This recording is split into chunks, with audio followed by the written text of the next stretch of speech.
Hello, welcome to more Beating Calamity Naked, where I will hopefully take down Ceaseless today. We will see. I think what I probably need to do in order to have a chance of doing that is expand my arena a little bit, even just to get rid of the corners maybe, although I probably need to go even further. Maybe, I don't know, I feel like I could just keep going. And I was also considering filling the entire thing with water. That might help.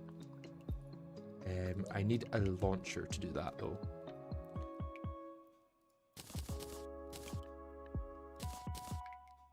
Do I have any launchers? Or can I craft any launchers?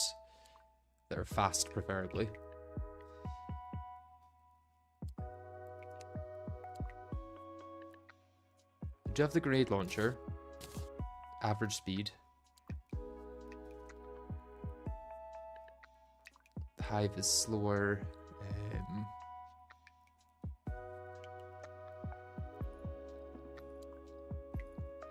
I think the fastest launcher at this point is the one that's dropped by Providence, but I don't want to go through that. The Celebration Mark II doesn't conserve ammo effects, so I can't use that, or the Electrosphere launcher.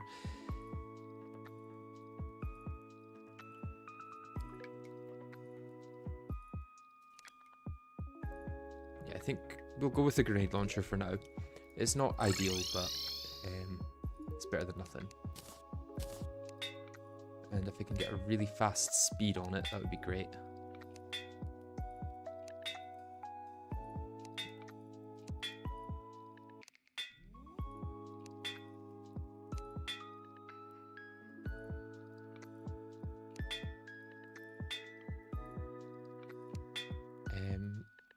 I think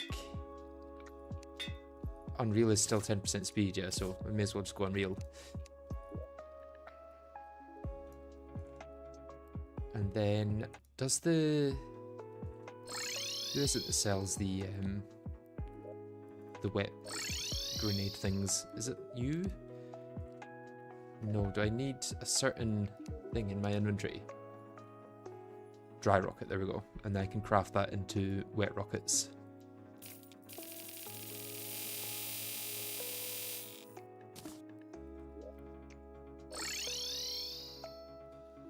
Snowman Cannon, I think, also doesn't conserve effects.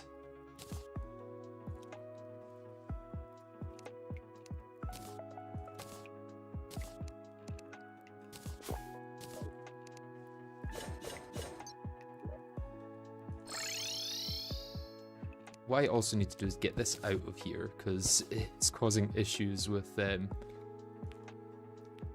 actually getting in and out. I could also move this out, actually. What I could do is have a separate room for them that the NPCs can't get into.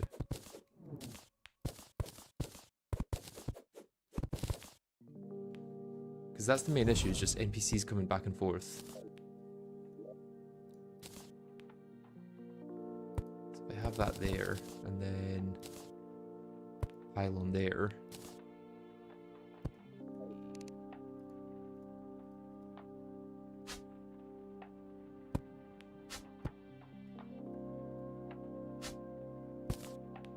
That should work.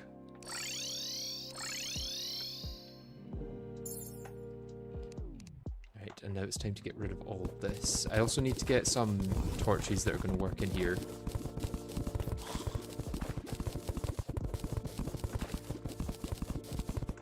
Celebration Mark II doesn't allow you to use wet rockets. It turns it into its own rockets, I'm pretty sure. Otherwise I would use it.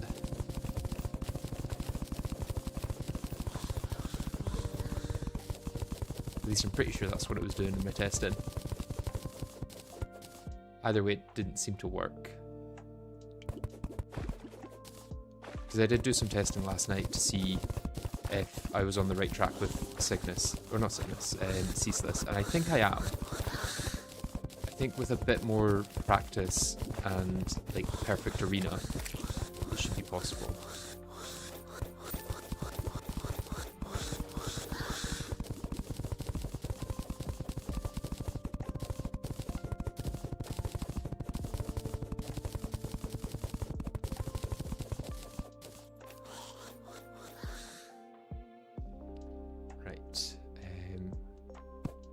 May do is set up this directly in the middle and use that as my like standard of where or how far I should go.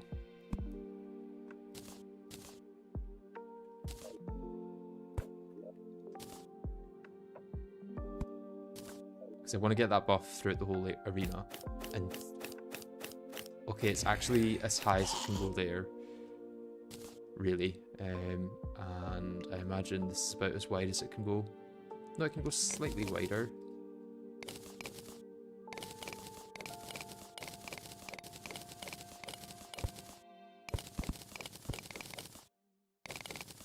Oh, quite a bit wider actually. Okay, that is the limit though.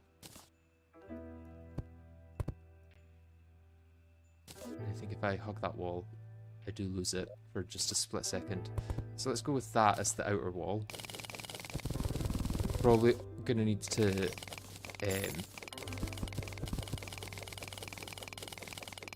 move it up or down depending on... I can maybe move it up one block. Do I still get it at the bottom? I don't get it at the bottom. Okay. So yeah, I'm gonna have to fill the top and fill the bottom.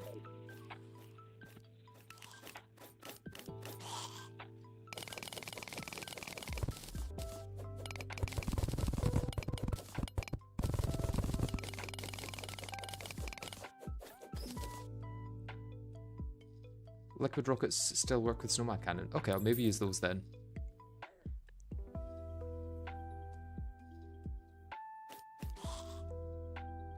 Right, and how low am I going here?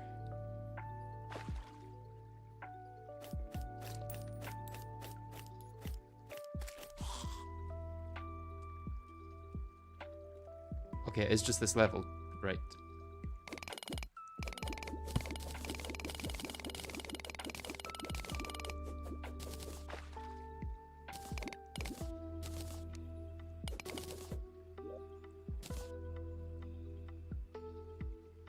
In the way.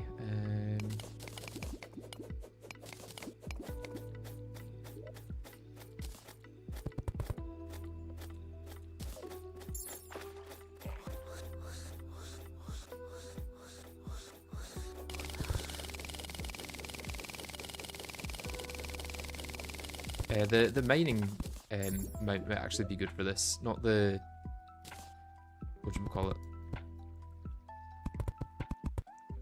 Not the one I usually use, but the flying one. Because being able to fly would be very helpful. Being able to fly and mine at the same time is pretty big. Can I not block swap that because it's next to lava? That's kind of stupid.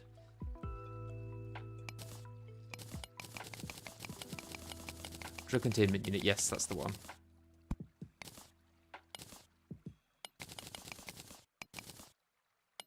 Cute fish run is better. Is it faster though? Because I'm talking about being able to mine huge bits without having to worry about the Onyx excavator going too far. Because the problem with using Onyx Excavator is if I try and mine this area and go back and forth, I'll probably end up going through the wall as well. Yeah, Cute Fisherman is better during combat, but I'm talking about mining. Because I'm going to have to mine a lot of stuff here. Let's have a look.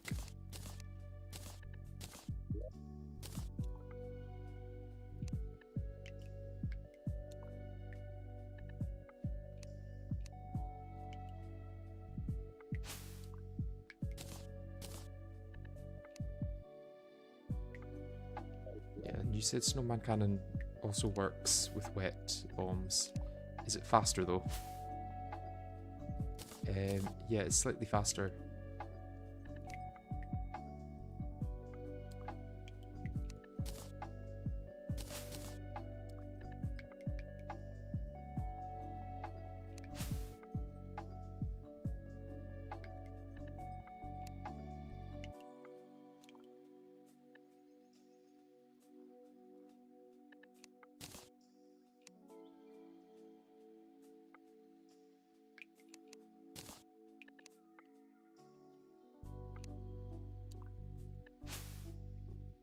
I'm nowhere near enough obsidian. Is there anything I can shimmer for obsidian? Maybe obsidian skin potions. That could work.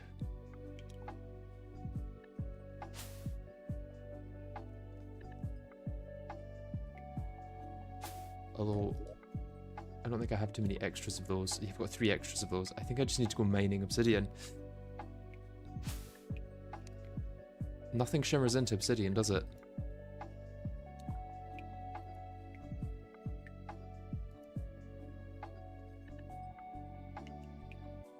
Do I have onyx seeking mechanisms? I have 1. So there's 25 obsidian straight away, which I think should be enough for this, because it's 1 per... Is it 1 per hellstone or what?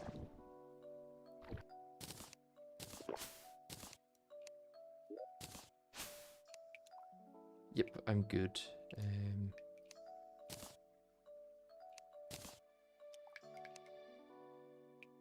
And then it's just the chlorophyte I need more of, which I can shimmer other ore into.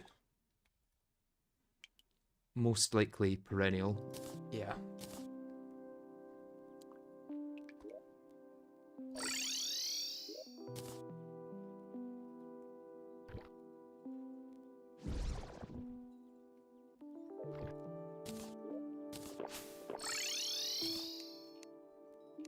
Do I have other chlorophyte things I can shimmer? Not really, no.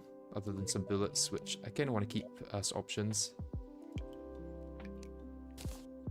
And this is not enough chlorophyte.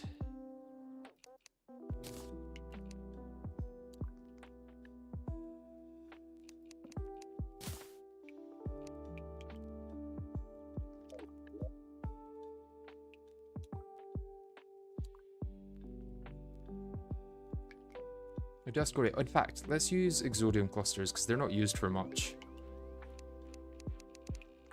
And I can just shimmer a bunch of them into Luminite, shimmer the rest of them into Scoria, and then shimmer that into all the other stuff.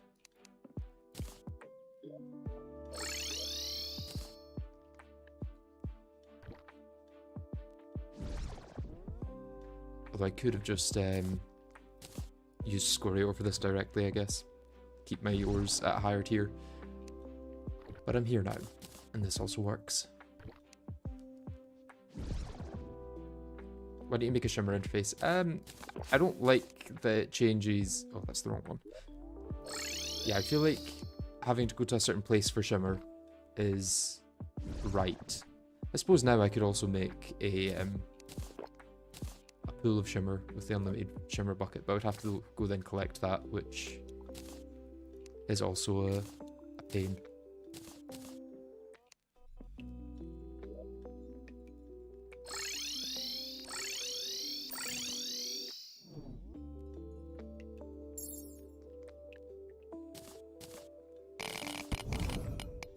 Okay, yeah, this works much better than the Onyx, I think. It's just much better control.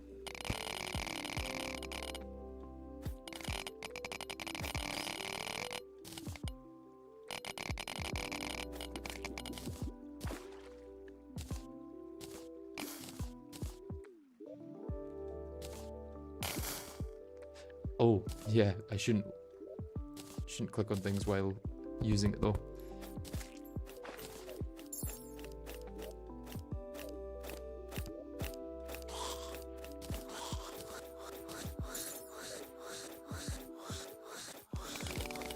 How far can I go this way?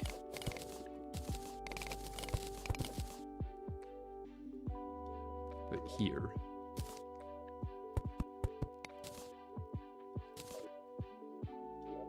Or can I go one block further?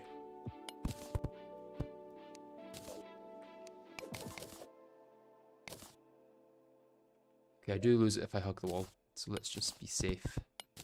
Go with this.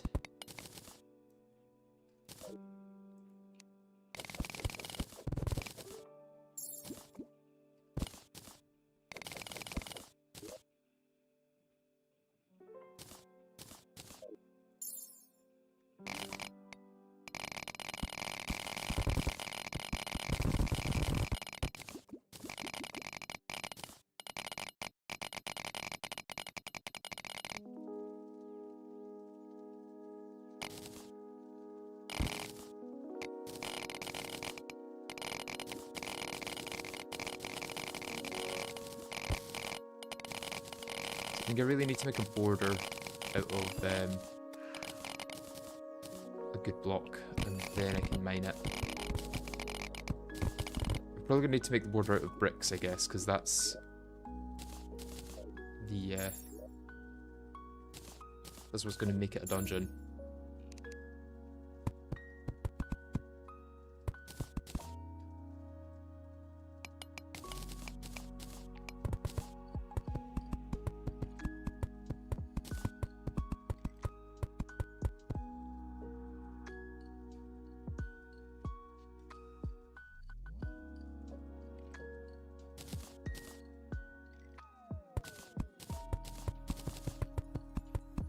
I'm building an arena for Polterghast and Ceaseless. It should hopefully be a slight bit better than the existing one.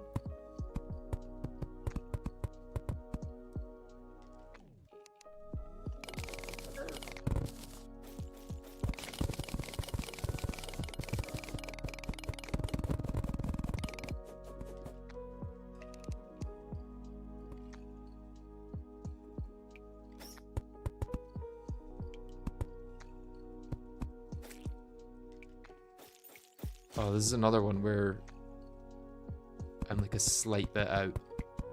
It's annoying, but it's fine.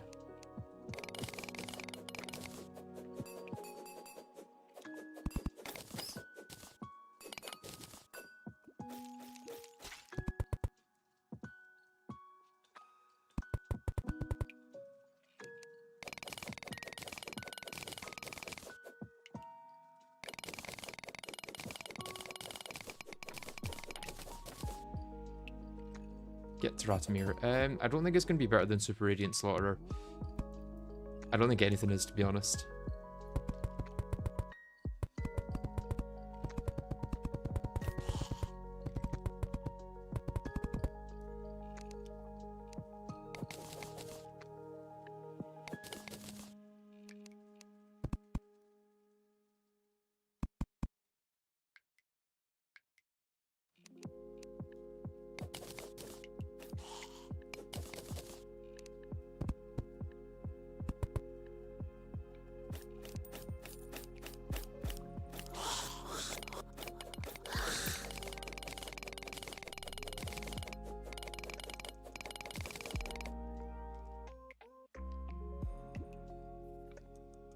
Let's see if I can drain this lava without causing too much issues. It's just going to go down to here, isn't it? I guess we'll go along this way then.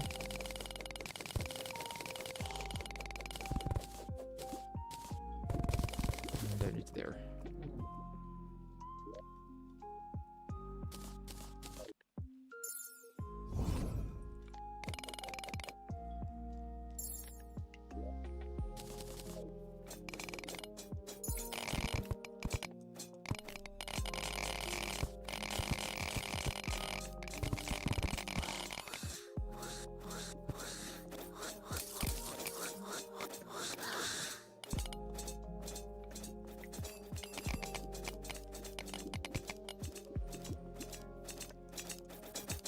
paladin.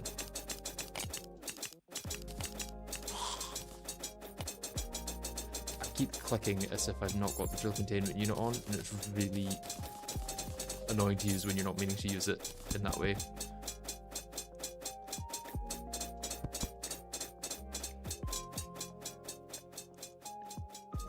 Yeah, I am planning to flood the arena. That's going to be a big part of the strategy, I think.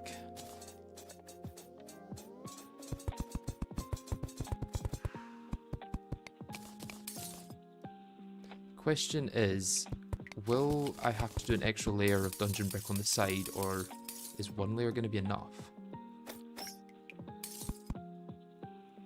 I have a feeling it might need to be two.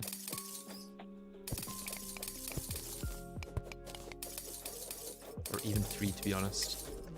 Because you require 250 dungeon blocks to be counted as in a dungeon, which is kind of insane.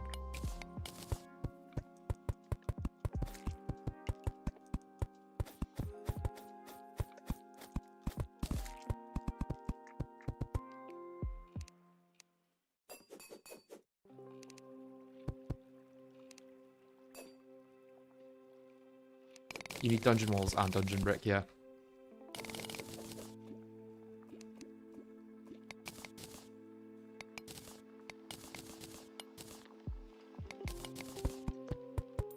So I will need to go back with walls and fill in all this.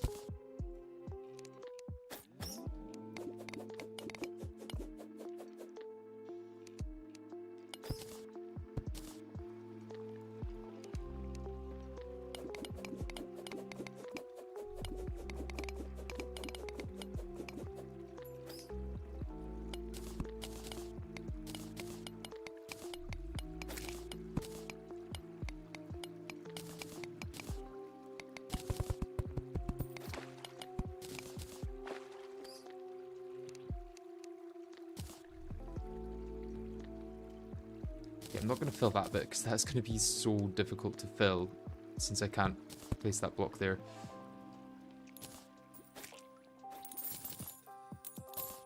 You need walls, but Void won't enrage if you're not on it. Does he not enrage outside of the dungeon?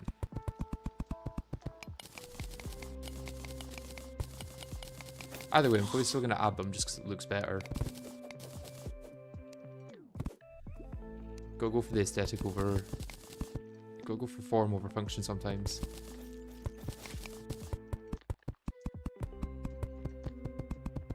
It enrages on surface. Okay.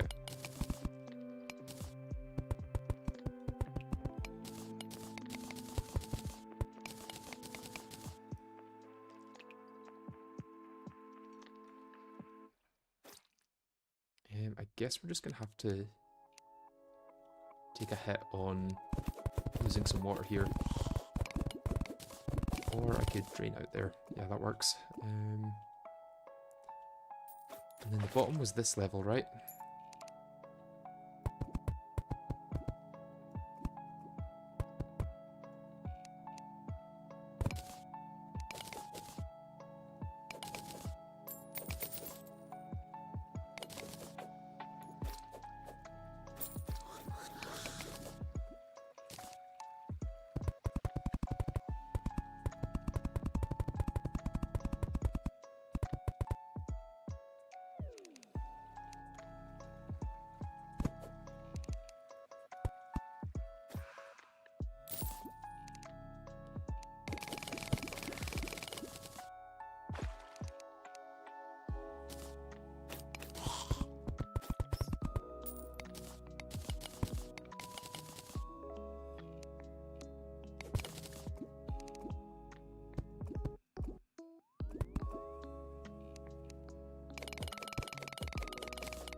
Okay, so it's both outside dungeon and outside surface. Okay. Kind of makes sense. So I'm okay to be outside one of them, but not both. Although, what about Polterghast? I think Polterghast does enrage outside of either, right?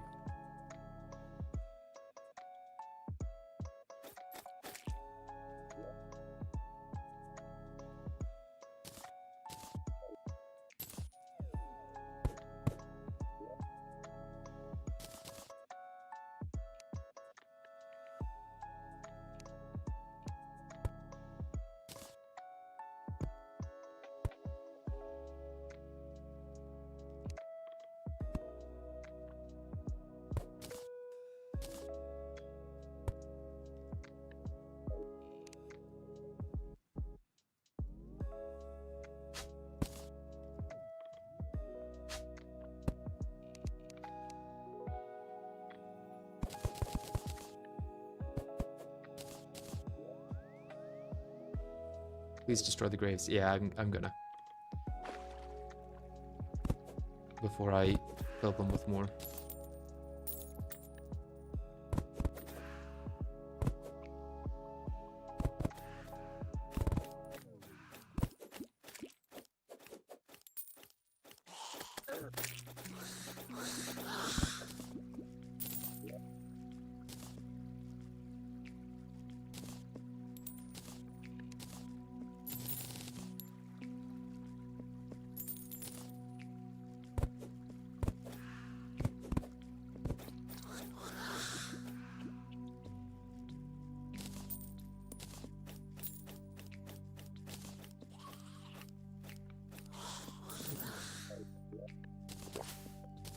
Let's go empty what I've got.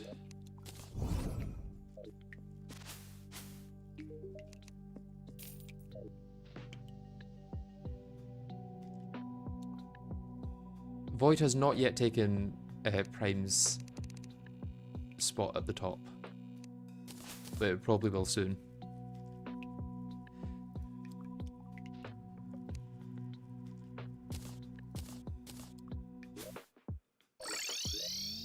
Right, I'm just going to assume that Polterghast will enrage, so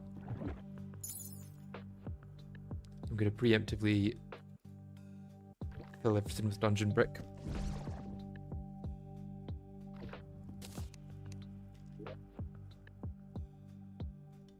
Also, Void is kind of luck-based at the moment. A little bit, yeah.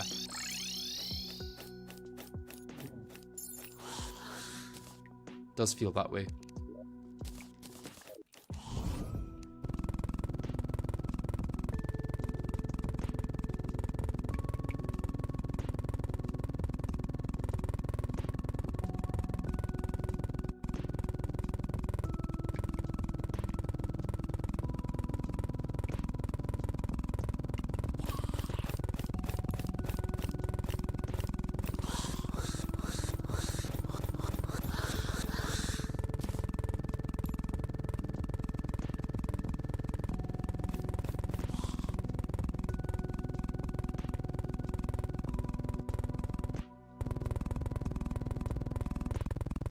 I already have Unlimited Builder, yeah.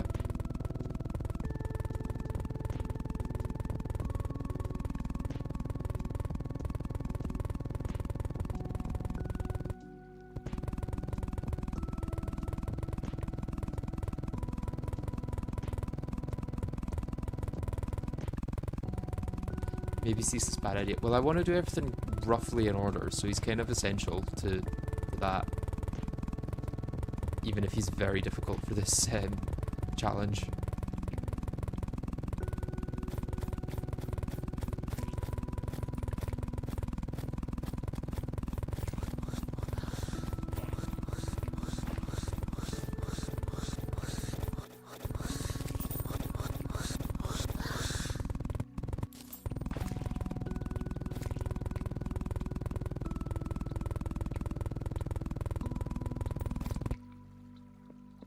Hopefully I've made the exact right amount of walls that I need. It's possible. Dog will be difficult more than Ceaseless. I don't know. We'll see. We'll see. Is that an extra block there? Extra 2 blocks there. Not good.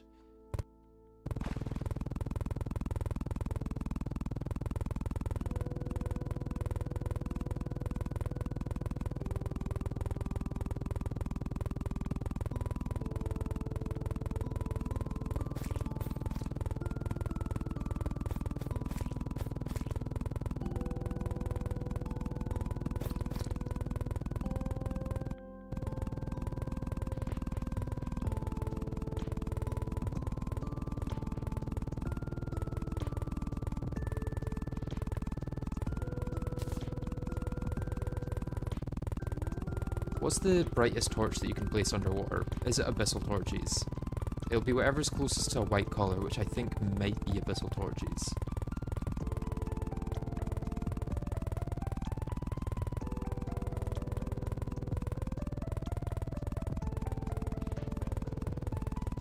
I don't think we've had a Polterghast spawn yet. Oh, I think we're going to be just short of enough. blocks or walls. It's gonna be really annoying if so.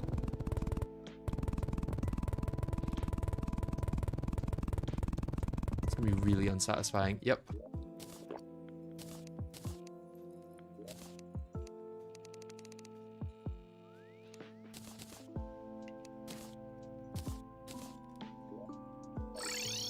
More than we need, but better than less.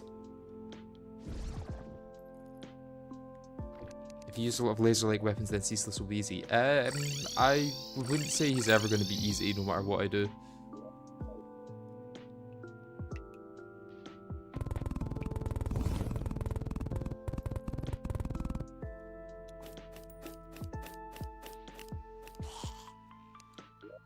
I could illuminate coat everything, but I don't hate myself, so...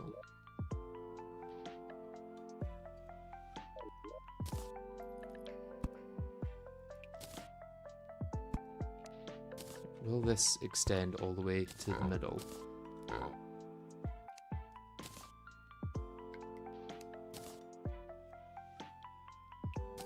really hope so. Almost.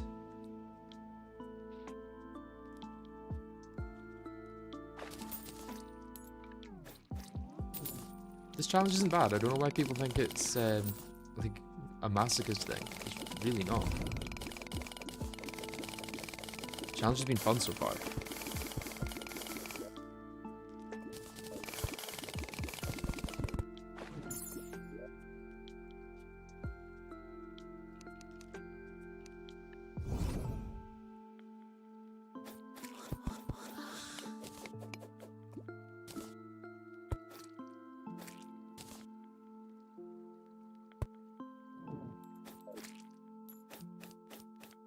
Okay, so I do lose it for like a split second. I maybe need to make a bubble in the middle.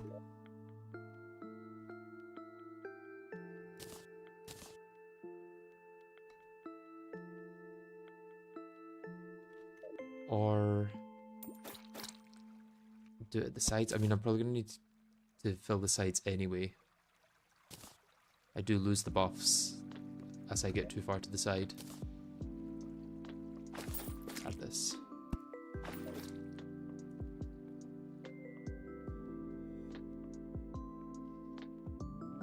It's a very small amount far from the side though, so it's maybe fine as is. It's more the centre that's annoying. Not having those buffs right in the middle. Well, it's only the campfire that doesn't survive underwater, so why bother using the bass statues and thingies there? We may as well move them here.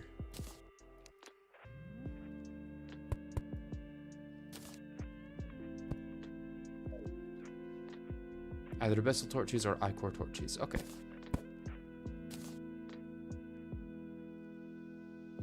So I do miss Bast at the top and probably a little bit at the side as well. Yeah.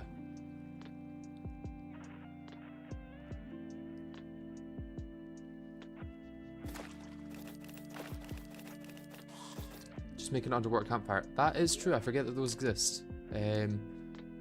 What campfires are underwater?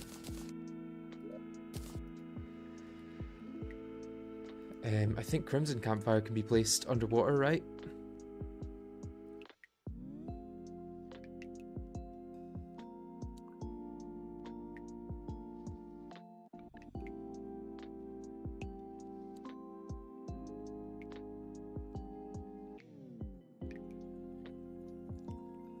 Cardle is the best bet, yeah. Okay.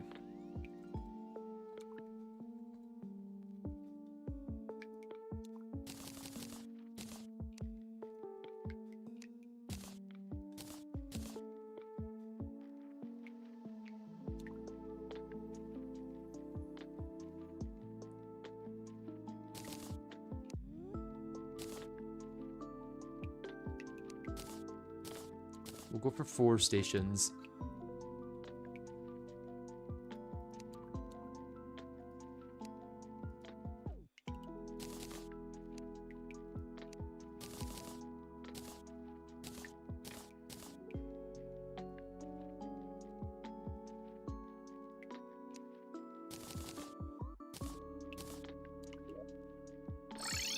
to get full coverage no matter what.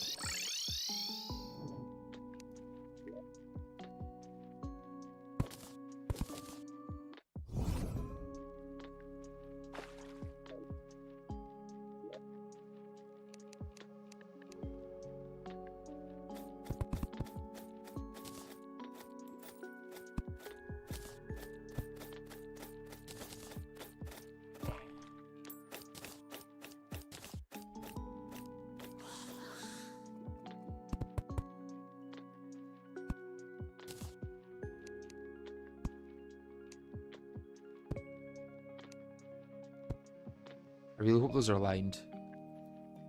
They are, okay. And it's 3 blocks from that, I think. So let's continue along this way. We want to do them here.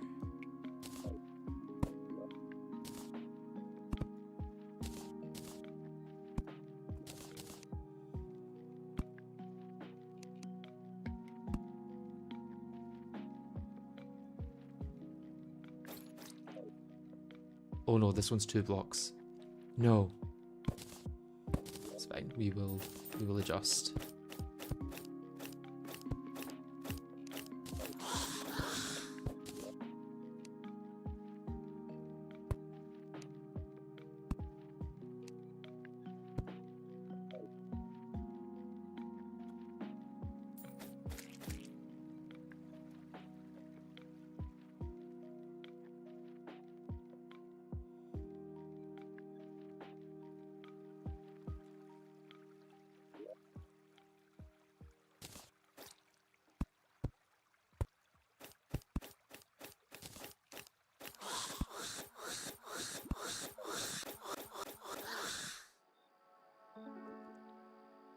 Where's my last heart lantern? Have I thought I had enough.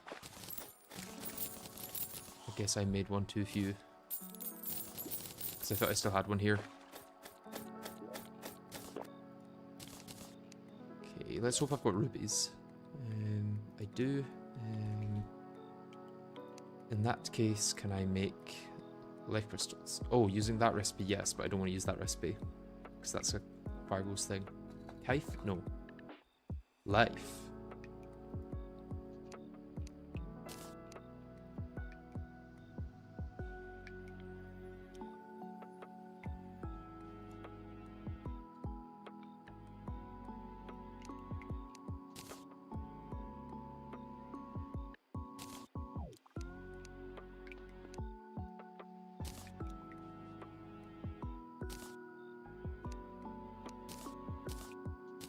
I'll keep the spares in my thing. Let's also see how many more bass statues I can make.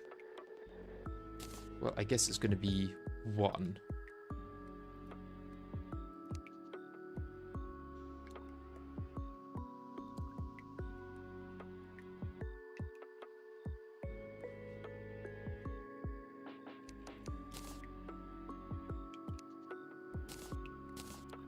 And that's all my rubies gone. Okay.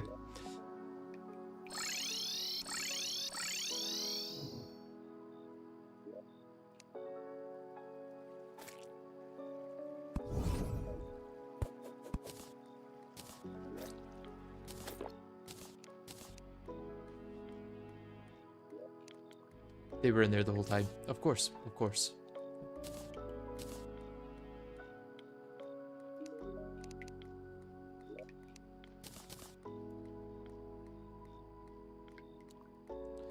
Abyss torch. Algal prism torch. That might actually be best. That seems like a very white light.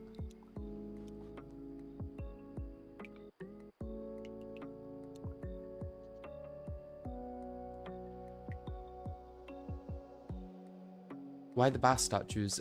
For extra defense. Does fish on might not slow down when falling through platforms? Slightly, yes, but it's still going to be worth having the buffs. Portable storage access? I could make it, to be honest. I just haven't got around to it.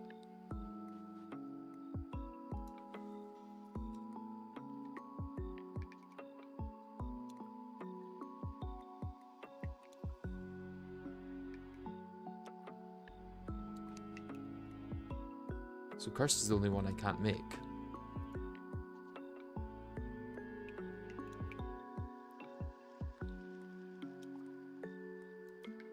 I reckon algal prism is going to be the whitest light. Other than maybe refractive prisms.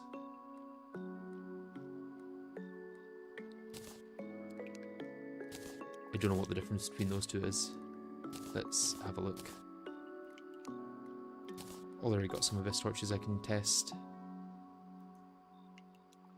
there's also navy prism torches apparently. But yeah, I'm gonna make a prediction that refractive is gonna be the lightest. So that's refractive, and that's a very white light. This algal, that's very green, and then navy is probably going to be quite blue. Yeah. So let's go with refractive.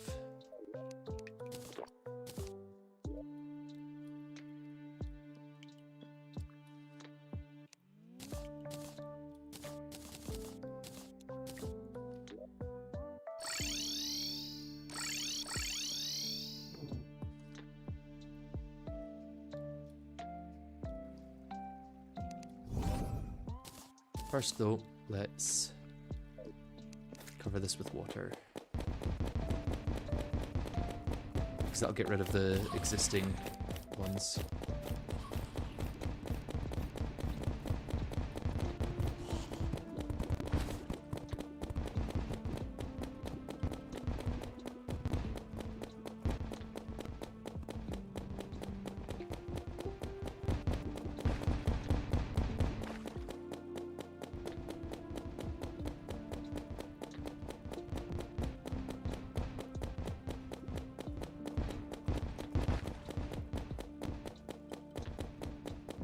We aren't filling up this whole room with water, are we, right? That's exactly what we're doing, yeah.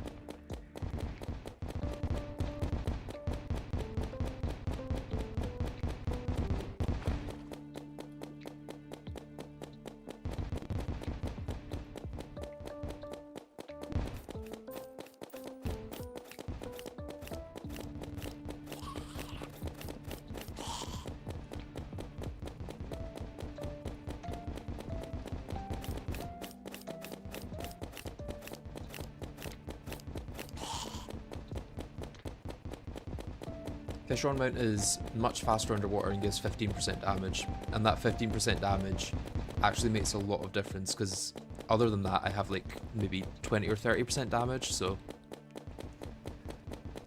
the more damage boosts you have, the less each damage boost contributes as a percentage of your overall damage, but the less you have, the more each one contributes. Just because of how damage is additive rather than multiplicative. So if you've got 100% extra damage already, and you get a 15% damage boost, that's really only contributing to 7.5% of your damage rather than 15% of it.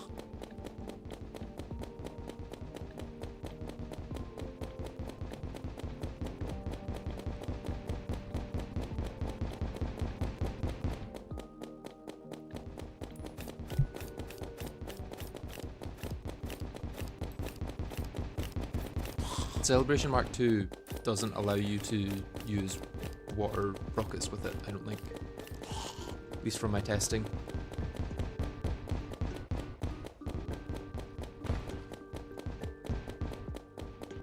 We might have the perfect amount.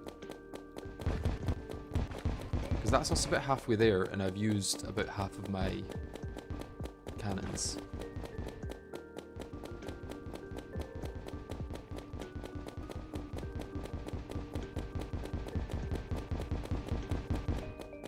So it can only destroy blocks. I think it works with certain special ammo types, just not the water ones.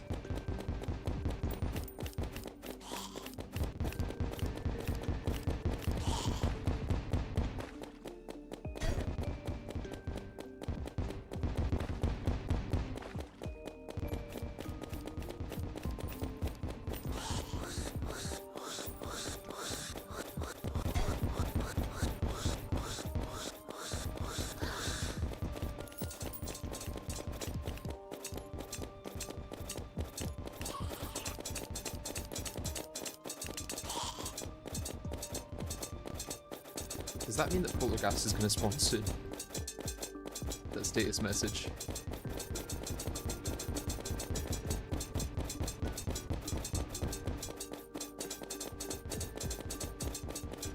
I think there's a Calamity weapon called Scorpio that can shoot faster.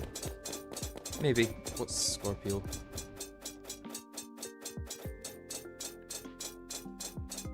It's slow speed, it looks like.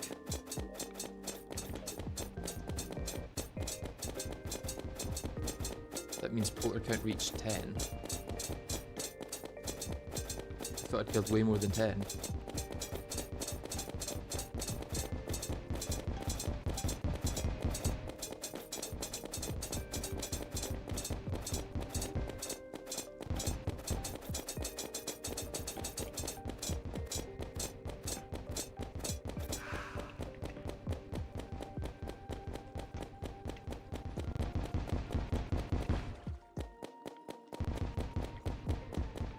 I hope these last 100 are enough.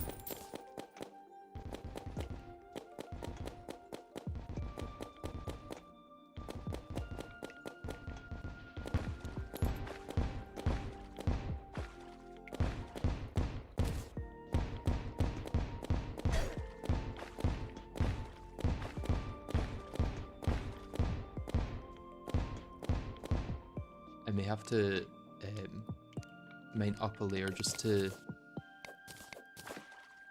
give them some room to explode.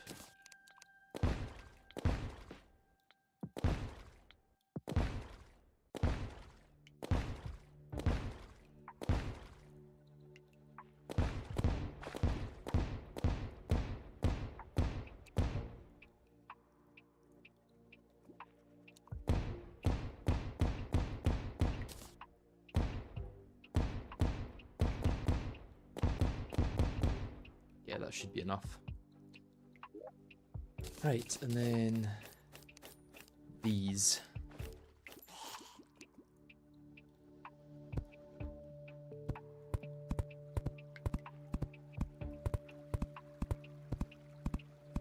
Annoyingly, my placement speed is so fast that it's going to place 2 at certain places rather than just 1.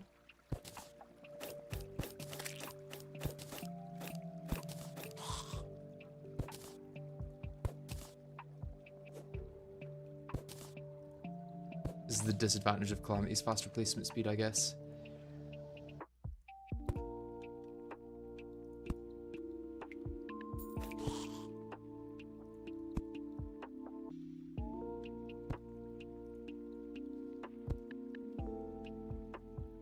Why not use Smart Cursor?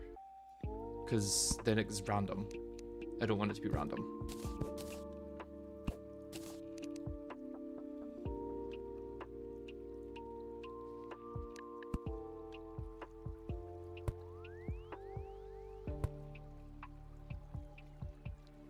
Unless there's a feature with Smart Cursor that I don't know about. I know that Yardis has a mod, I think Quality of Life Compendium, that does basically that with torches.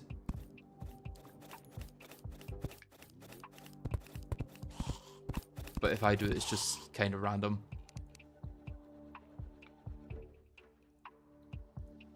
If you hover your cursor outside of placement range, it works as an optimal place. Okay. We can try it.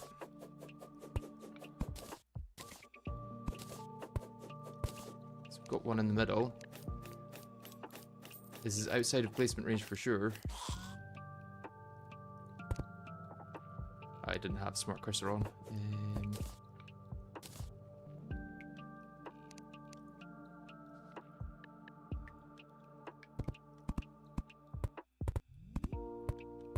Okay, yeah, this kind of works, I guess. Although, maybe not. Because these bottom ones are not the same.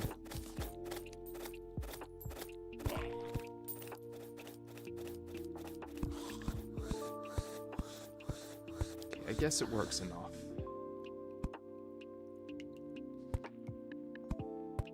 It's just the first one's sometimes a bit weird because it's not got the light from above to count. Or if I go over here... Nope, still odd.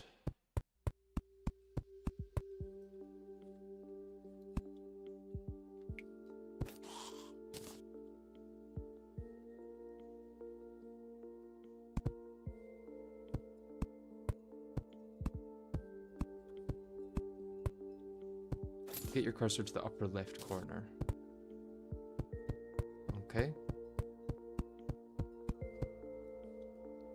Yeah, there's still a few where it's a bit off.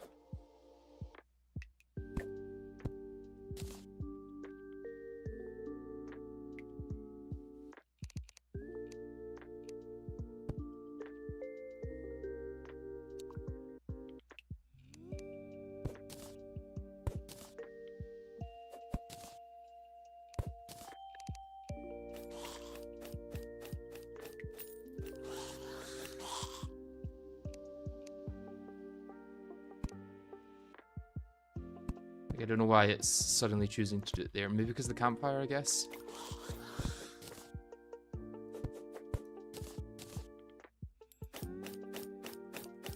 At least better than 1 by 1. Yeah, that's true.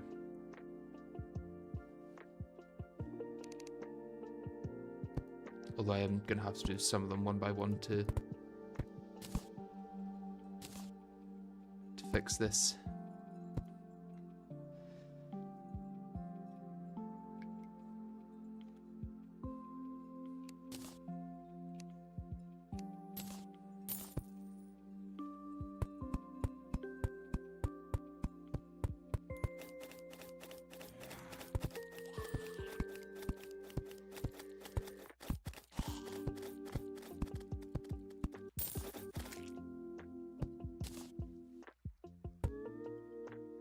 I need more refractor torches. Quite a lot more, I think.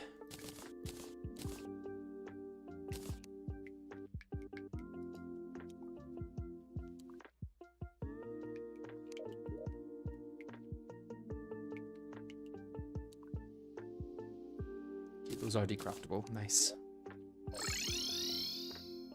The actuators mess it up. That would make sense, yeah.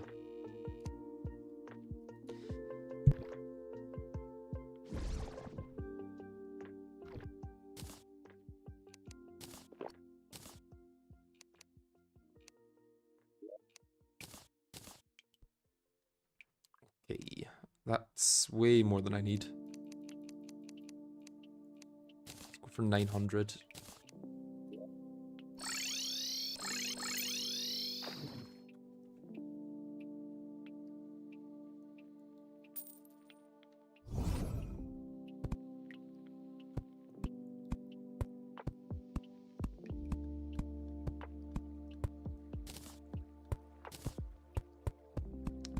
I guess, does it really matter if it's exact? Probably not.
Just said, does it really matter if it's exact? And now I'm going through trying to make it exact for this layer. I never said I was consistent.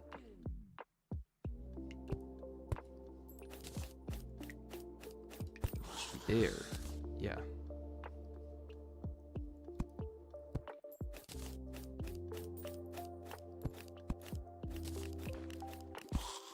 The ice is maybe going to be a little annoying, making it a different color at different bits.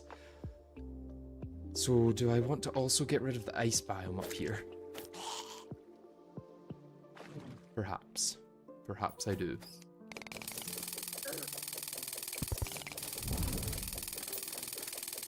Shouldn't take ridiculously long. I don't think that the soft ice counts. Especially not if I use this.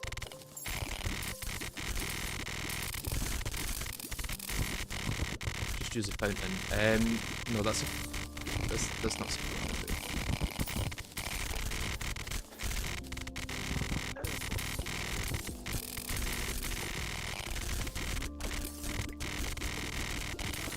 This is much easier, I think, than placing down a single hit thing. What made me flood the room? To get the benefit of the shrimp truffle. I'm gonna grab that cryonic ore. There's no other way to get it than mining.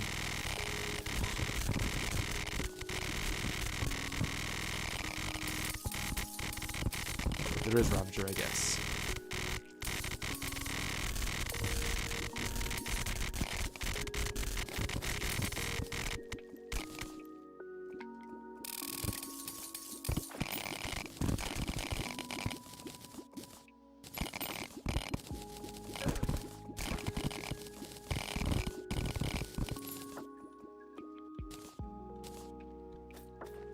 Rain does indeed have a tough time reaching the dungeon. Right, is this now not snow anywhere?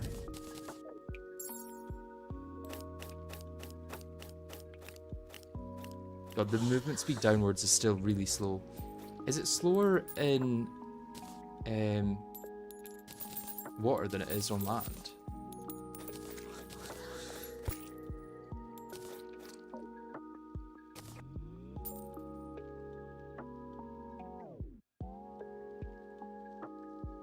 Okay, up here it's still a little bit.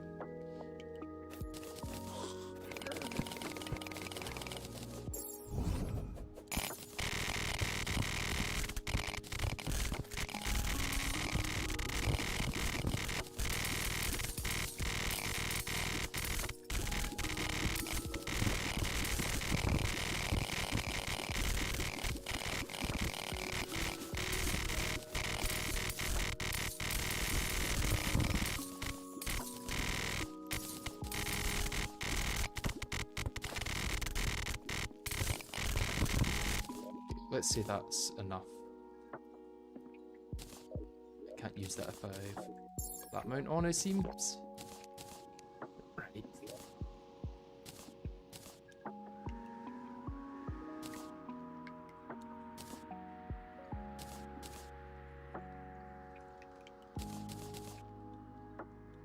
Right, I'm gonna use Aquastaff, Stellar Taurus, Cosmic Rainbow, and this. I don't think the Clinger Staff's doing anything, because Ceaseless Void is immune to almost all debuffs. So let's go with that, and the Stygian Shield does some extra movement if needed. Move diagonally, yeah, I'll have to.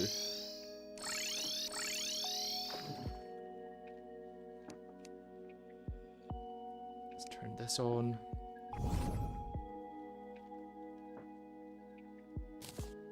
Yeah, Calamity makes teleporters not work when a boss is alive, I'm pretty sure.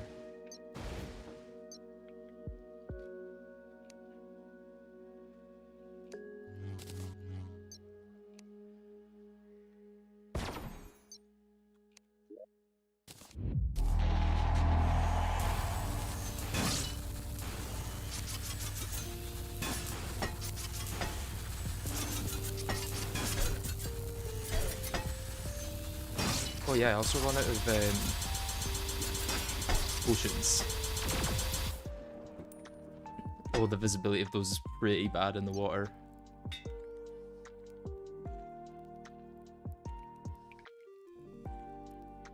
Right, I guess we have to go fishing for more potions then. That's kind of annoying.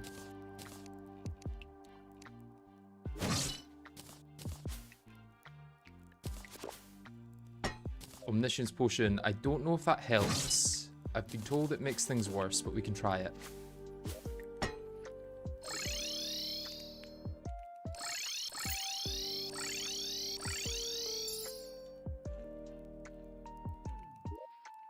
I'm excited for 1.4.5. Yes, very much so.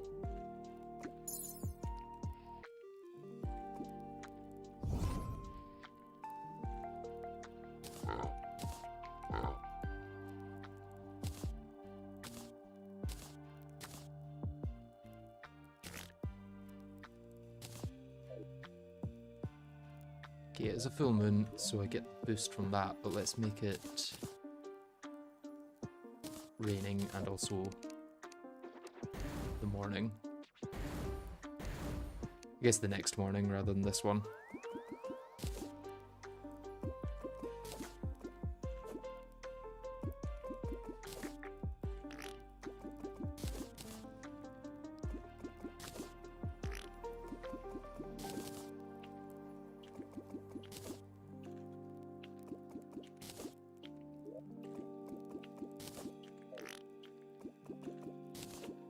Finally, my first bloodfin.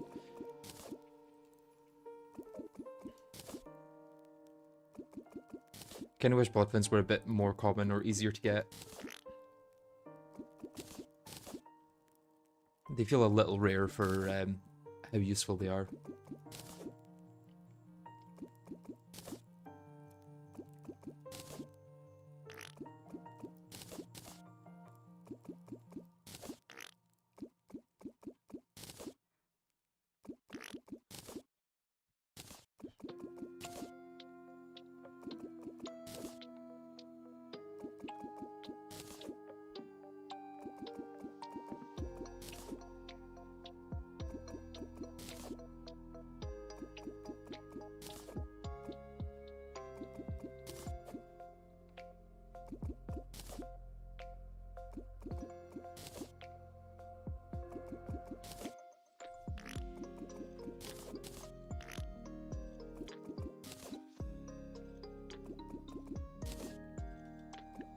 I hope Thrower does return. I feel like it was a missed opportunity to have Thrower be a proper class rather than just a pre-hard mode one.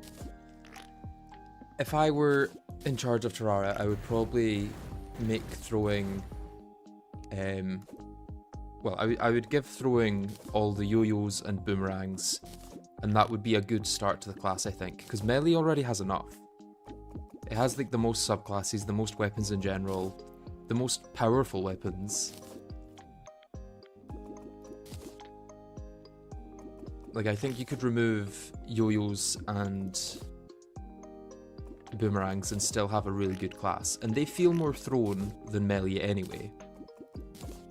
So I was never really sure why they weren't in the throwing class.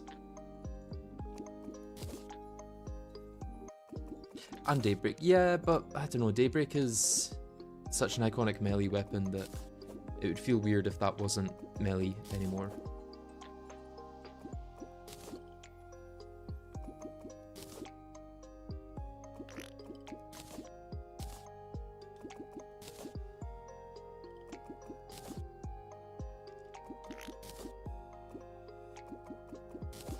Javelins are thrown most definitely.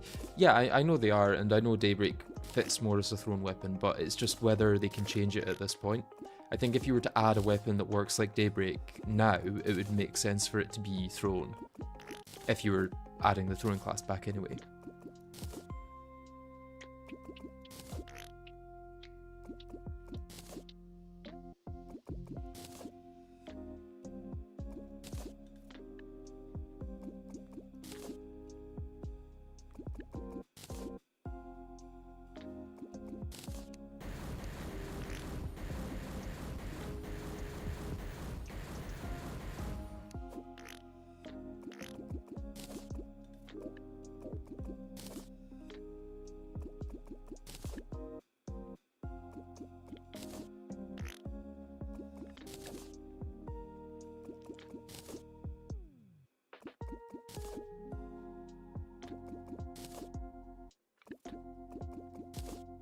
If you were in charge, would you make a new celestial pillar or have it be a drop from other pillars? I think it would be only fair to have another pillar. I don't think you could add a fifth class without adding a fifth pillar, but then where does that go?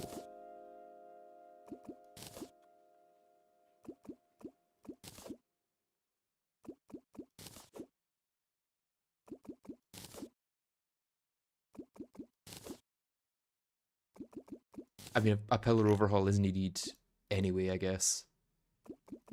Because the current pillars are really, really bad. It's like the worst part of the game, and that's kind of well agreed among the community.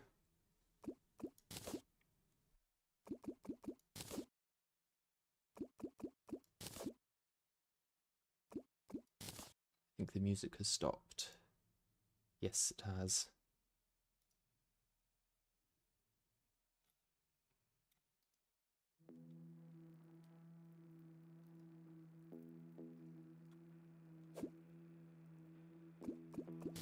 Yeah, Fargo's reworks the pillars in quite a nice way. It would feel good if each one of them was like a unique challenge rather than just a bit of a pain to get through.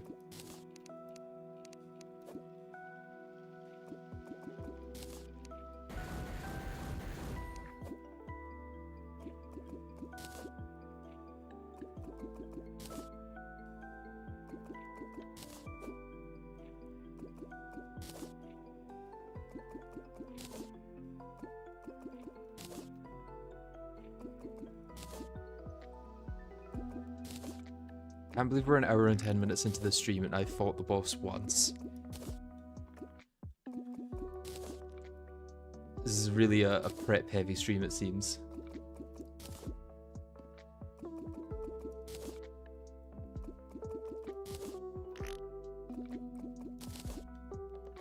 A pillar at spawn location would be awful though for gameplay.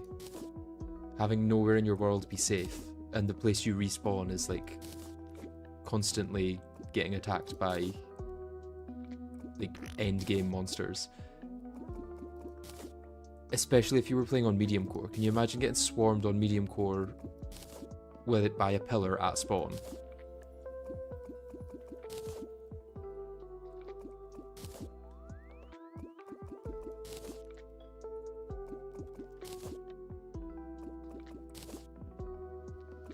Maybe make it so the pillars are tied to biomes.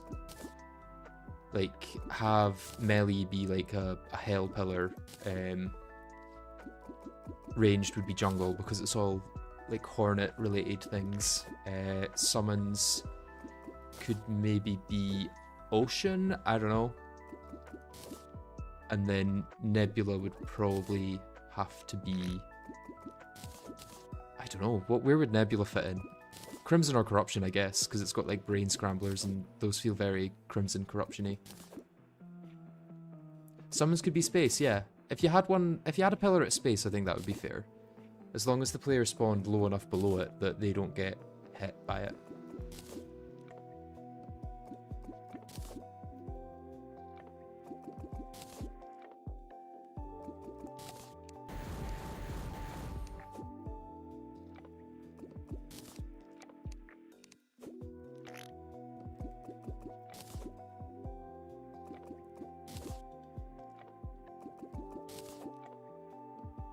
I wouldn't really consider the pillars to be an invasion in the first place though.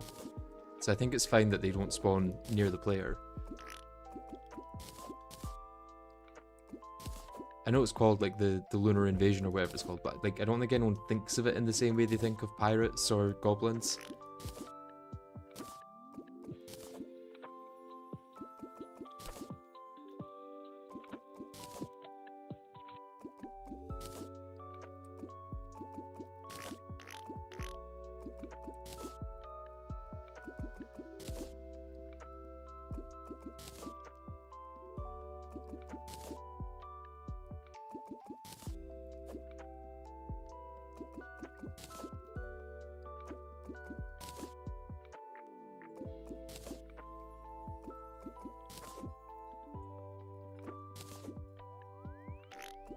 It makes sense that a fifth pillar would spawn on spawn, but it would be bad for gameplay, is what I'm saying.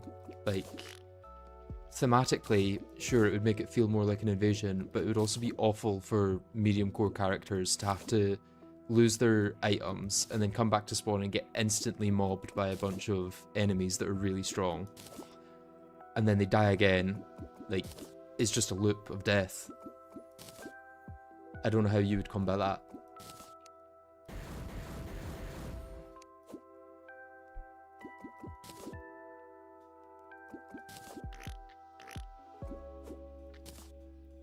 Does that not happen with Martian Invasion though?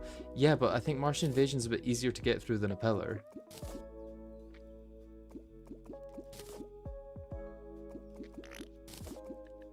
Just turn the pillars into Old One's army easy. That would be good, to be honest.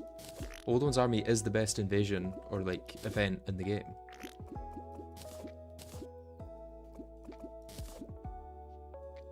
When you enter a pillar biome, there's a 5-second delay before spawning. Maybe, maybe.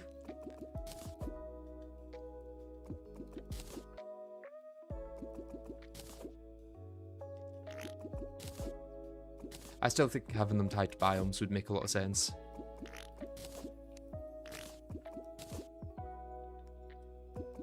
Or make them all in space. Just put all of them in space, and then you'd have 5 that's just above the player.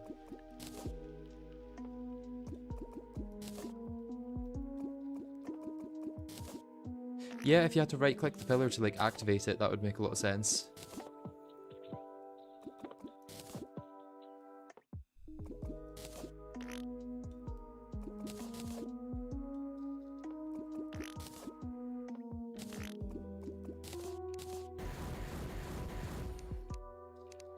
What am I fishing for in hell?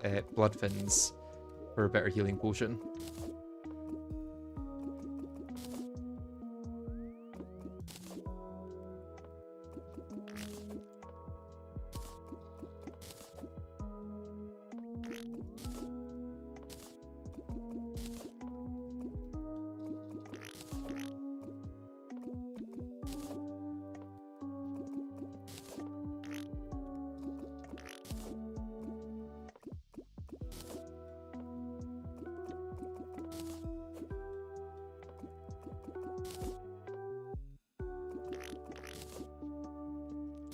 Pillars spawn in space and are a timed event that ends if the pillars reach the bottom of the world.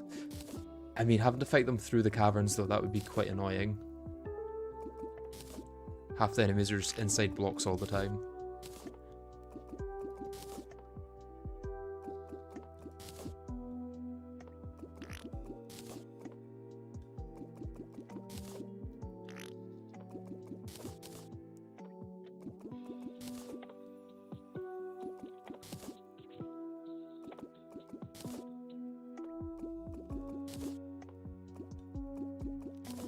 Let's do one more morning of fishing after this, and then we'll call it a day for fishing. Hopefully for this stream.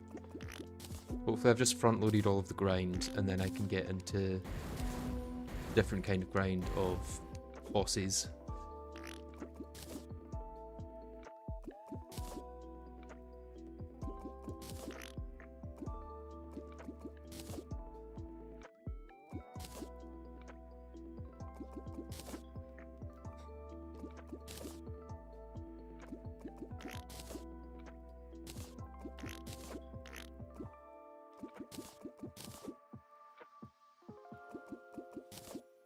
Why am I not using fountains for the arena? I may decide to at some point, but I don't know what fountain I would use.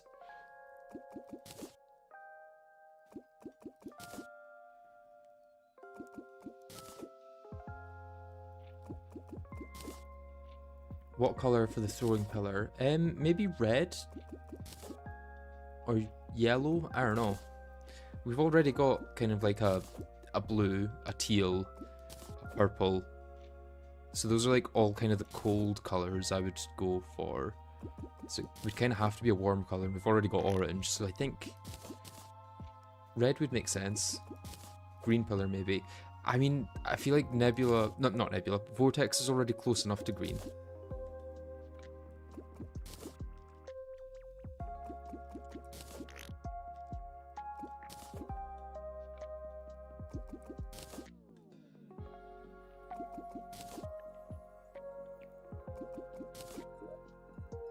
Got over 100 now.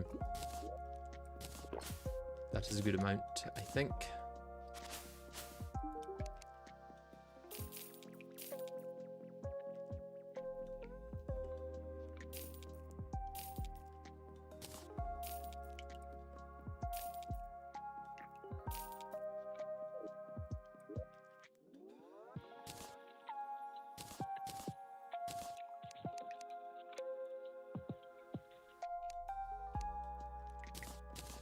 Crates are useless now, so no point opening those. Okay, I think I just have to keep trying and dying now.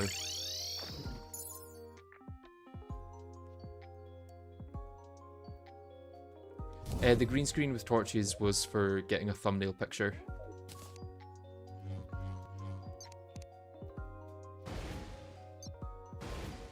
And opens higher, yeah.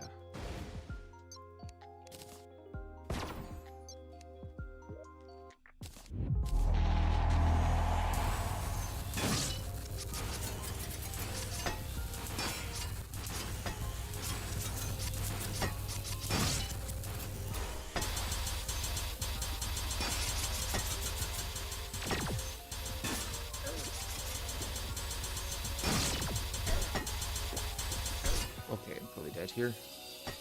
Yep.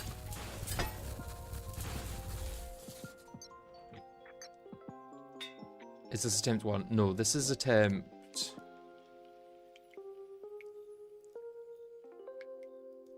'61. Right, I need a better way of seeing. What fountains could I use?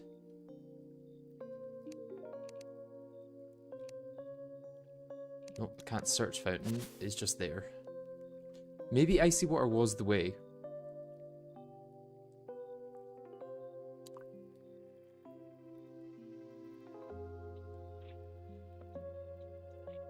Abyss, they said, but I feel like the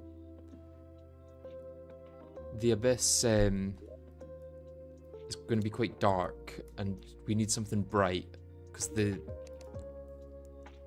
like void energy things are quite dark as well. Let's buy a few and we can test them, I guess.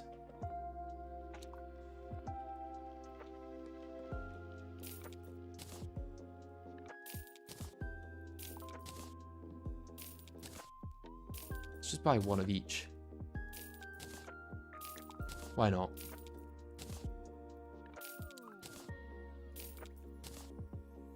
Okay, so I've not got astral or brimstone lava. That's fine.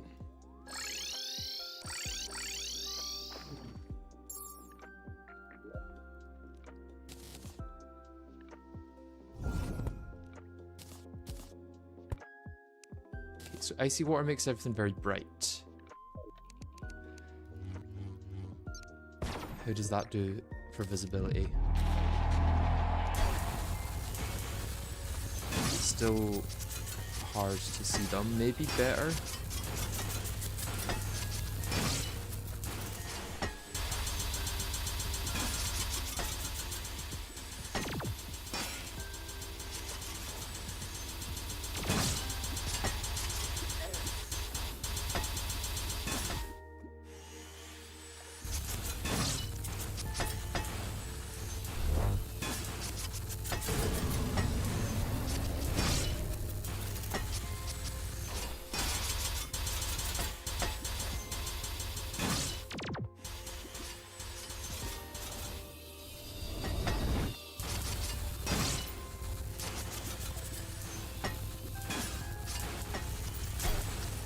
So close to an adrenaline there.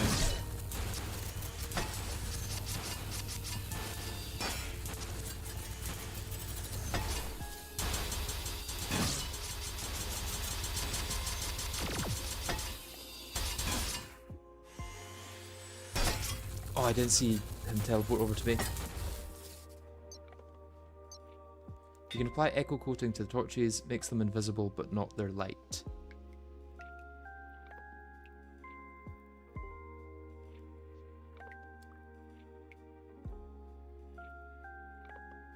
I wonder if echo coating on the walls would also be a good idea. That would be a lot of effort though.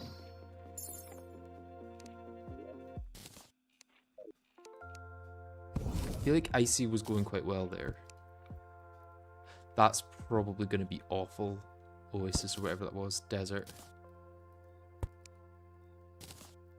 Jungle, probably not good either. Corrupt, definitely not good. Crimson, probably also not good. Yeah, hallowed, no. Blood, definitely no. guess we're in cavern.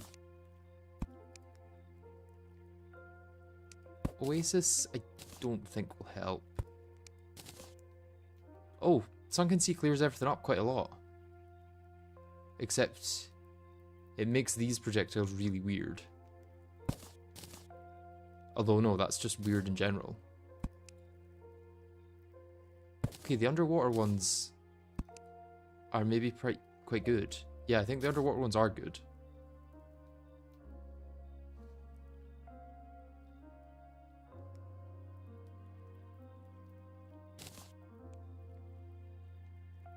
Okay, so I think Abyss, Sunken Sea, or Sulfuric.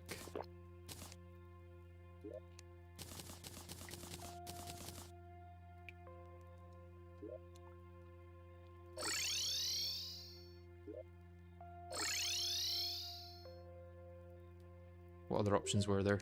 There was Astral and Brimstone Lava. Yeah, probably neither of those.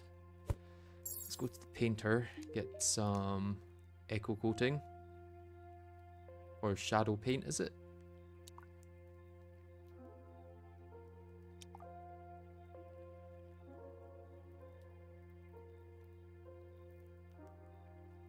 It's only... Oh, it's not a graveyard biome. Ah, that's annoying.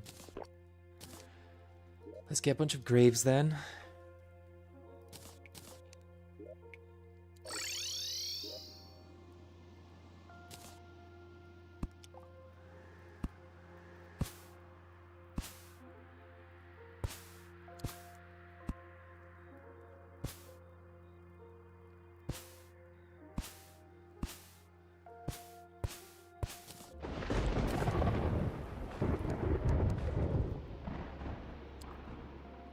Let's get a bunch of aluminum coating as well.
How much do I need for the Spectre paint stuff?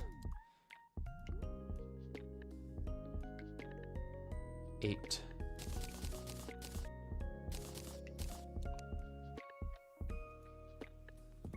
Although I suppose that's too many. It's going to be blocks, right? Not colours. Not walls.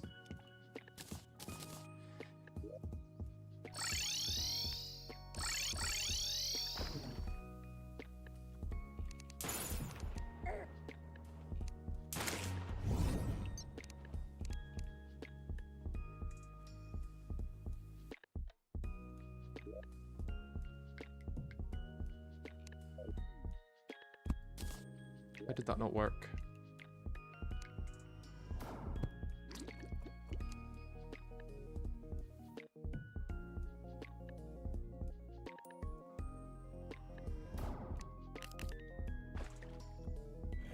It doesn't seem that this works with these torches, at least. Unless it's the... It worked. It did, the stem disappeared. Oh, so the light stays. Okay, that isn't really what I wanted. I thought it was going to make the light itself disappear as well.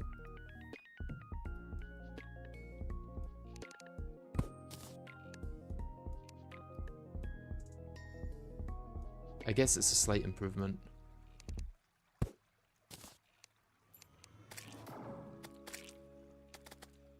With normal torches, the flame also disappears. Ah. The disadvantage of using Calamity torches, probably.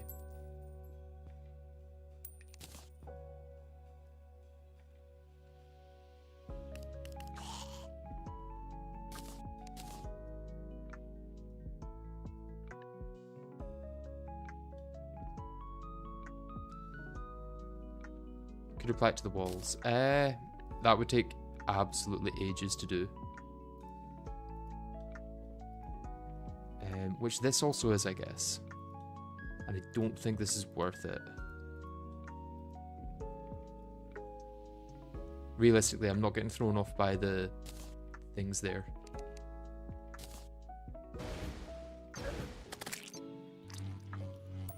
Let's just go for it.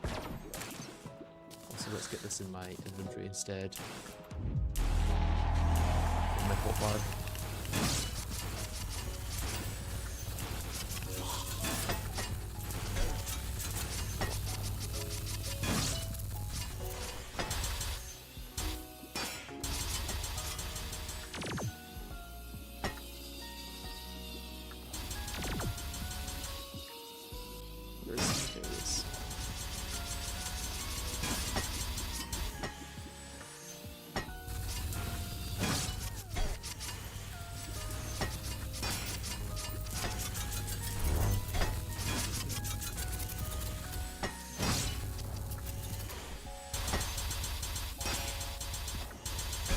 Oh, the extra one came in and killed me.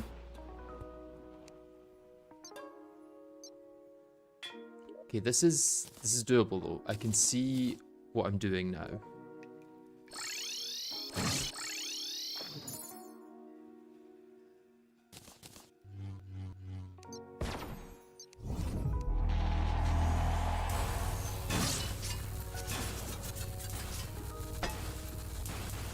think I've been charge that on top of one of my things.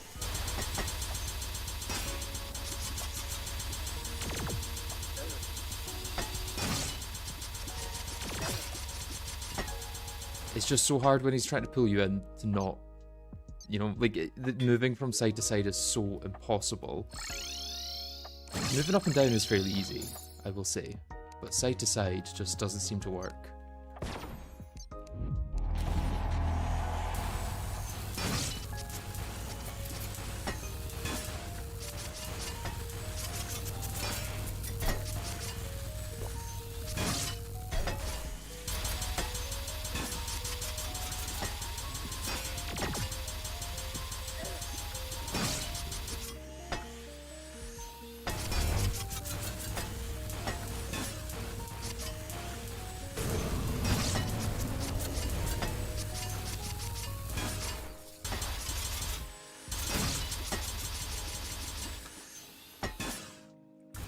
Oh, that was quick.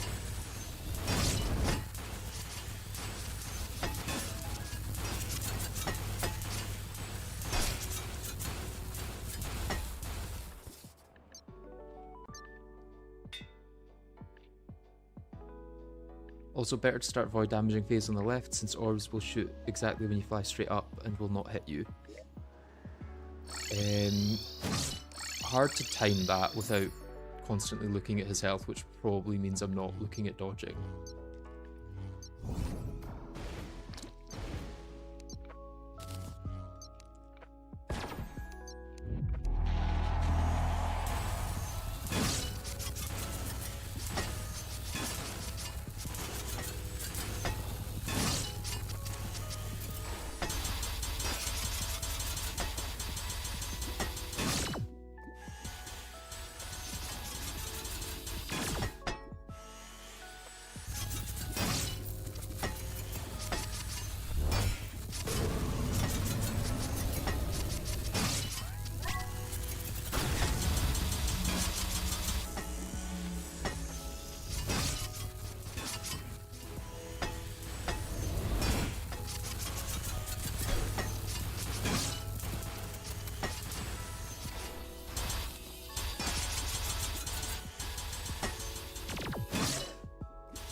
Oh, So close there.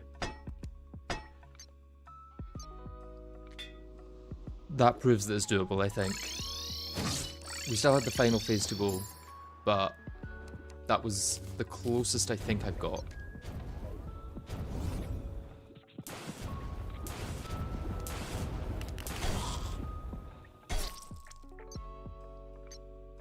Take out Omniscience. Okay.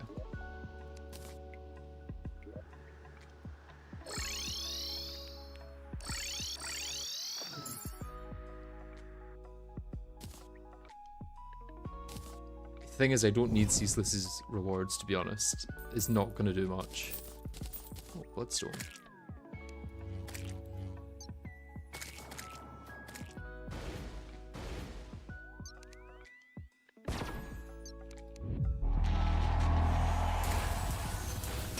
That's a Tesla potion.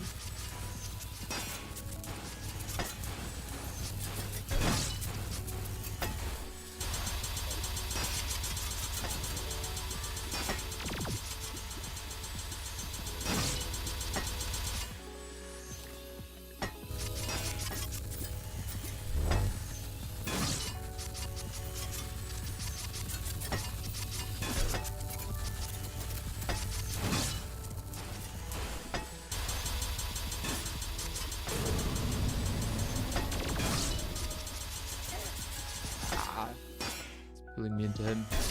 Yep. Can't get in time.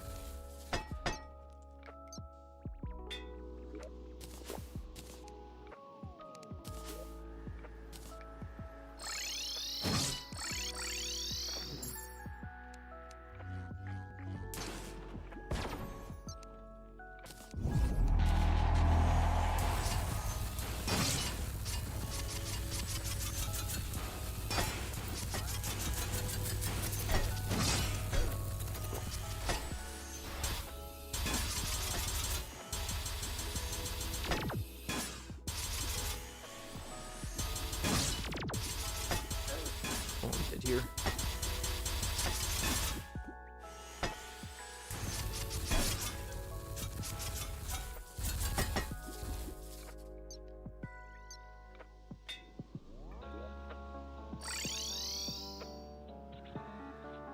Is Omniscience really that bad? I feel like it can't be as bad as people say it is. Start this further down so that he doesn't start all the way at the top.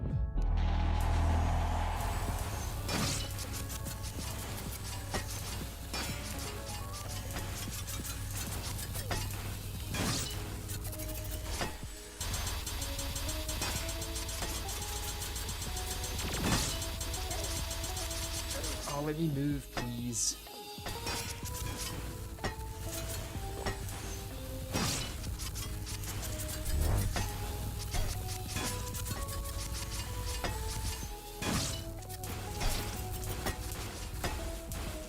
See, if this didn't have the effect of changing how you move, it would be such an easier boss. And I don't even think, like, changing how you move is a fun thing to add. I don't know why it's in the game. Like, just let the player move how they move, you know? It's maybe the least fun boss specifically because of that.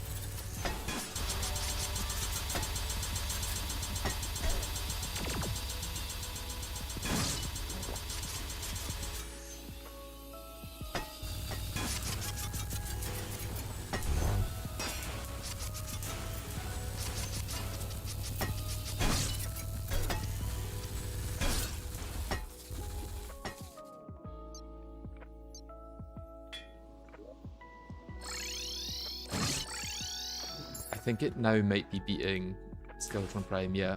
We are now on the hardest boss of the playthrough so far. According to boss log anyway.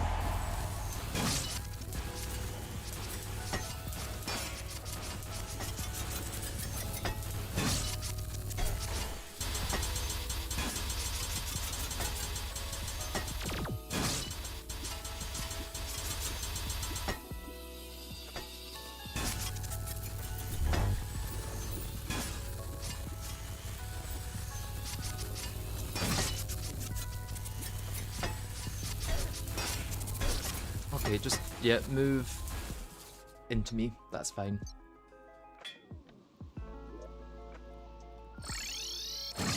What we need is some luck.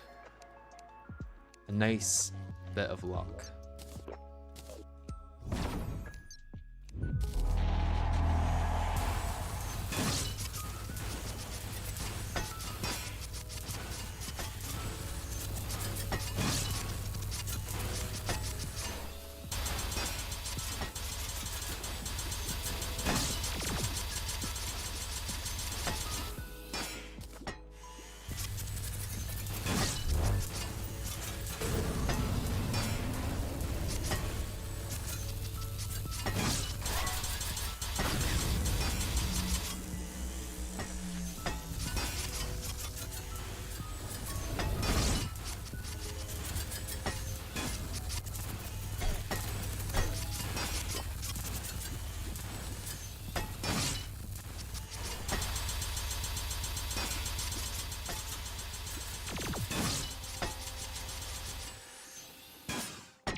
Oh. I think you can run via Stygian Shield. I can, yeah, but it doesn't help when I then don't deal any damage because I'm moving away from my damaging weapon.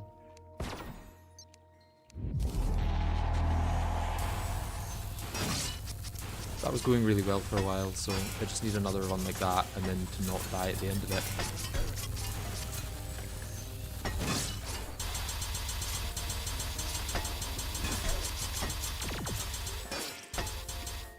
Could not move side to side there at all. So annoying when you just cannot move in the way that you want to.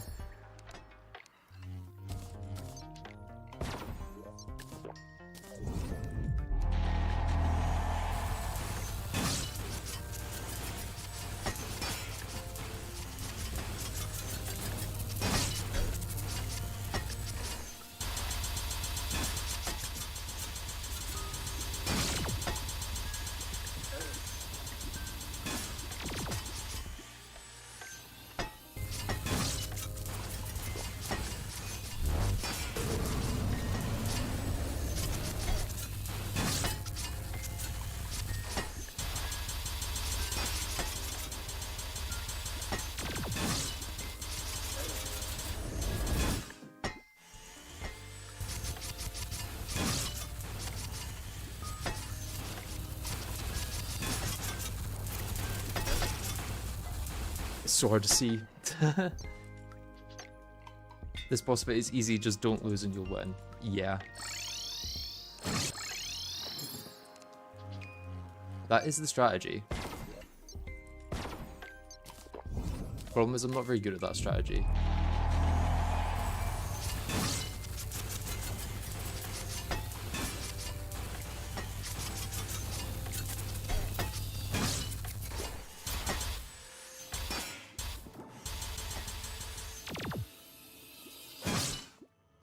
Oh, he just teleported. Okay, great.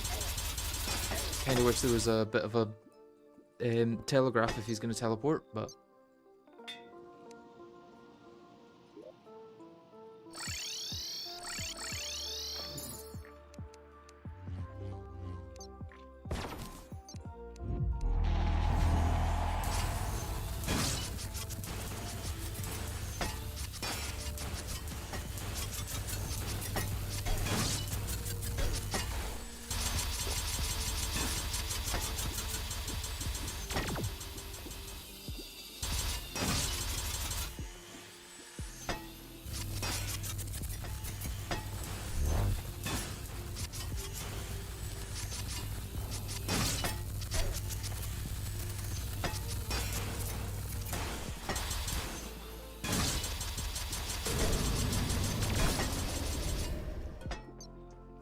That just spawned on top of me. Literal zero time to react. Let's place these again because I feel like we're going to run out in a second.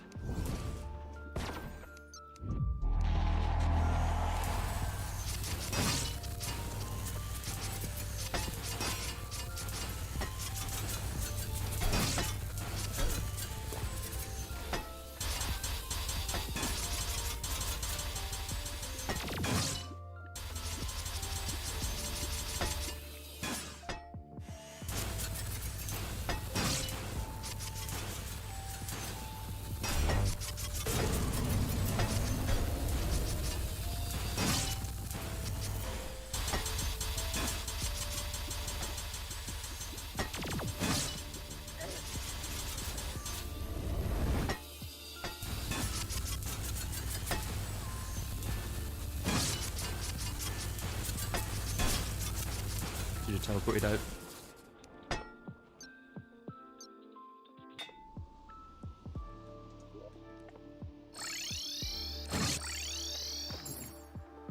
I could try Lunar Portal Staff for better visibility.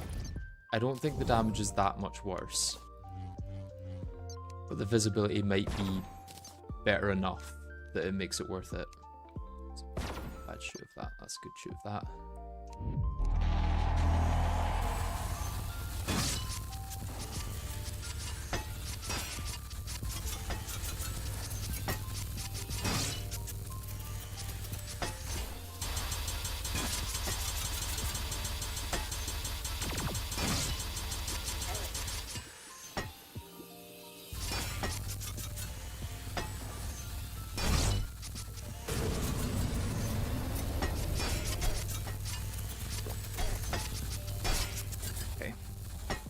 Knock back straight into the next one, and then knock back straight into the next one.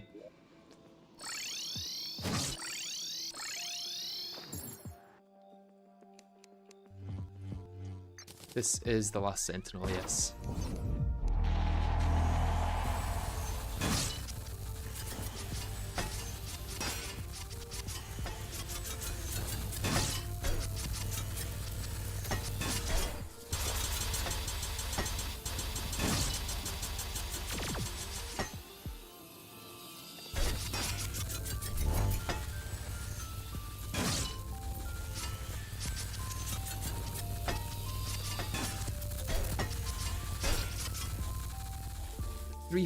Hits, 300 health per hit is so damaging. It's just, I basically have to no-hit it, but also without a ram dash or anything like that.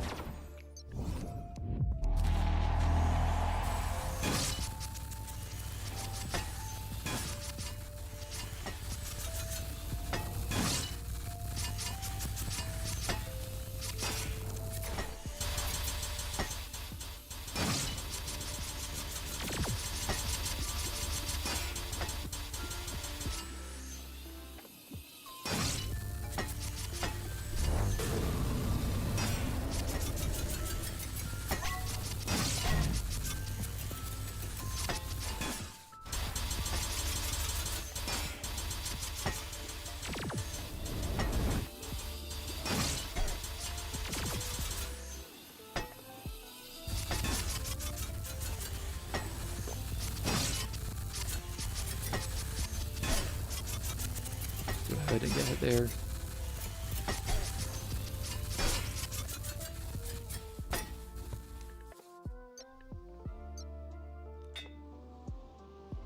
Is flare gun cheese an option? No. No. Unless there is quite literally nothing else in the world that I can do, that is not an option.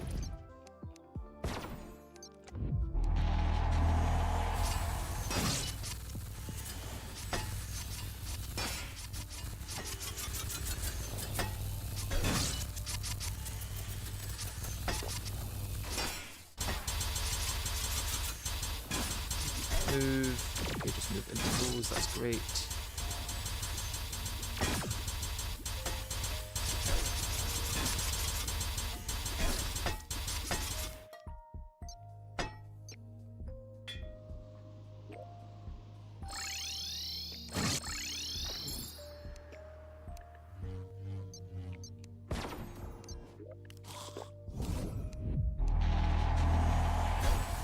Oh, thank you for that instant hit.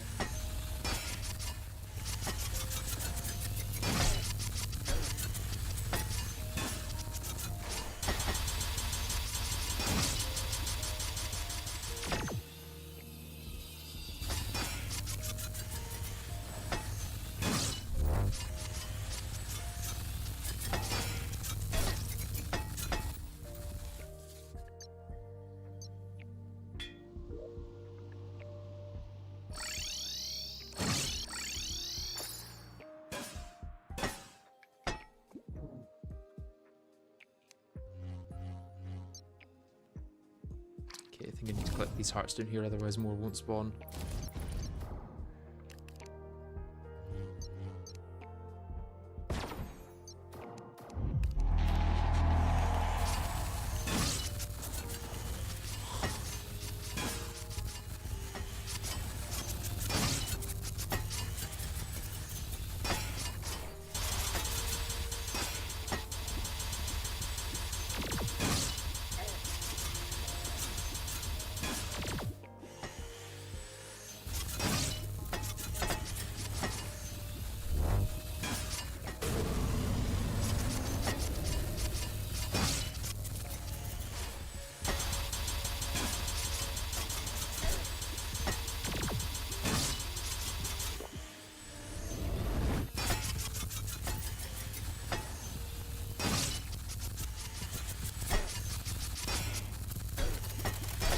Literally can't move down fast enough. Ah!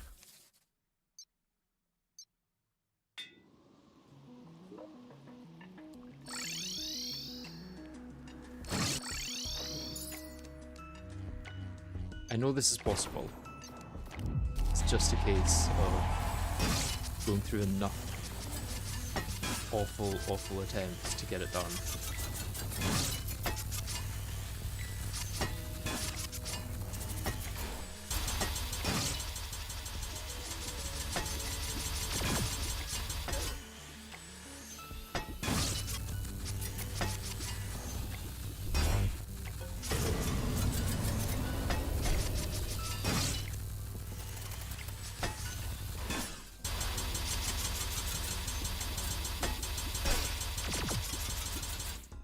One of those random dark energies that just appears out of nowhere.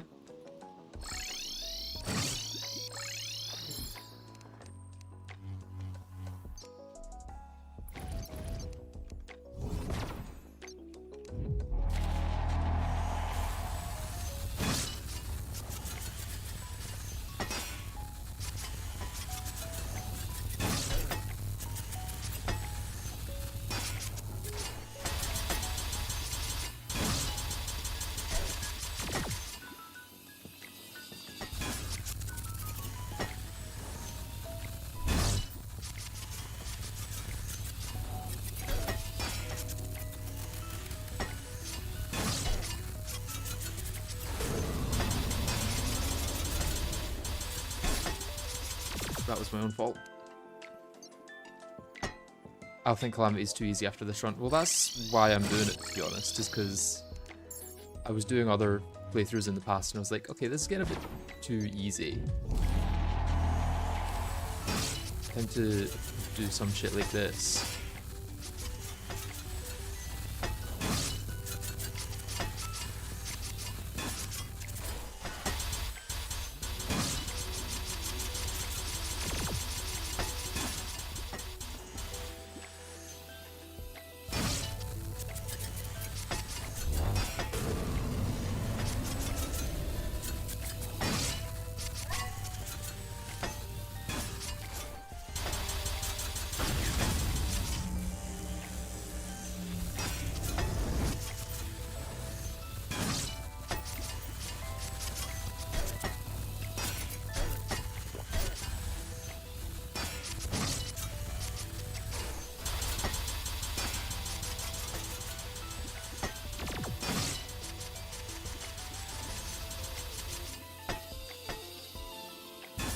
Phase right, the last of these phases.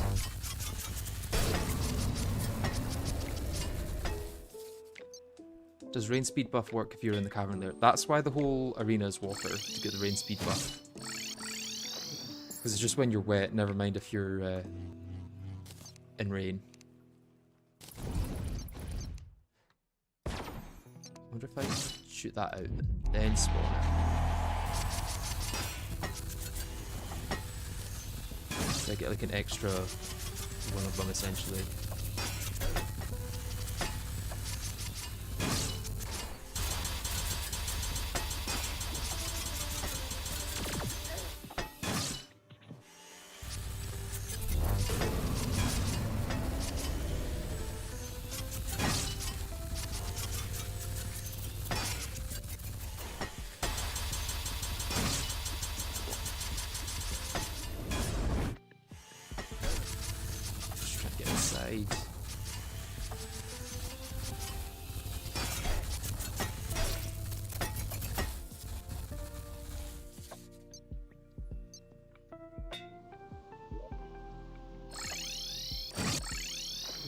I can't wait for this to give me absolutely nothing to use against the next bosses.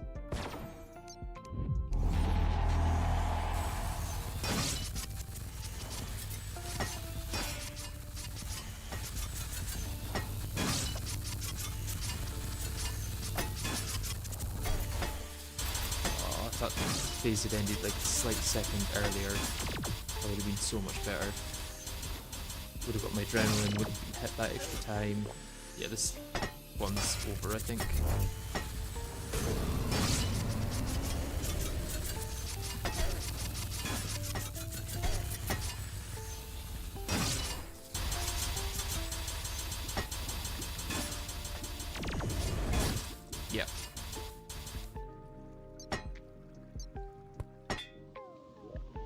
Yeah, I need to kill at least one inner orb, but I need to kill the right one for his rotation.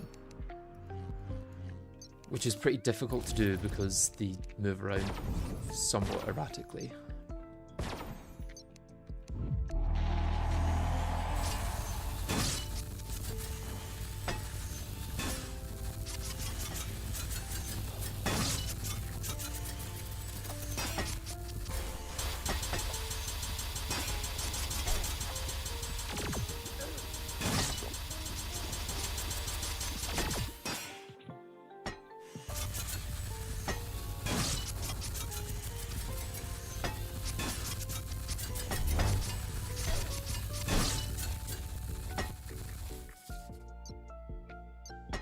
Well, I do Boomer Duke. I'm gonna have to, I think, because I want to do every boss in order for the most part.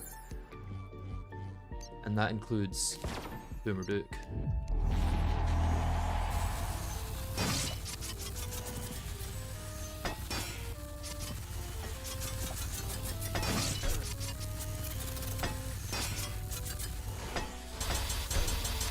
Okay, yeah, just immediately sucked into it.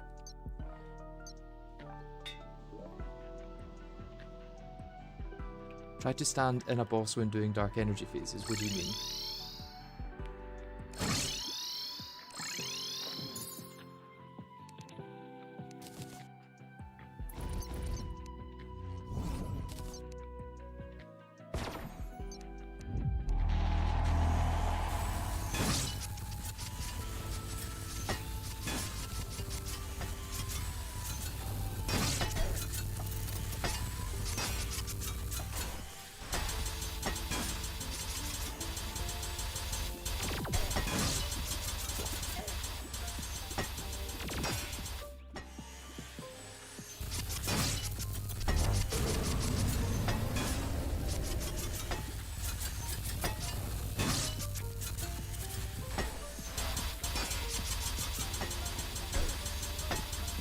Another one of the random orbs. They're so hard to see because they're not like in a spiral like the other ones.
Oh.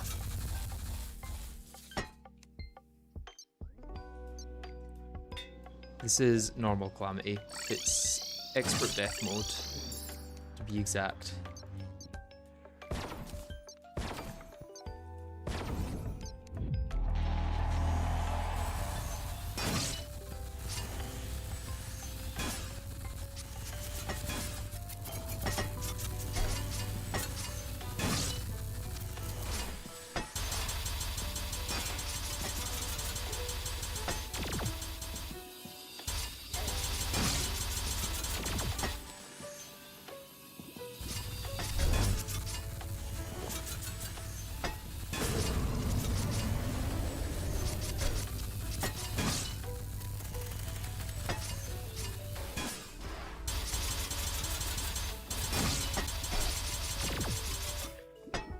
I just need to get through that phase as soon as possible because if I can't move, I can't dodge. And if I can't dodge, I'm dead.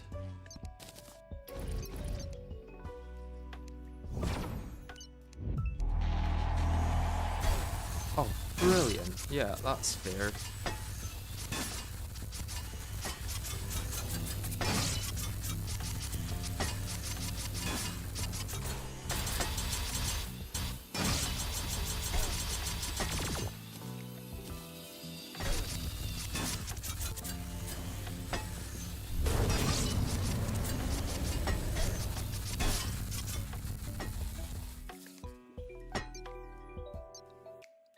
Don't go on the boss, keep away from the middle of the spirals. I think the safest place to be is in the middle of the spirals. Because if I'm not in the middle of the spirals, he moves incredibly erratically and I can't really predict what he's going to do. Whereas if I'm in the middle of the spirals, I just have to worry about them going around me, not about going into me, you know?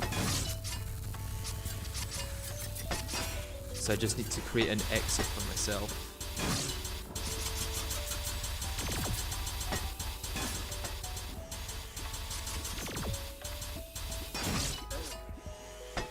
Curved around a bit faster than I expected.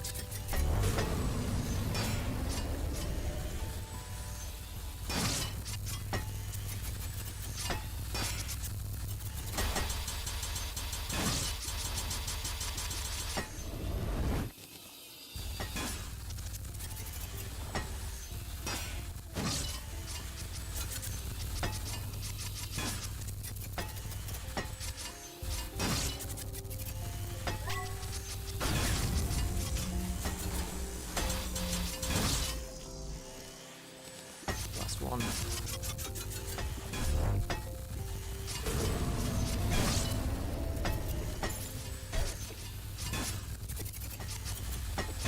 Ah.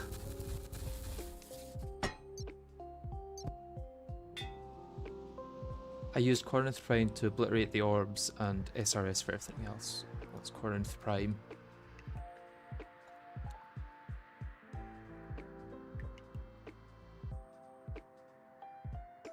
Could technically make that.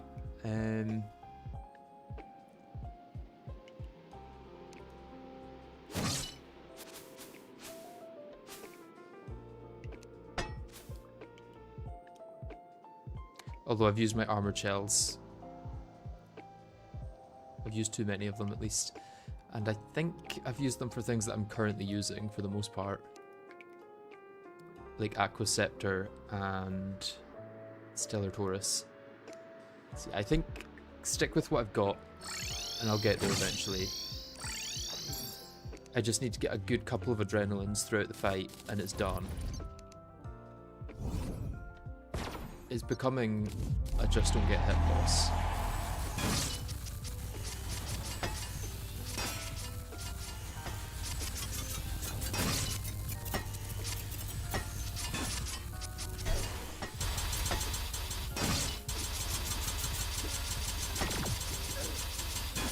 Did that really hit me? Was that an orb that hit me or a thing?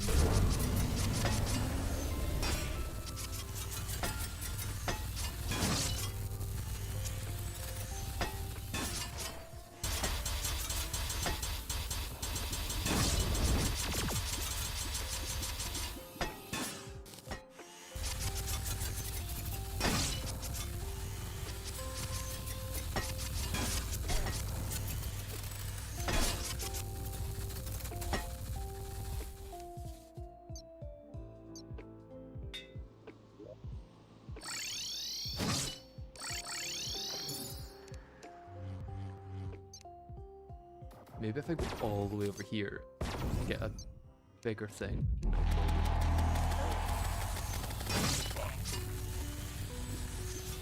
Just get hit by a dungeon enemy. And then looks like we die.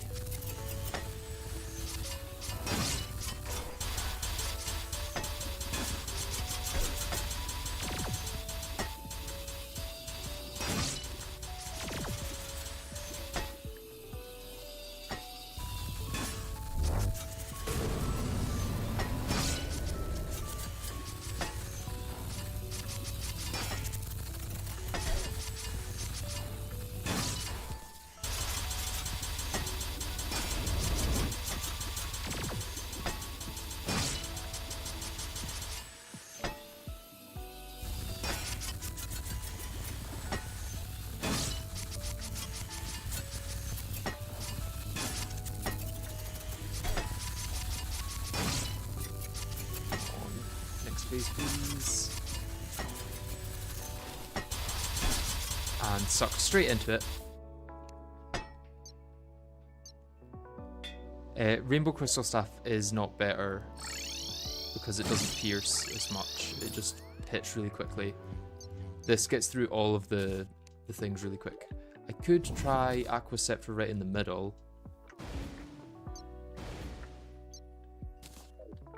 Because then there's less distortion with the view, but still quite a lot. And it's right in the center of the screen rather than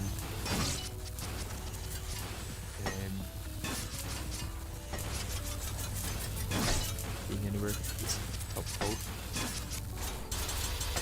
And pulled straight into the boss.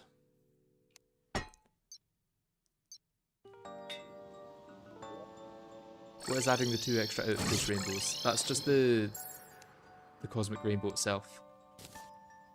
Yeah, I think for visibility this makes more sense. Lasers are the way.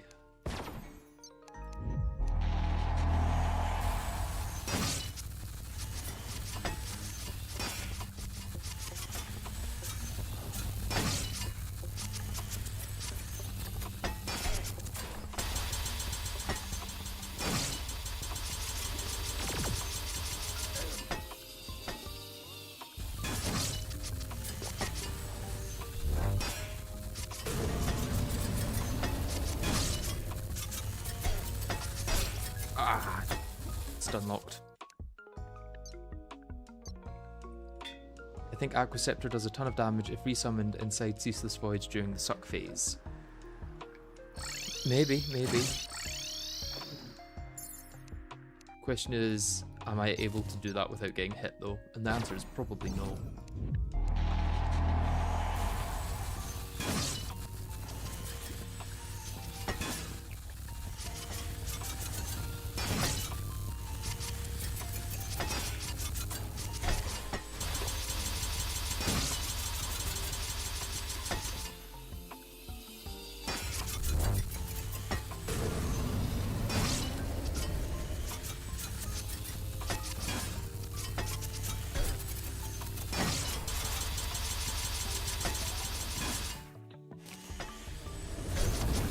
I can speedrun through that phase if I get a right click directly on top of Ceaseless Void.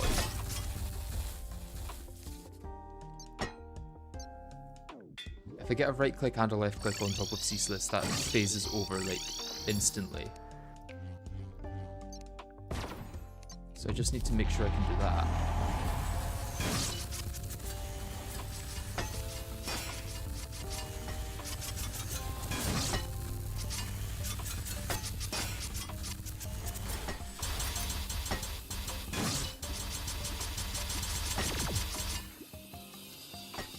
That.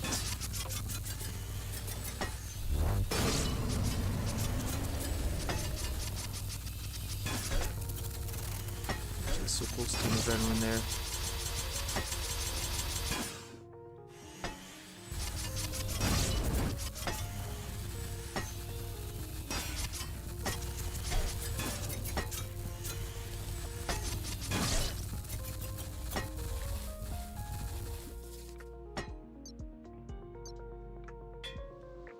Yeah, I've already got the war table. I've got 2 here, they're just on top of each other.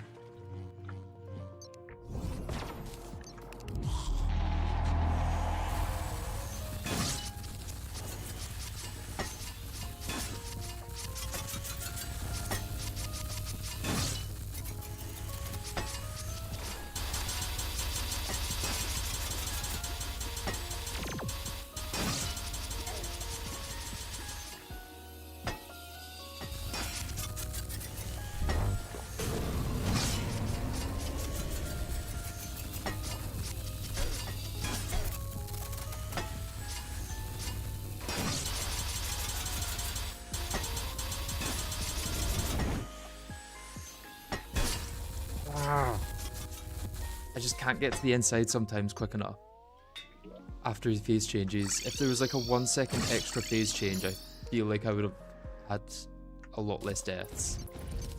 Well, probably the same amount of deaths, but I would have been closer on a few more of them.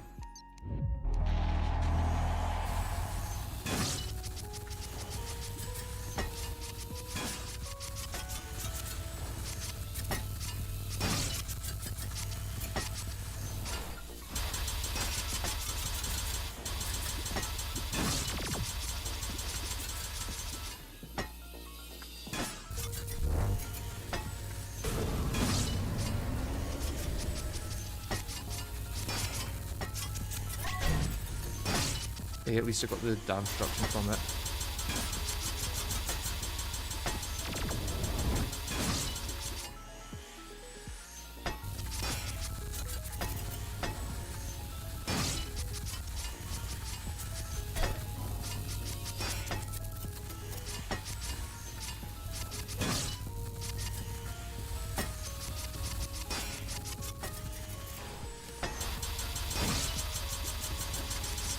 Please.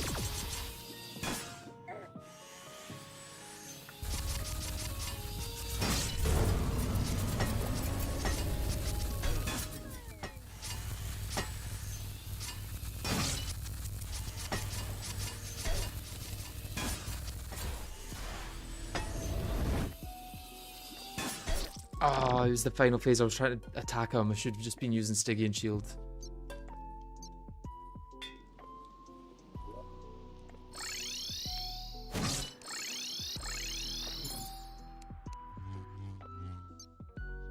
Okay, I need to remember to switch to Stygian Shield once I get to that point.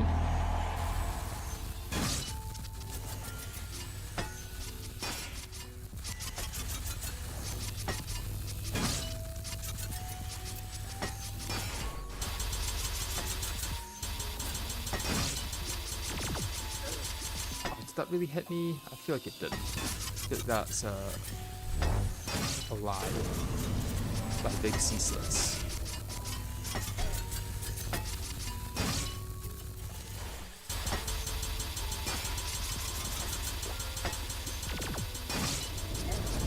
That one did hit me for sure.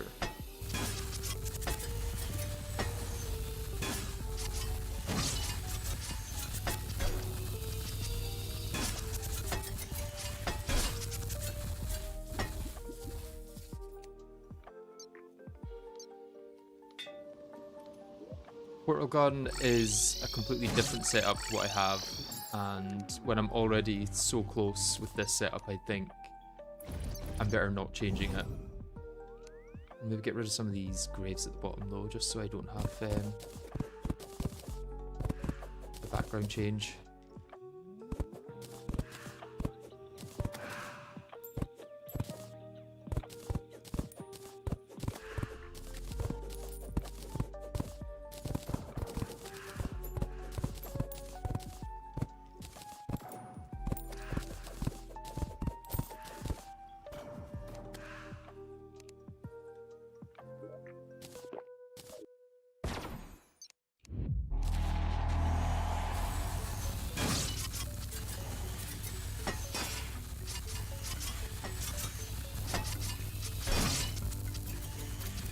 First hit.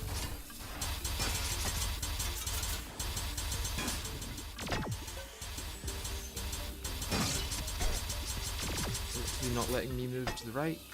Brilliant.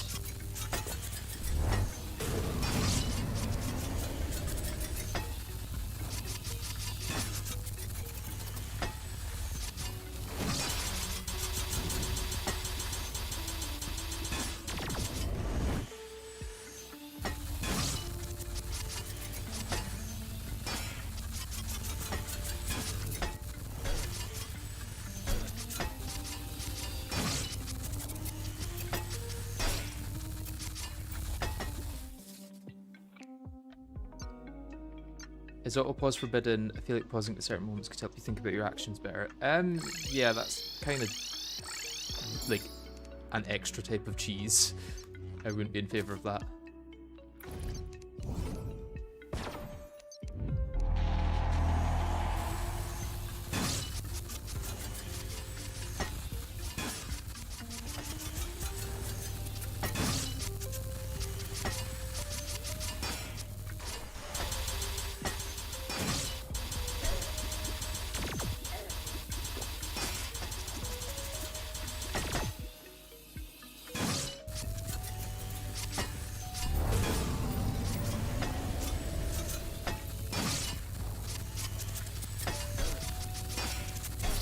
Yep, just move them all as I move, that's great.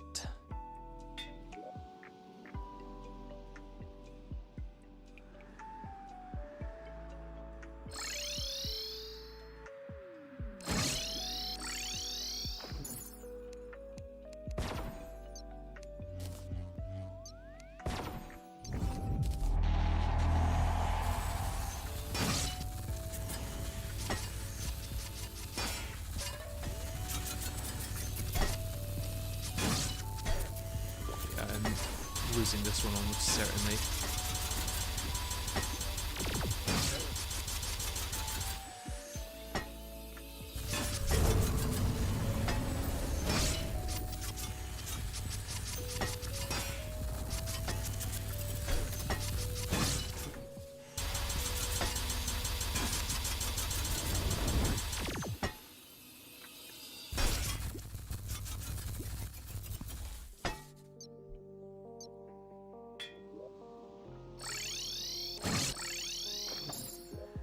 Still got 67 blood bins, that's good, at least.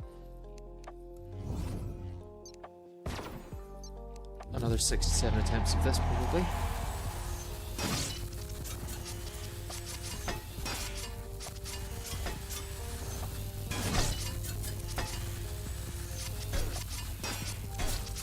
Okay.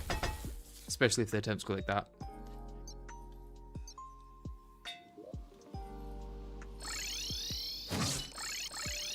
Auto-pause would probably not help that much, anyway.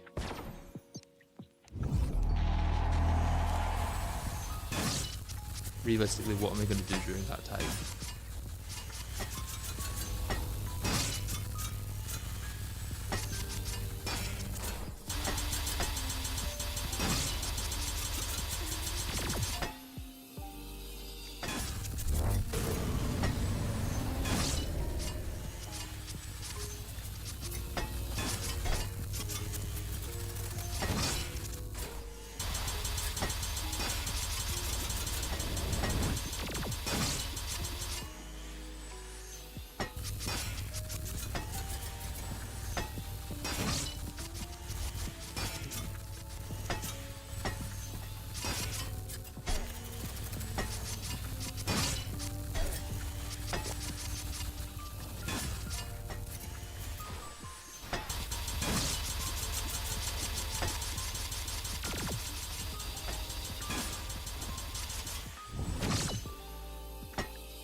Why does he just teleports and then his like orbs instantly come to fill in the space where he's teleported to? Come on. I just need to lock in.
Oh, I tried to teleport, but I think I still had my timer going.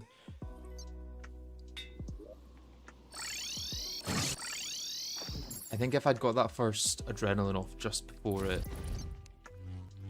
went, because I was like 2 seconds from adrenaline, if that. If I'd got that off, I'd have been in a much different position.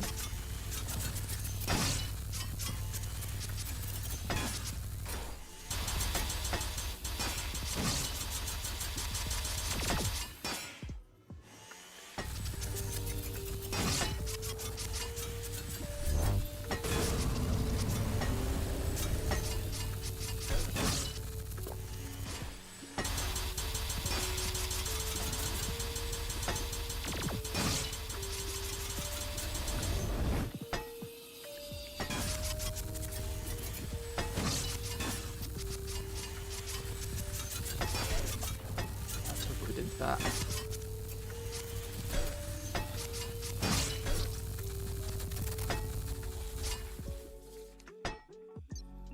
If Ceaseless was able to be hit, or if his void things were able to be hit by the debuff this has, it would be over for him.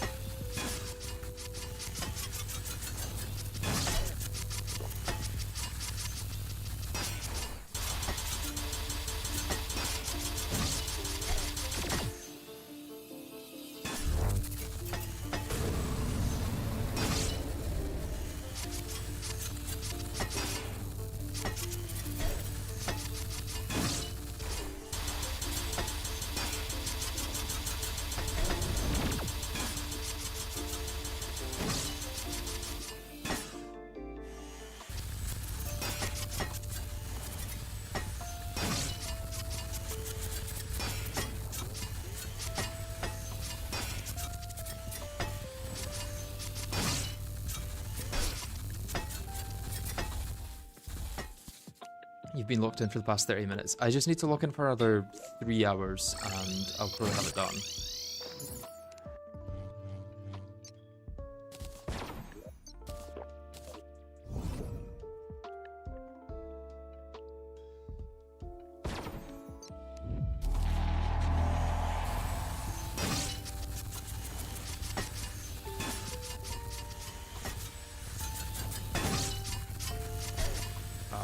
That was dead like a second earlier, that would have been less damage taken.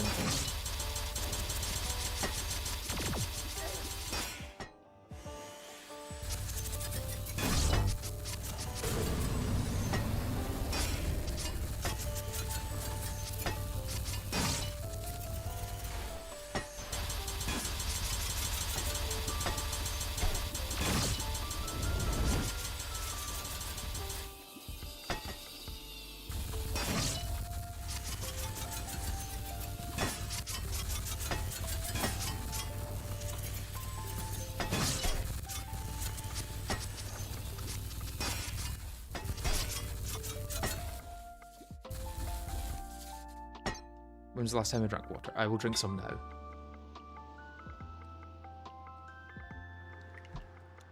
Okay, I've drank some water, so therefore we're going to get it on this attempt.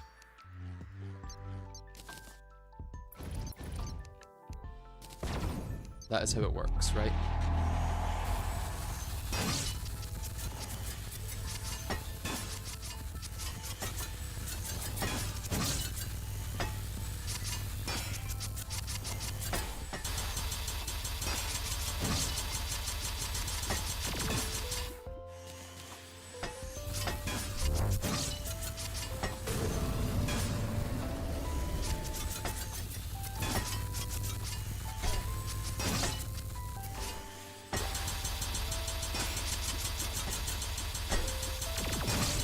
I hate not being able to move side to side. It's weird because it allows you to move up and down, no problem. It's just literally will not allow you to move side to side.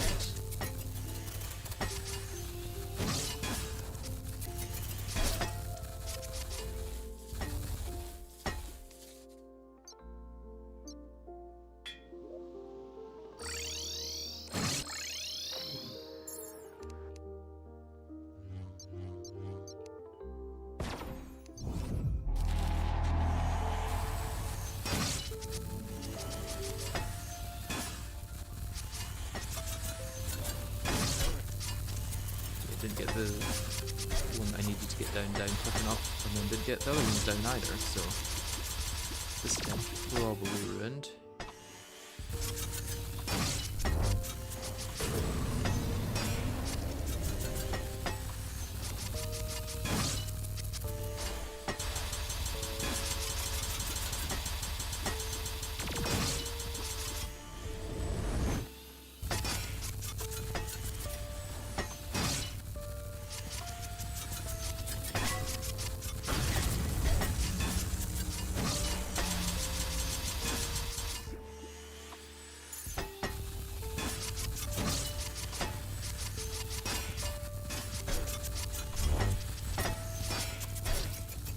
Ah.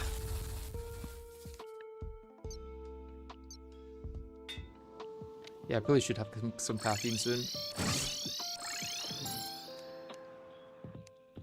Caffeine would probably do it.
Oh, what? 1.7%. Oh, so close there. I thought that was going to be it. But once again, proves that it's possible with perfect play. And I do think it has to be pretty much perfect. Like, it is going to be basically a no-hit if this works.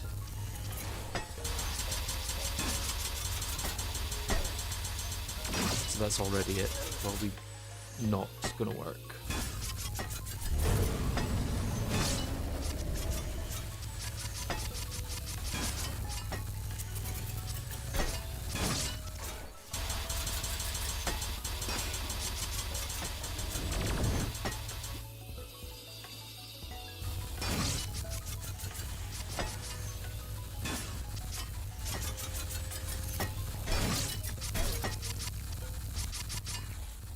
Stygian Shield seems detrimental.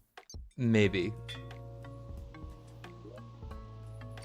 I forgot that I had to remount after using Stygian on that one.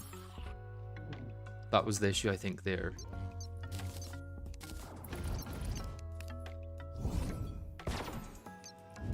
If Stygian just worked well mounted, I think that would have been a much better attempt.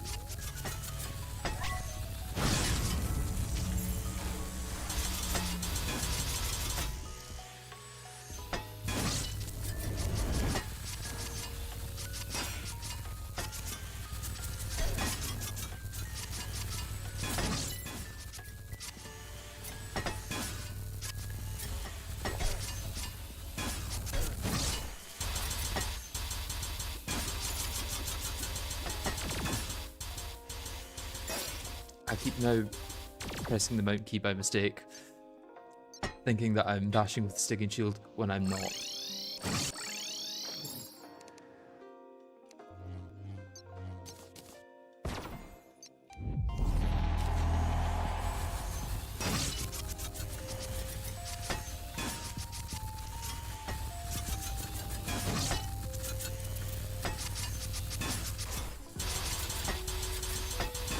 good place for him to land for that.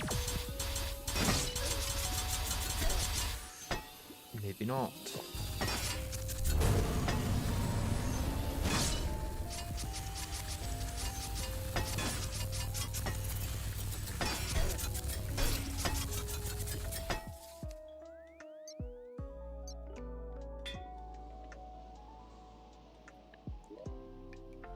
Yeah, I have no momentum, you're right. If the orb is flying towards you, you face tank or you die. I mean, that's normally my my strategy.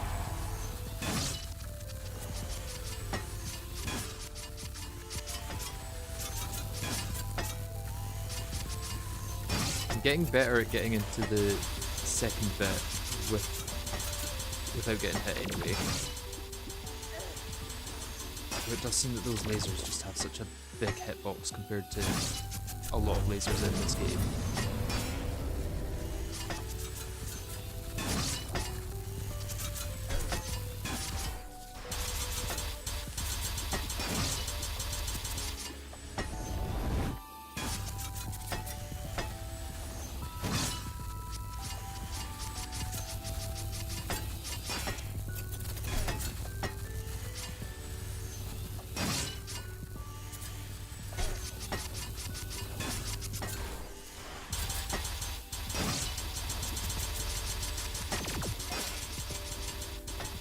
Instantly dead.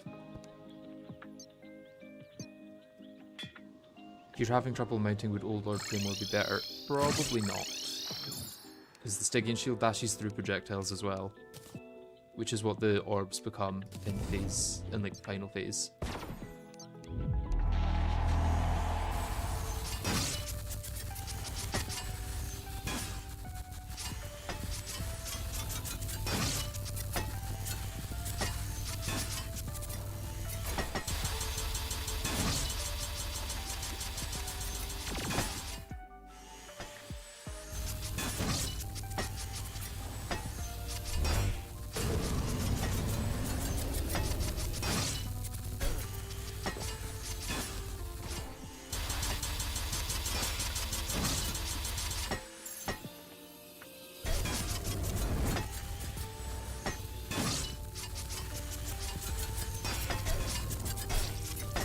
Ah.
How many hours or streams do you think are necessary to beat this challenge? It really depends, because some bosses have been like much easier than you would expect, and others have been incredibly difficult. Like, I wasn't expecting Ceaseless to be this much of a problem. Ceaseless could easily add on like a 5 or 6 hours to the challenge.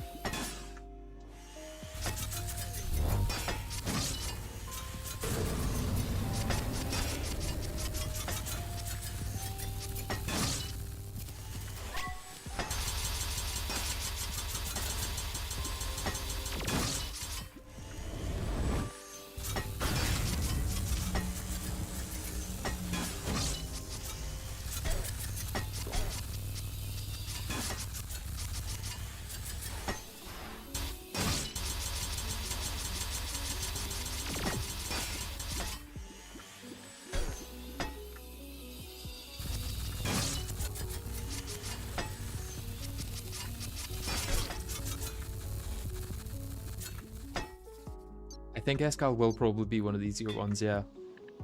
How many bosses are missing? 123 for Ceaseless. We have Ceaseless, Polterghast, Old Duke, Devourer, Yaren, Exos, and Calamity. I'm probably not going to do boss rush, so that's 1, 2, 3, 4, 5, 6, 7 bosses to go.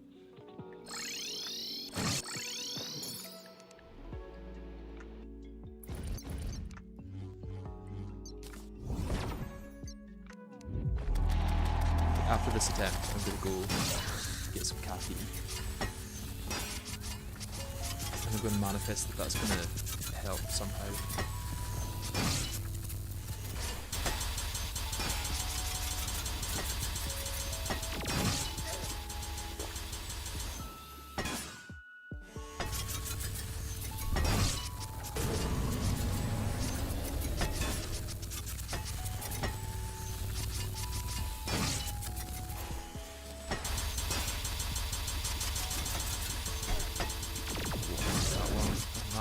And that one. Pretty sure I said and that one before I even hit it because I knew I was gonna, because I can't move side to side. My left and right mobility when Ceaseless is doing his vortex phase is like 10 miles per hour if I'm lucky. Probably more like 3 or 4 actually.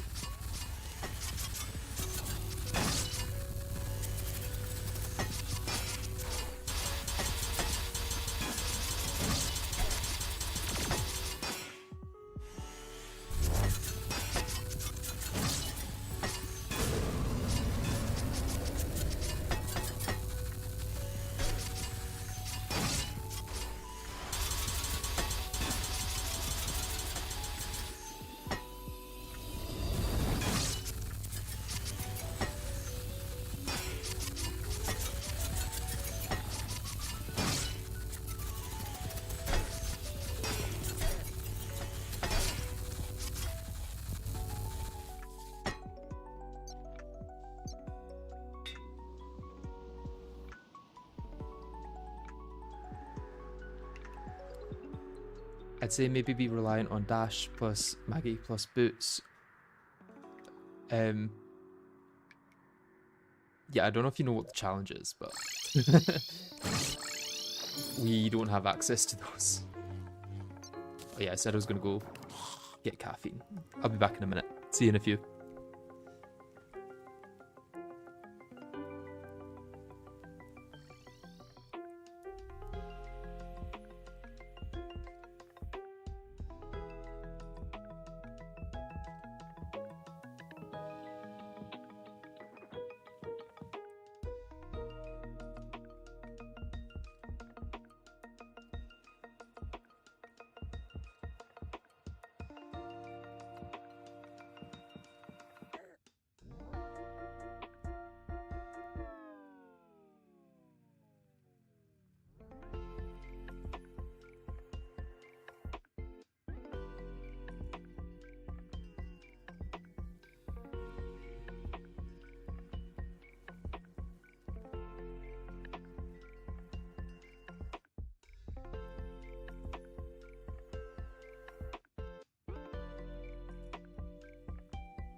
I am back.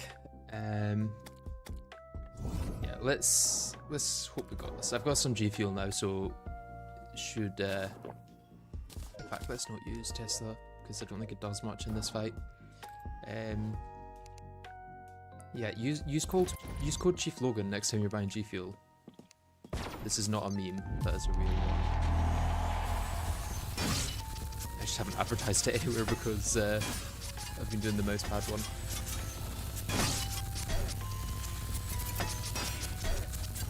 This is a bad attempt.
I just don't have the mobility because he keeps trying to move me towards him.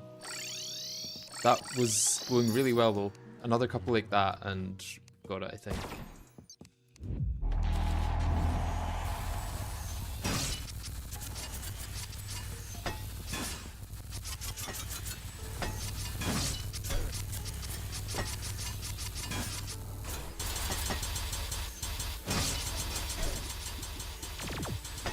Had to teleport there because I just couldn't get out of being right next to him.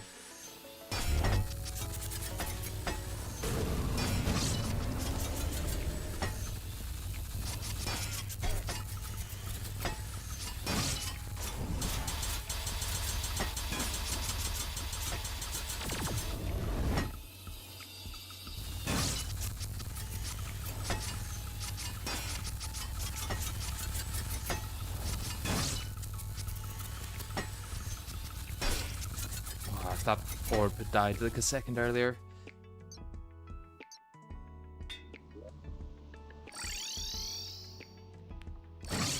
I would work with the Goat Spy again, yeah. They reached out to me for this one, so if they ever wanted to do another thing, I would be very happy to work with them because it has been an absolute pleasure. And I'm very happy with the quality of the mousepad and everything.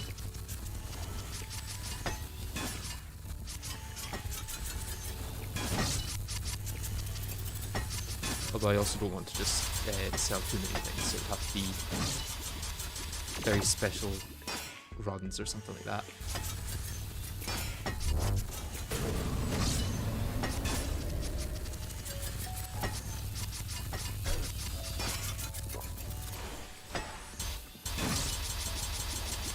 Speed on that phase.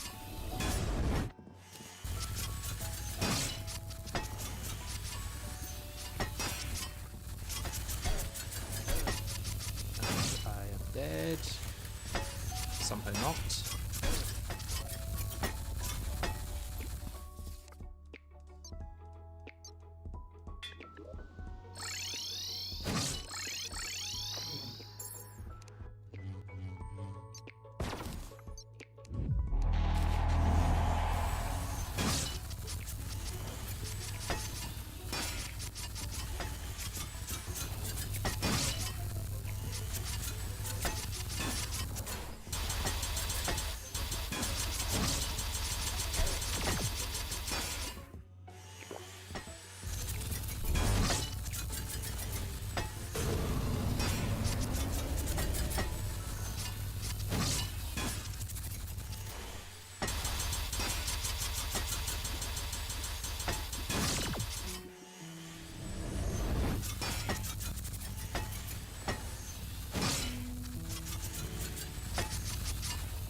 It's just whenever he moves, because he does like that moving between 8 different positions around you.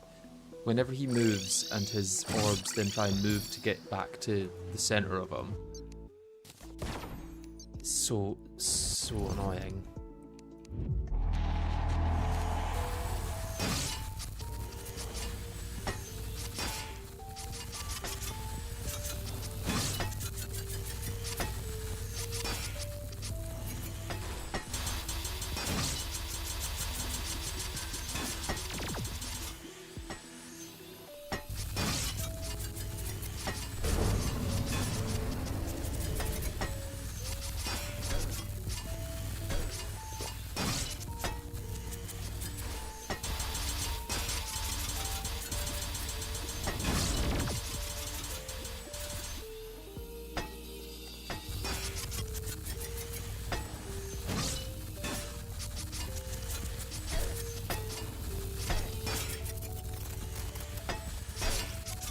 Oh, that died as it hit me.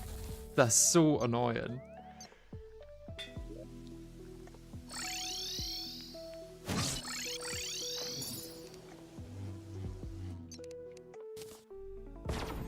Don't know how much the rainbow's doing, but it can't harm. Unless it's causing iframe issues or something, and then it can, but let's just assume it's not.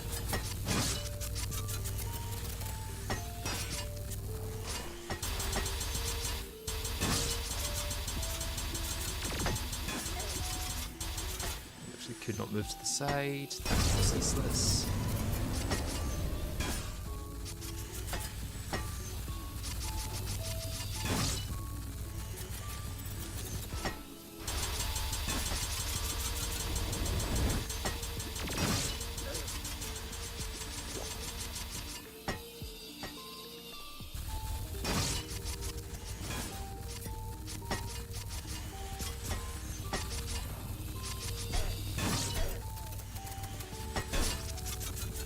It's so annoying that if you are shooting and then you click over either your buffs or the little potion timer there, it stops you from shooting. Like, why do I need to be able to click that? Why? Those bounce for quite a while. I wonder if I could be a little bit cheesy and do like...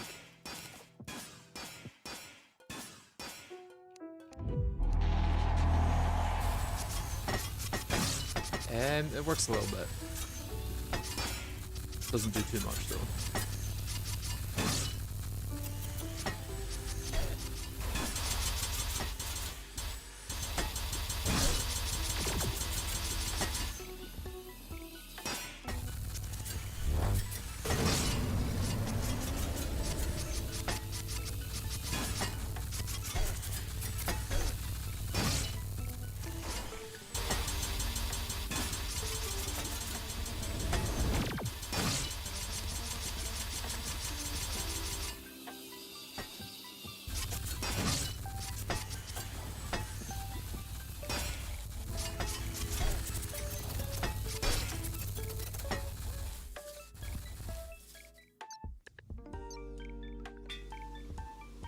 Yeah, I'm aware of the Shimmer interface. I just feel like Shimmer is a place. It's just personal choice. I think balance-wise, having to go to the Shimmer is fair.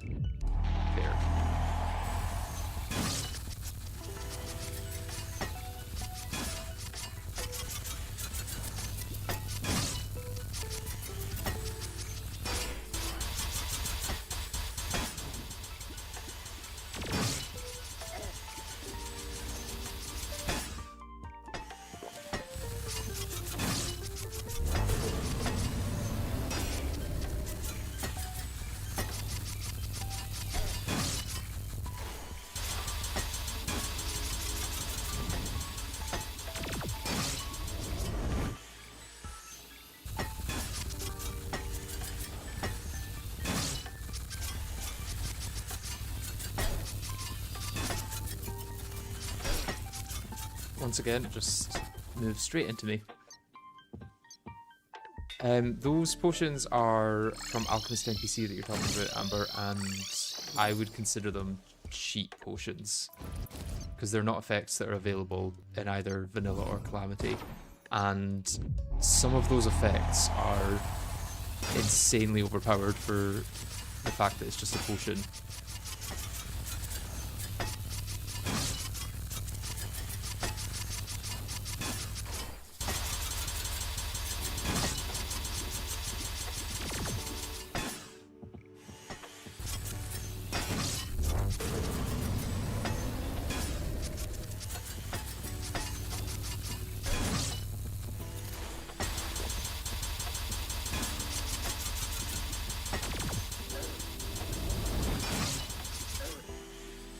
Same thing hit me twice there.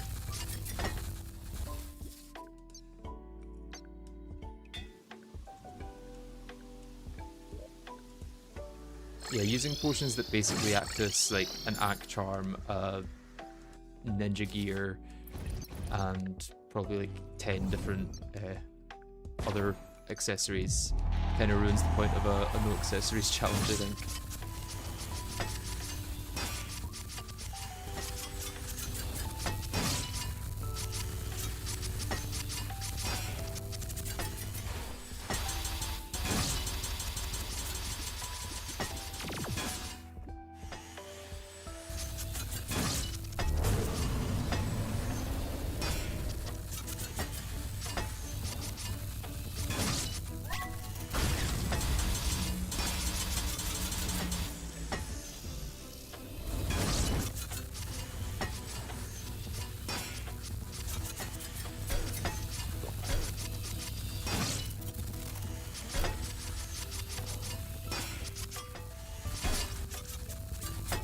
I sometimes just genuinely don't know where they're coming from. There's an Alchemist NPC potion that's just straight up Hallowed Armor. Yeah.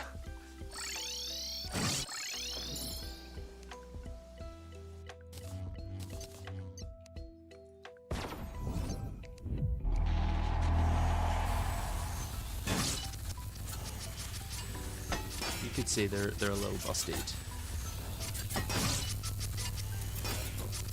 Someone at my door, be back in a minute.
Okay, I am back. Let's see if I can somehow not die as soon as I click back onto this screen. Oh, I somehow didn't. Watch this be the attempt somehow. When I had to go answer my door halfway through.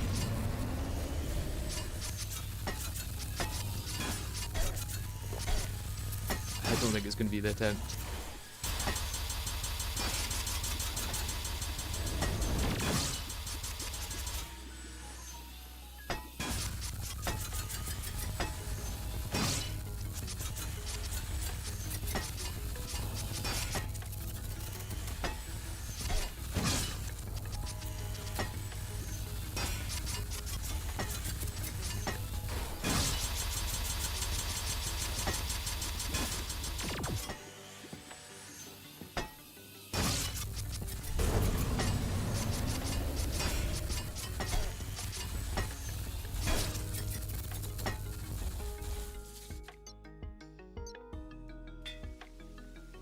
Yeah, stealth is not an option, sadly.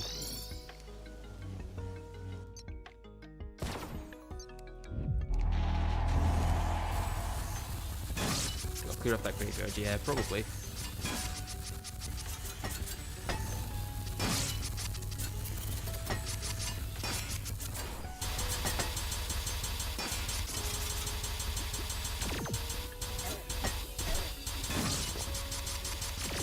Two hits in succession there.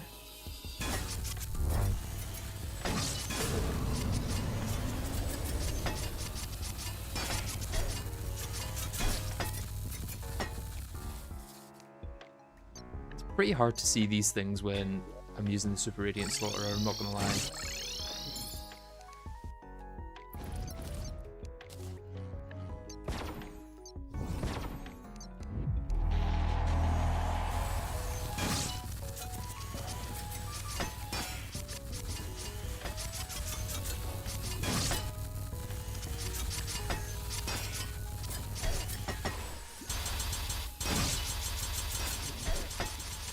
I teleport straight into it and then can't do anything.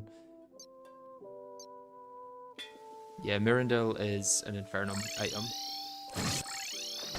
I probably have the better version of it, the Stygian Shield, but...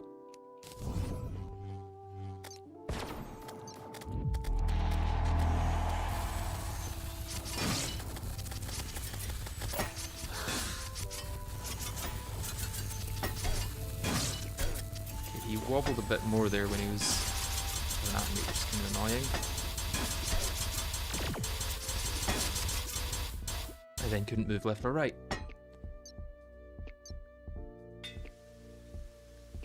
Danger Sense and Hunters I don't think will help, according to the Omniscience haters.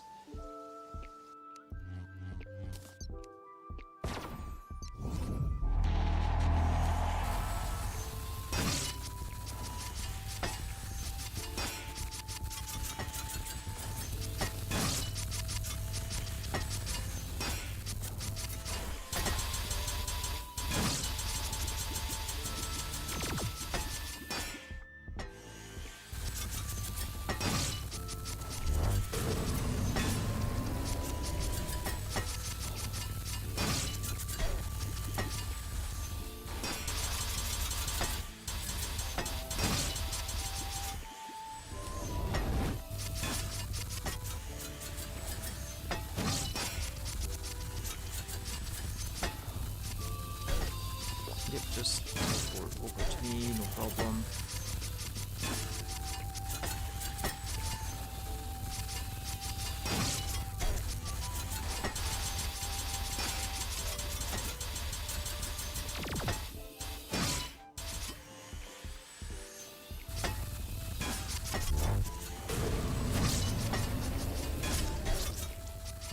Should have teleported there.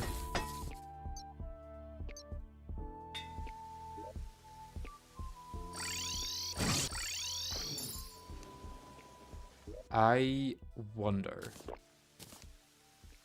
is this another time for Everclear? I don't have enough Aureus cells for it. I could get more.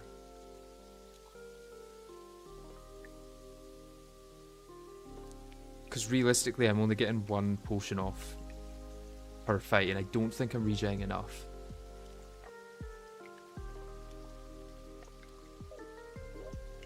But is it better than? Is it better enough?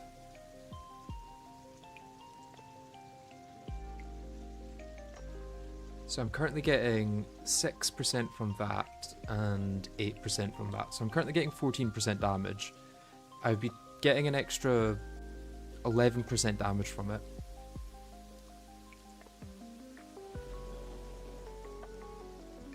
But then my life regen is so much lower.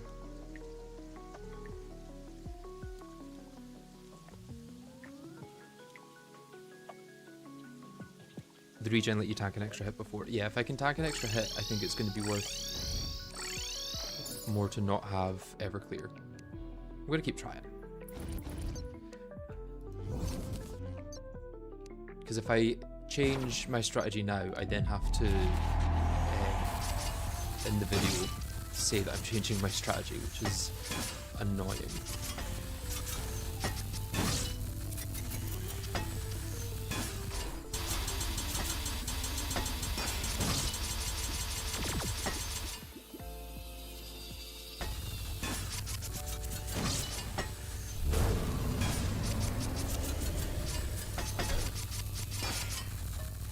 See, that wasn't heading towards me, and then it suddenly was.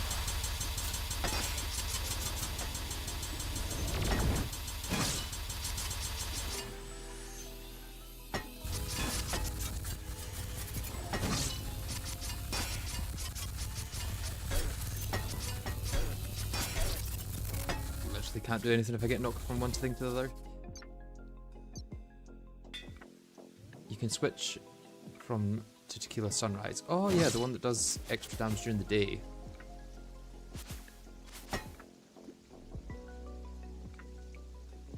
Crit chance by 8 and defense by 10.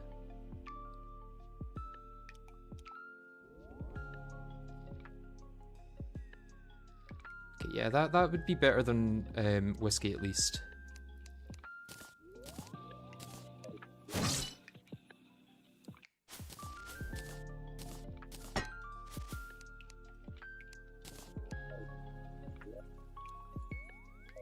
Or use Bloody Mary. What does Bloody Mary give again? 10% damage and movement speed. The movement speed isn't worth much when I'm mounted. So we should have 4% extra damage now, which might be enough to get to the next stage quicker.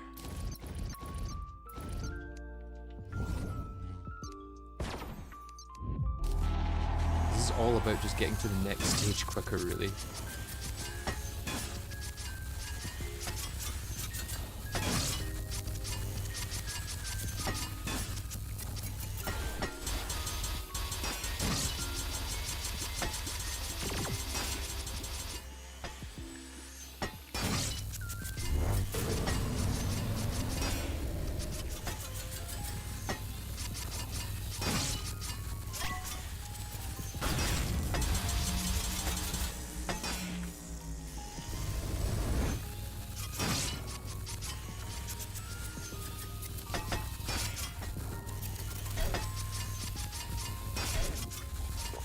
Into that.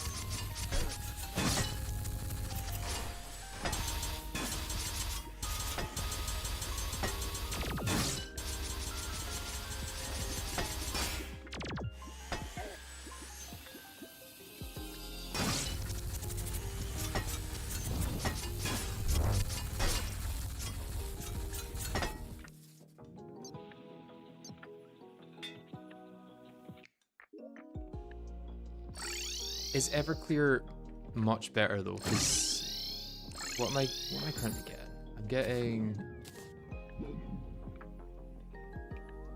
8% crit from that and 8% from that. So I've got 16% at the moment as opposed to 25. So it's a 9% difference. I'm willing to try it. Let's get our Astral Chunk. The annoying part of it having to do it is having to kill Astrum Aureus every time.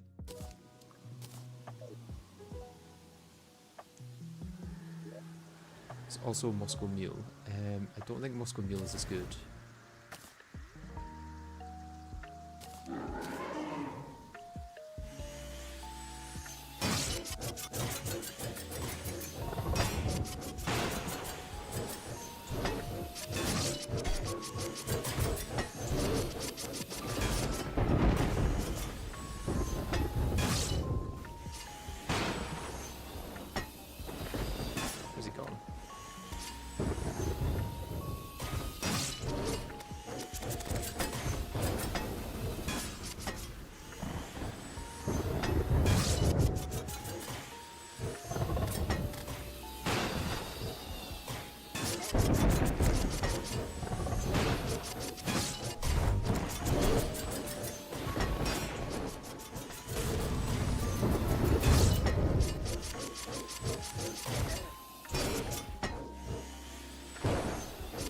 Let's just enrage him. Why don't we?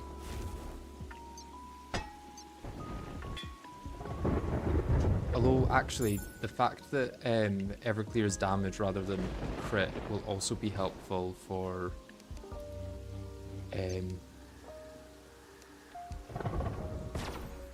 whatchamacallit, minions more so than the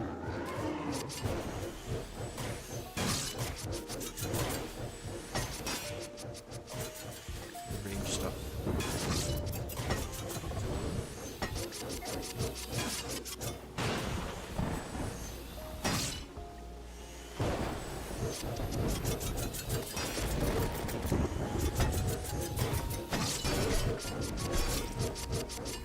I'm just like one hit from death at any point. I think I just need to go back to the wrong way strategy with this.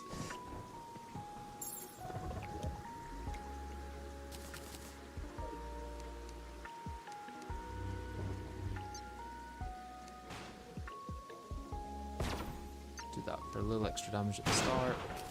And then let's go to the wrong way.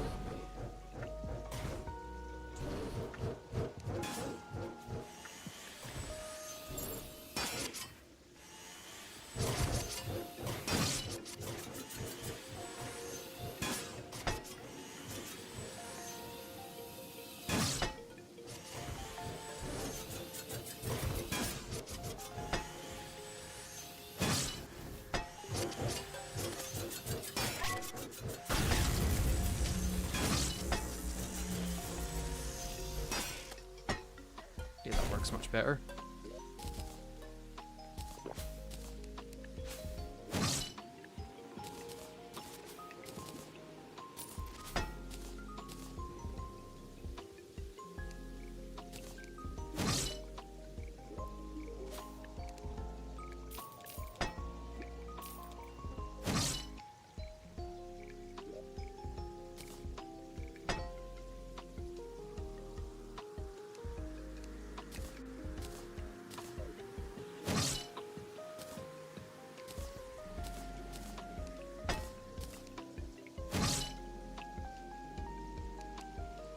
To be honest, the self-damage isn't too bad. I think I would maybe be able to survive that long enough to take out Ceaseless if I just didn't get hit.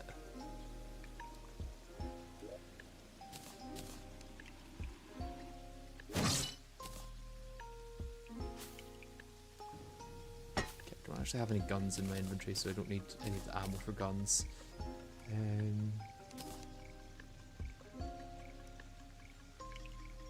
I guess the rest of the stuff's fine.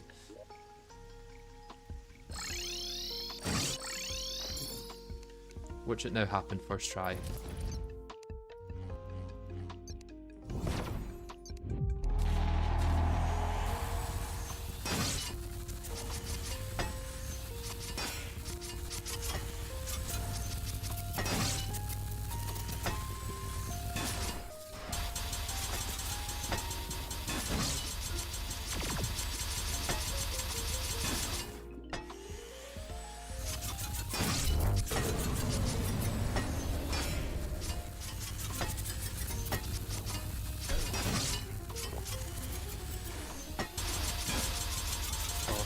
Very nice that he spawned straight into that.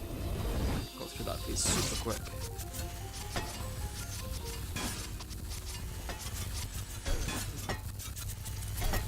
Ow. Ow.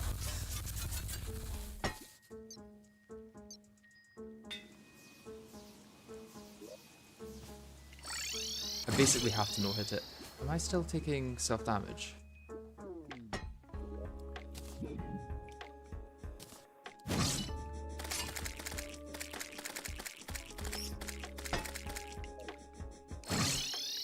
I was taking damage there for a reason.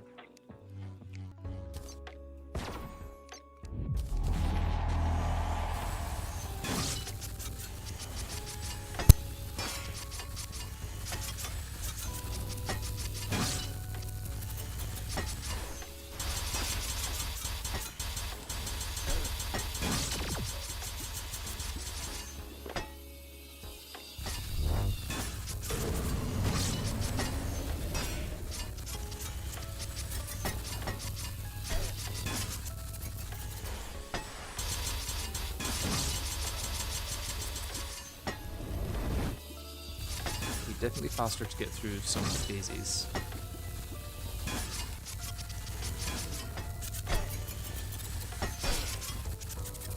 Problem was the third one, I think.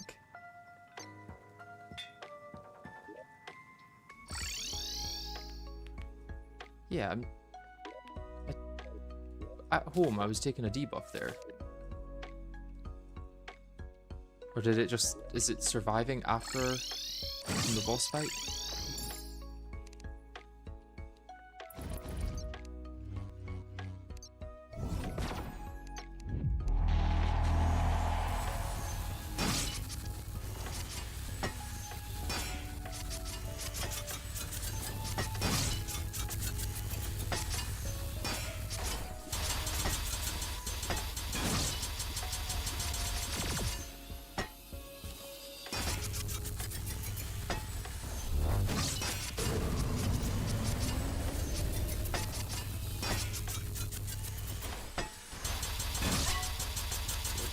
Without the adrenaline, I think, and then adrenaline for the stage.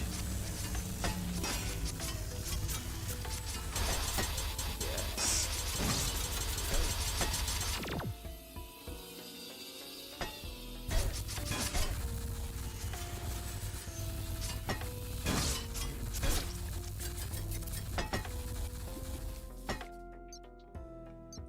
Maybe because regen accelerates with time. That would make sense, yeah.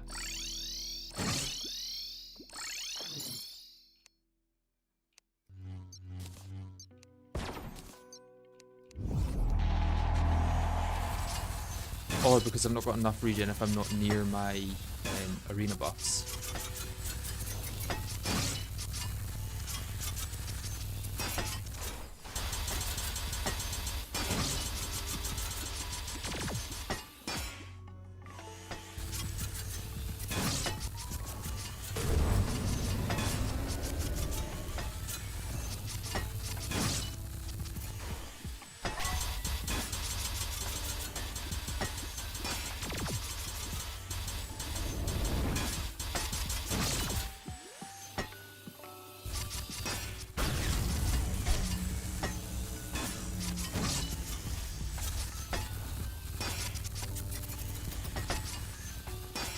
Don't know how I didn't get hit more there.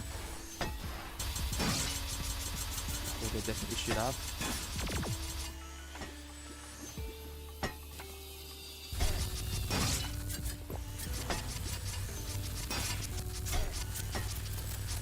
Ah!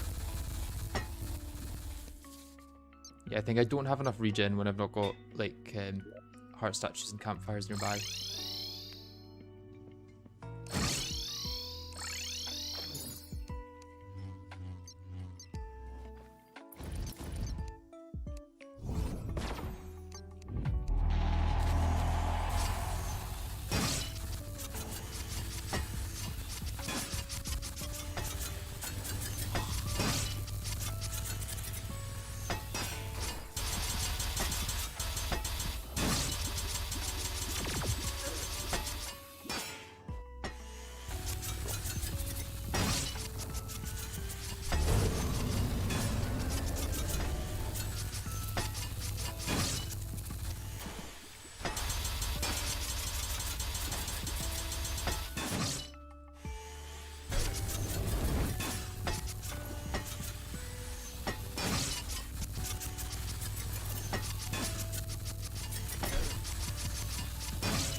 You have to admit that you can now consistently clear the first two orb phases. Yeah, I think that's partially the Everclear, partially just me being better at the fight now.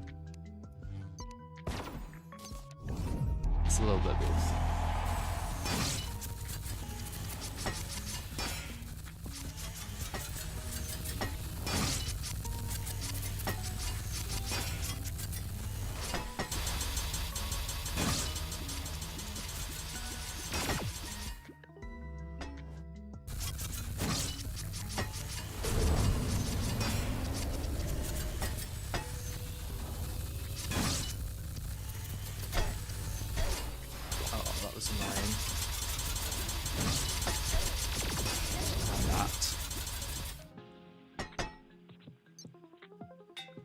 It doesn't have contact damage in the orbs phase. Outside of the orbs phase it does.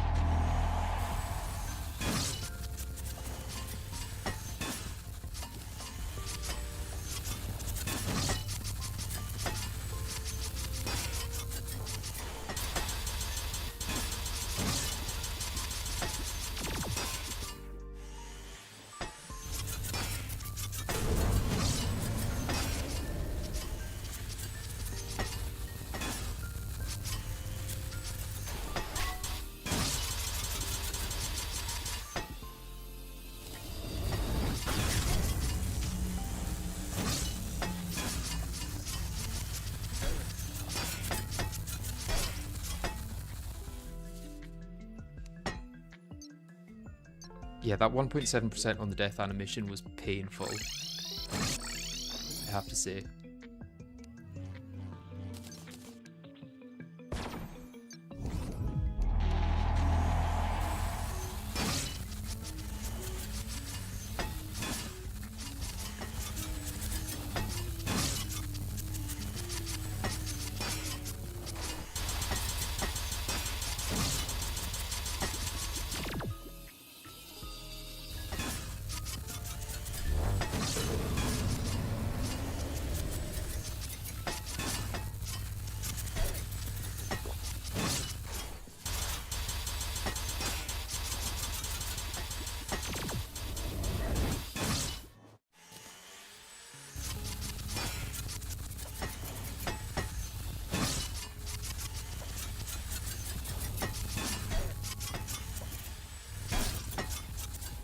Yeah, if I can save an adrenaline for that third phase, I think I can get through it. The problem then is the fourth one. The first two aren't too much of an issue. I should be able to somewhat consistently get an adrenaline from them.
Like an extra 3 seconds of iframes there. Maybe try to spam Super Radiant for layer orbs so you hit as many of them. Spam it just by doing like that. Problem is it increases damage the longer you hold it.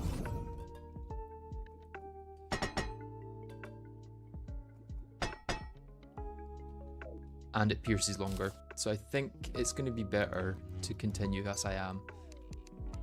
Let's get rid of some of these though.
be able to kill that one.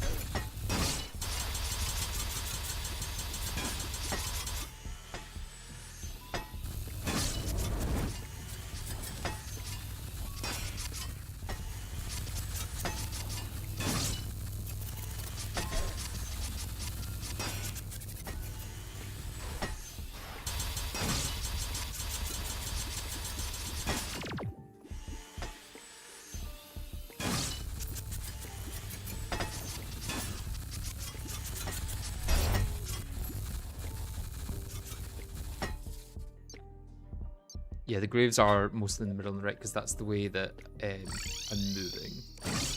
In fact, I wonder if it would be a good idea to start the fight over this side then.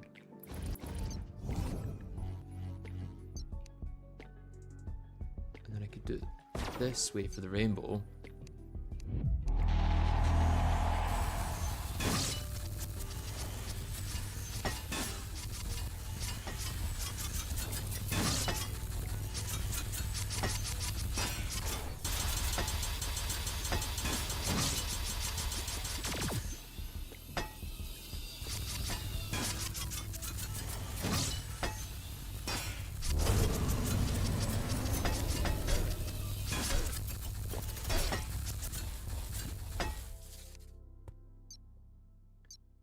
Also inflict 200 damage over time.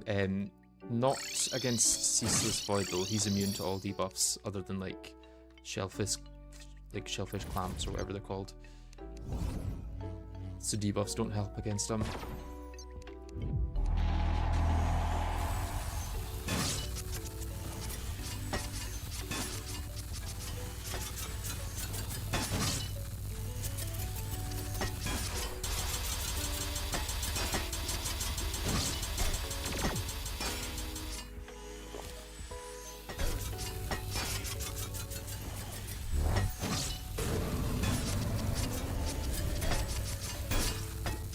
It'd be great if I could move a little bit faster. Mainly down. Every direction is fine except down.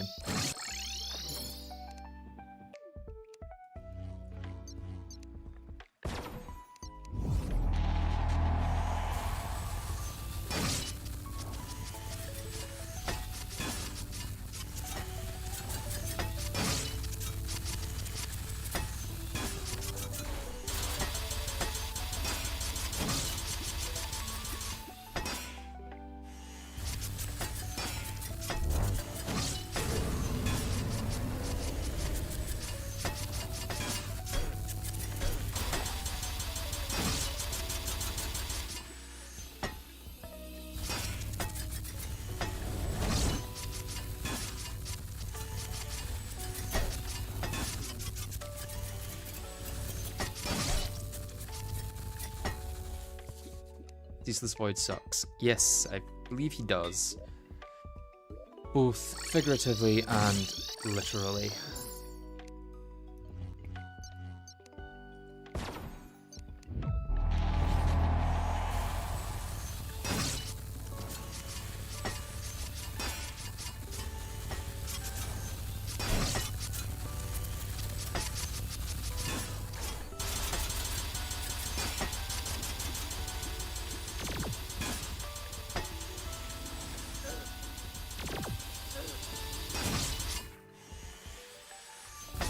Be able to out-heal that if I just didn't get hit, but turns out I did, in fact, get hit.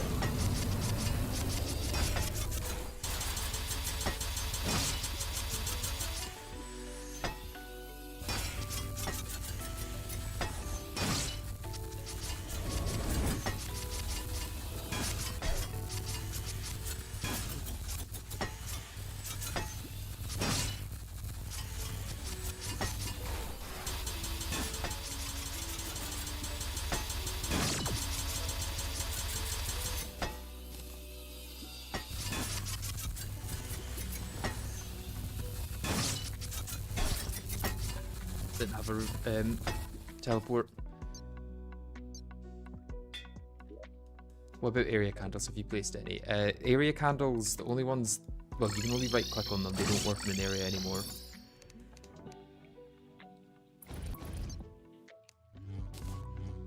You you can only right-click one of them. But yeah, I've currently got Spike, the extra damage, which is helping, I have to say.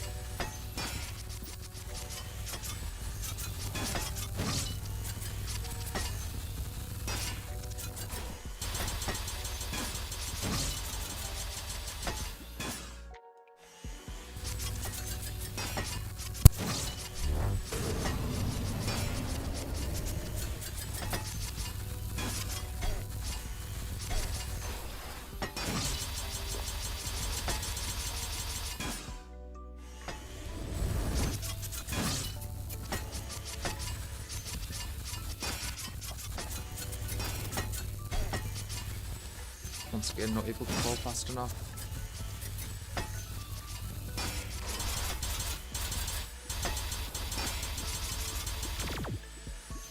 Ah!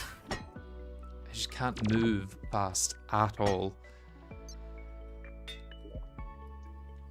Like, if I don't have a teleport and I get like the wrong place when he starts sucking, I'm dead.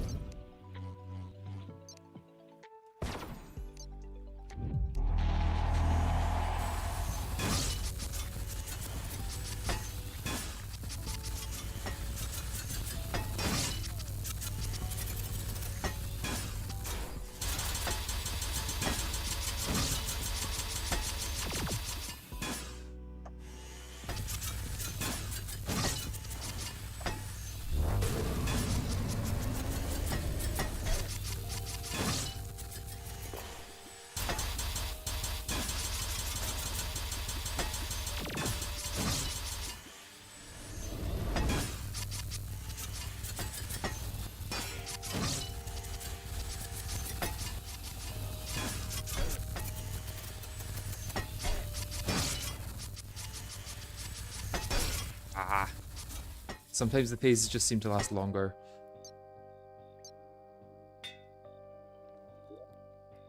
I remember the old fight was a lot more random, but somehow easier to dodge. Yeah, there's no point in it being predictable if it's like still impossible to dodge unless you move perfectly. Which is what it kind of currently feels like. Like, you can say, yeah, on paper it's predictable, but unless there's a good way for a human to dodge it, I don't think predictability means much.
This boss is taking longer than Grief, indeed.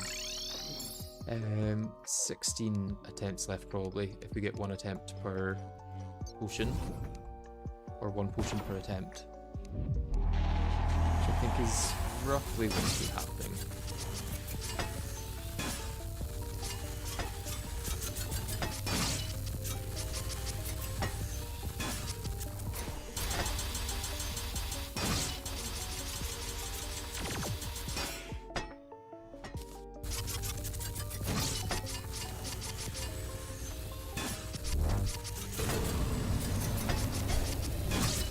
Why is he moving with me there? He doesn't normally move with me.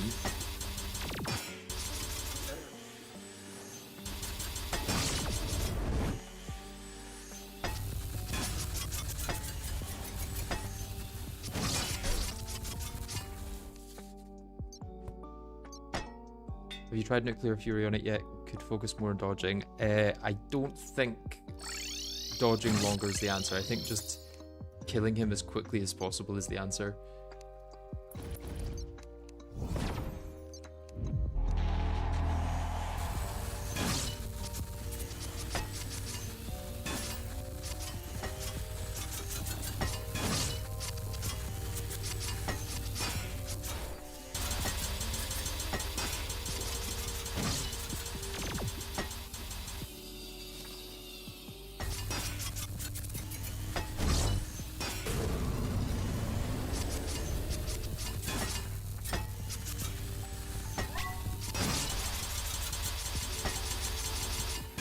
Good phase transition there.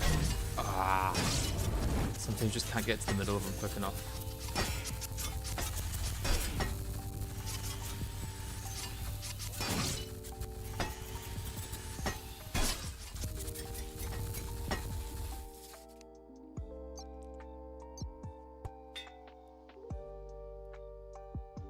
Use your Sentry and Rainbow Gun, you end up going to the other side and they don't do anything. I mean, the things orbit so far that... but yeah, I guess they could go in the middle.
Also, we're sure Stellar Force is good here. Apparently Dark Energies take half damage from it. Yeah, the reason it takes half damage is because it's really good, and if it didn't take half damage, it would be overpowered. I did some testing yesterday, and it turns out it is the best.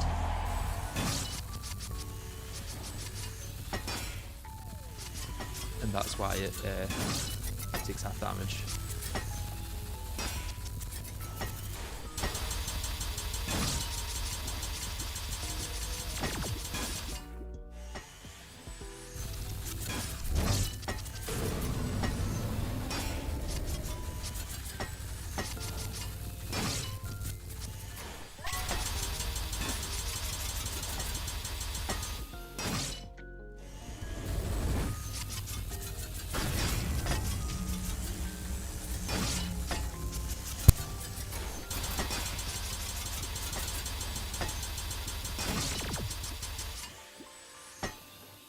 Last phase.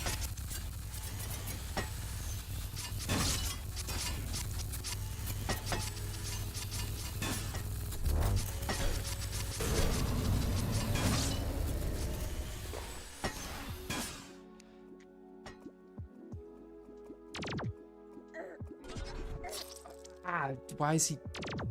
Where was he? Was he not up here? Did he teleport down here? What? I think I was trying to dodge him in the wrong place. I don't know if he moved or what. Yeah, that last phase is really rough.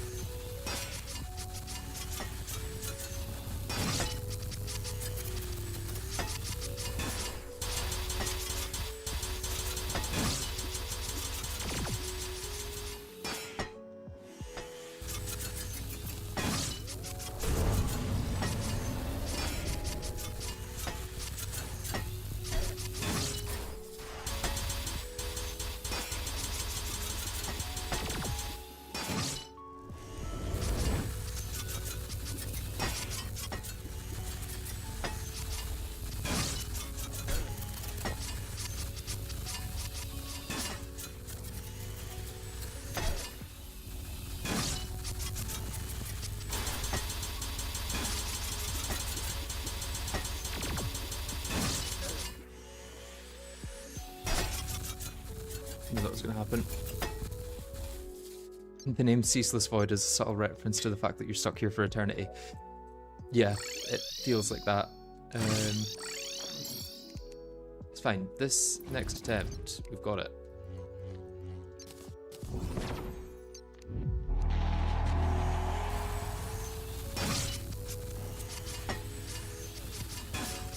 The Cosmic Rainbow is actually helping quite a lot. Not great that I got hit there.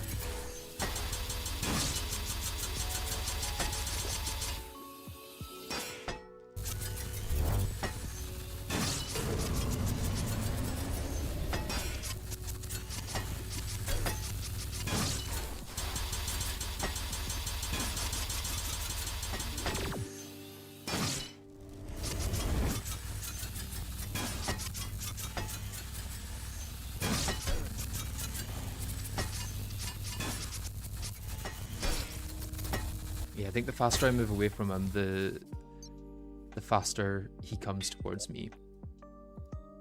The faster his orbs go towards me, because he changes where he's standing, not standing, like floating around the player, and he just seems to go faster if you're in the wrong place.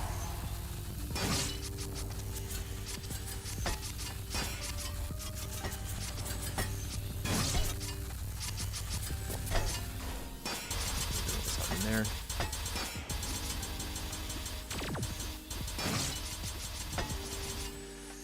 Heal from it though.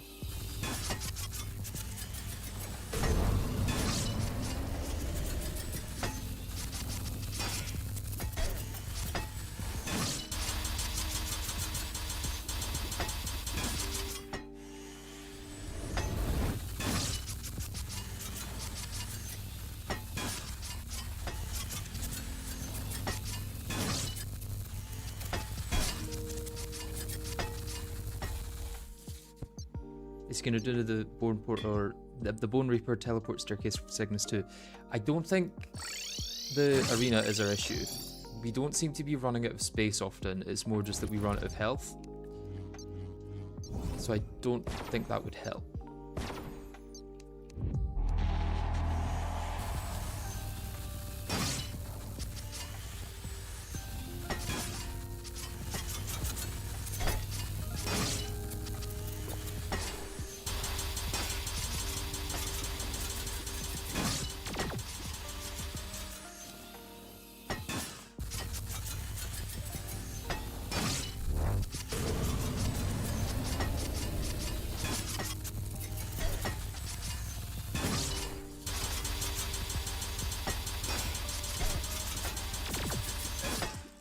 Literally can't move away. How does it, like, how's the boss better by not making you able to move left and right? How does that improve the boss in any way? Doesn't exactly make it more fun. Makes it a little bit more challenging, I guess, in the same way that, like, Confused makes things more challenging. But, like, no one enjoys Confused, so why if Calamity saw that and been like, yeah, let's make a boss that's entire mechanic is moving you but worse than Confused.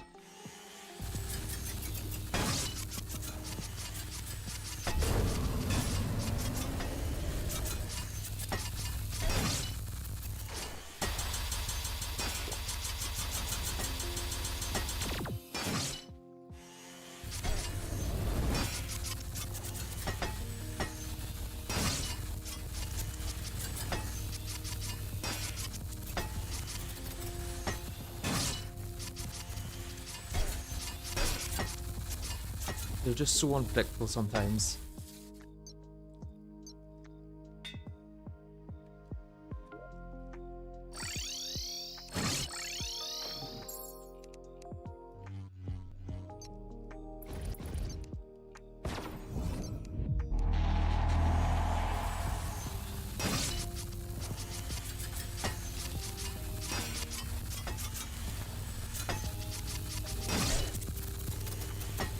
Hit me.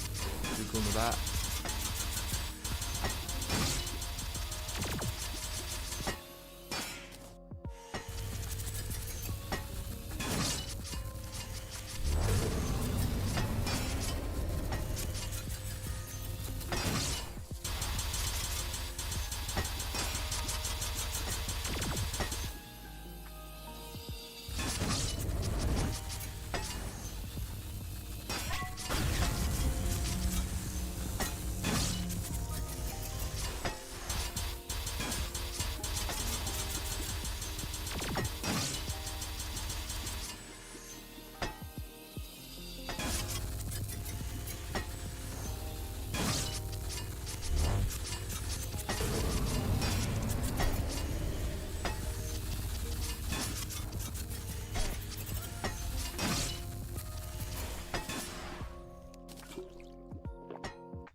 works.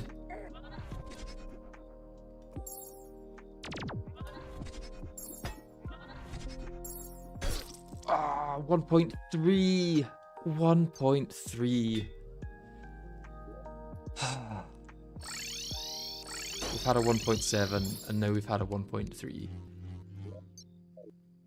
We've got 6 potions left and then we have to go for more fishing. Let's just get it done.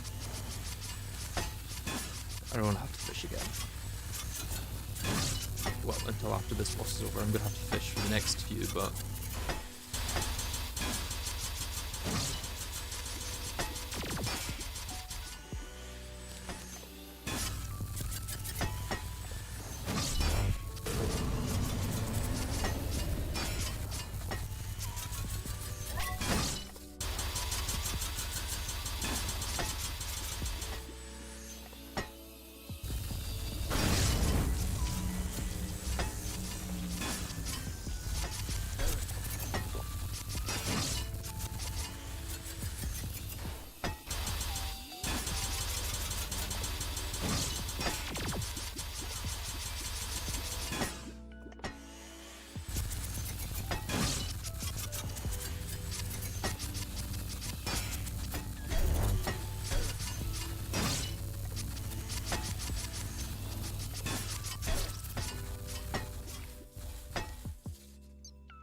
We're getting there, we're getting there.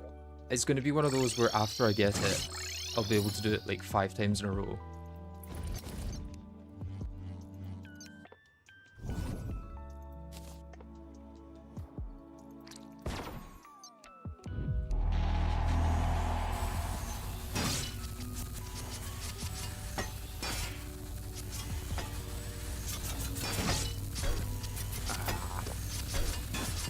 Come on, that was dead.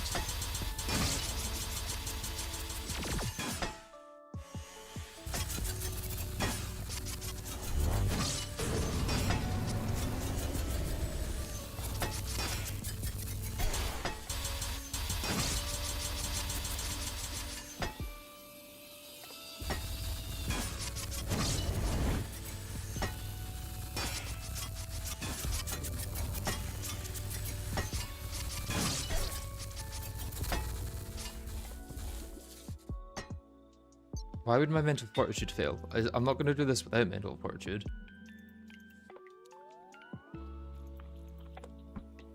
Getting salty isn't going to help me win.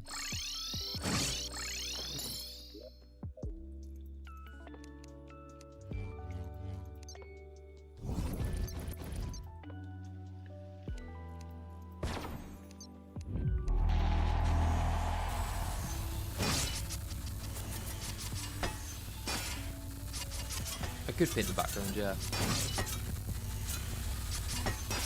I don't know if you've just joined, but we're like so close anyway, and like not wanting to change anything.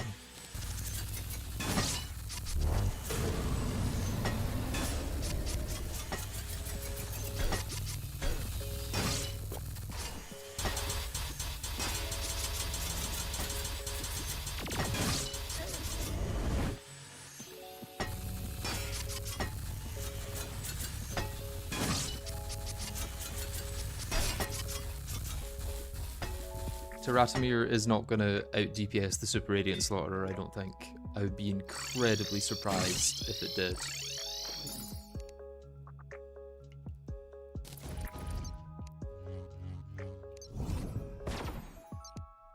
Okay, let's get rid of some graves before I do another attempt.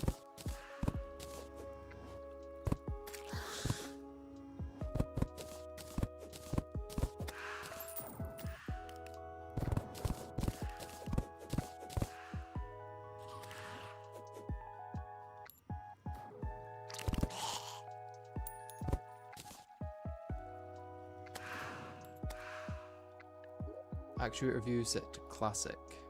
I mean, classic and faded are...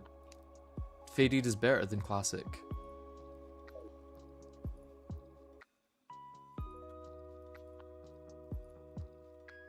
Could go full defensive near the end of the dark matter phase. No, that would not help, I don't think. Full defensive is not really a thing in this playthrough. I kind of have to go glass cannon against certain bosses, and Ceaseless is one of them.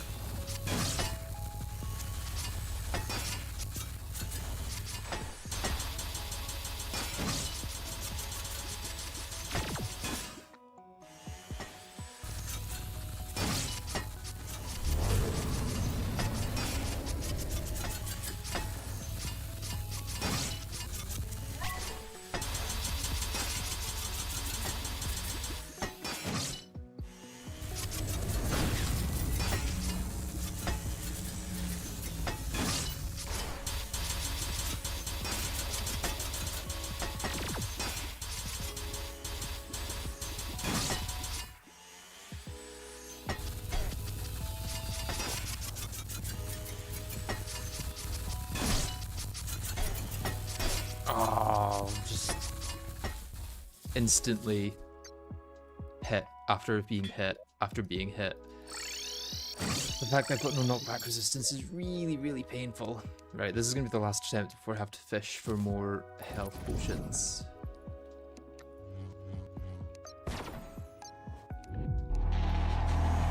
Why are you spawning up there? Why is that a thing? I've never spawned all the way up there before.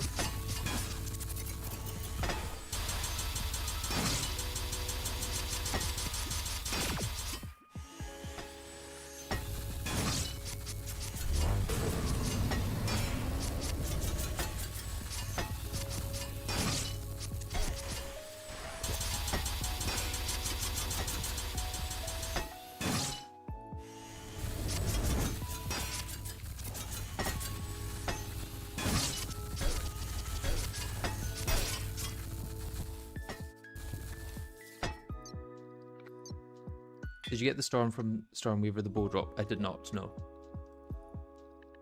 Is that better than what I've got at the moment?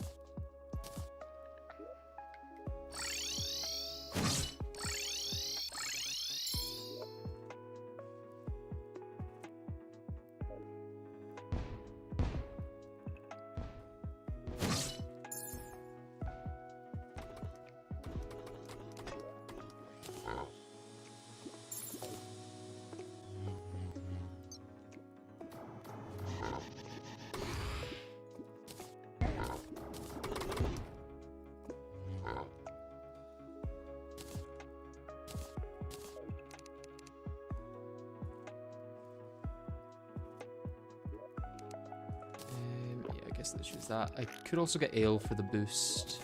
Is it going to be worth it? Probably not.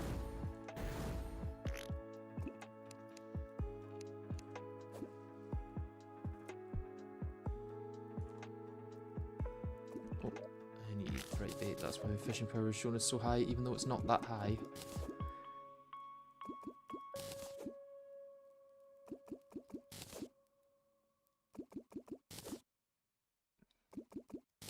I think it's going to be very difficult for anything to beat Super Radiant Slaughterer. We've been so close that I don't want to change anything at this point.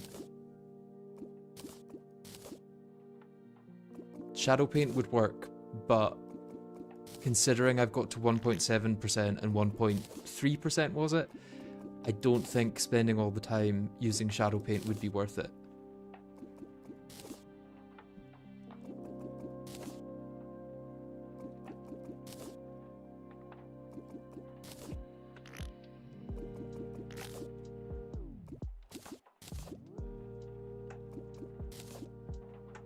You would think that Teratomir would be better because it's later in progression, but Super Radiant Slaughterer is just OP.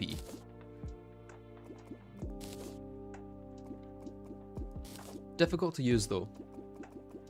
We're sunk cost fallacying this one. No, it's more that like I'm getting better at the fight each time. I've already got it to 1.3% health.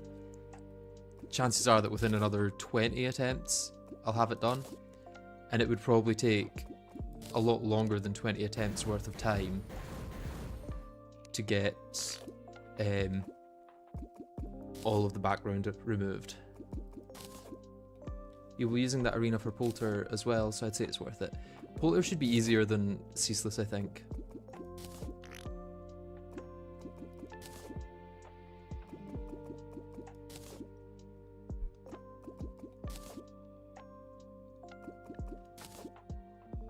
Yeah, maybe the Calamity Fund Police would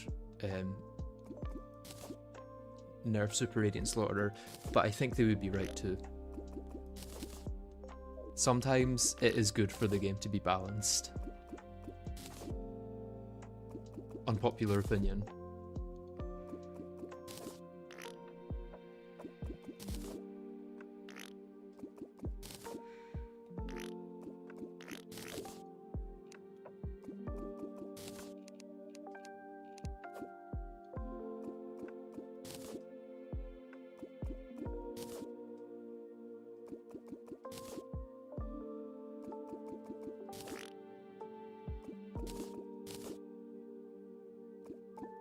At least this is likely the last time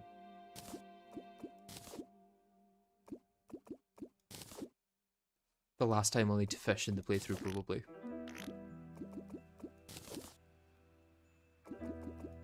Not necessarily this time right now, but like this is the last item I'll need to fish for in the playthrough. From the few kills I've seen you do for now, I can tell that you're playing the fight a bit wrong, especially later on considering your weapon specifically. How would you suggest I play the fight then?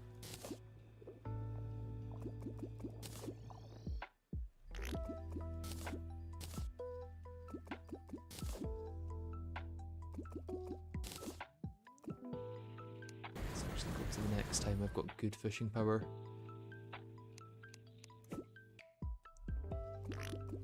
What do you mean my submarine shugger shouldn't out DPS most post-Moonlord weapons? Yeah, I guess with that one it's a risk and reward thing.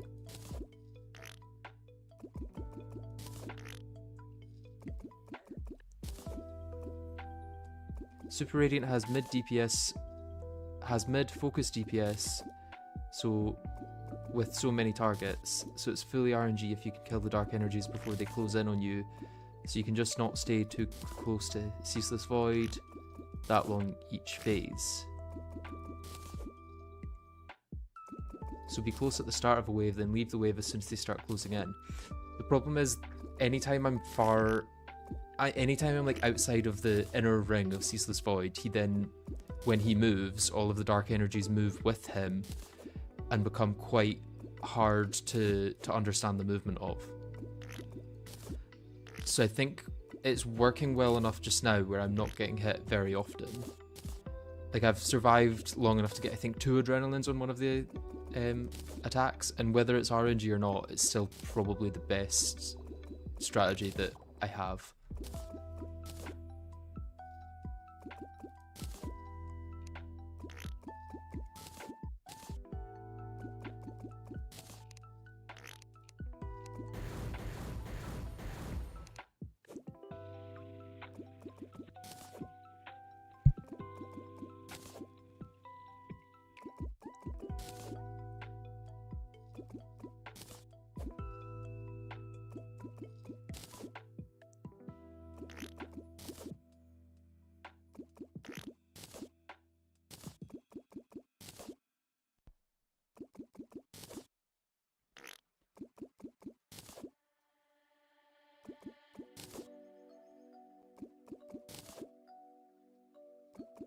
Each death I've seen are literally only because you were close when the energies close in and you got hit multiple times.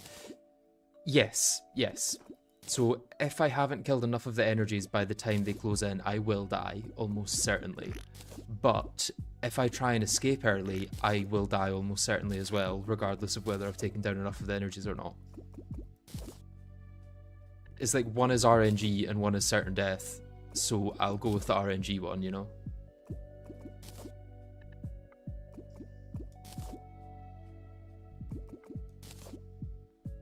There's probably a sweet spot outside the wave, but not so far Ceaseless Void moves. Well, he moves on a 4-second timer, so every 4 seconds he's going to move. And the further I am from him, the more he moves. Because he moves in like a counterclockwise, like 1/8 circle around you.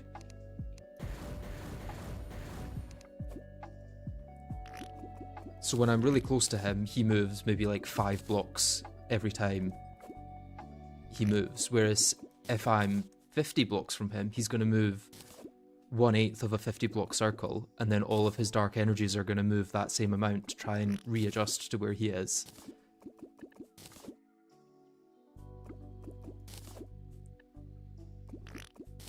You do not have DPS to clear them later on flat out.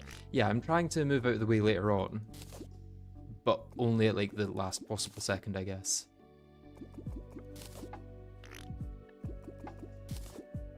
Normality Relocator is an option, yeah.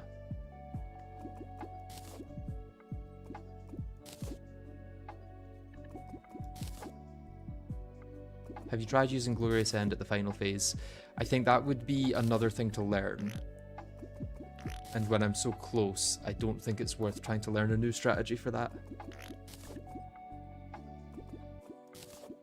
You rotate with the wave as you move, so don't go far from him ever, so that when you move, the energy move away from you.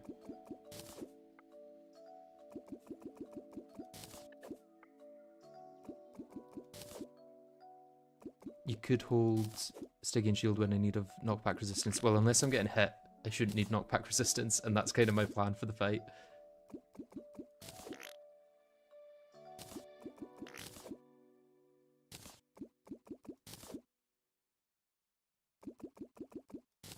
You need to get out as soon as they start to close in, otherwise you just don't have the space to get out safely. I can try that. I can try it.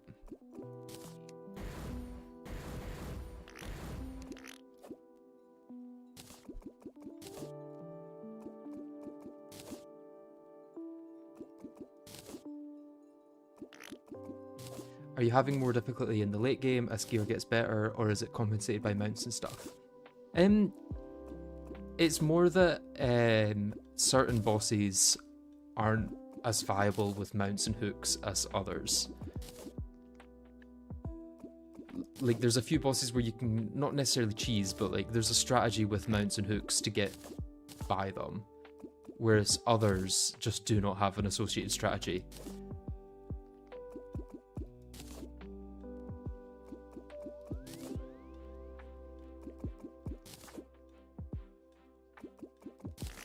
I've literally had to do this fight with 9 times the waves before. It was not fun to have to learn. Also, the suction was 3 times stronger in between each wave. Did you have a ram dash though? Because a ram dash would make this so much easier.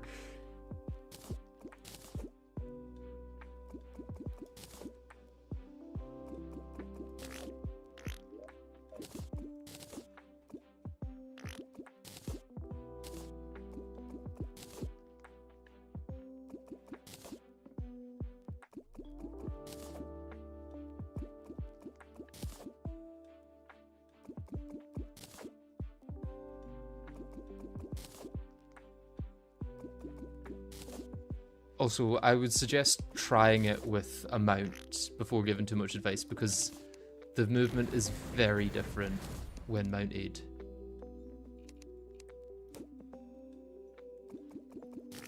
Like, it feels very different to playing it with wings, I will say. Especially during the suction phases.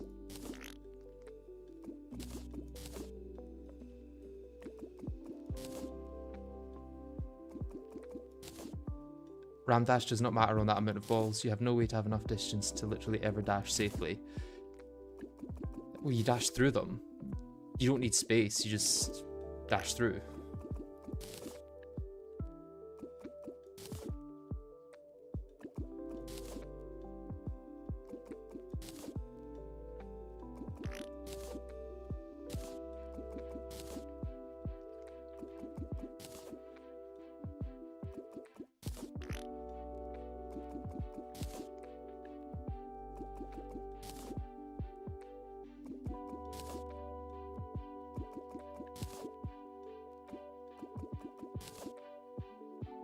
The Exobox makes Calamitas so free is kind of crazy. We will see, we will see.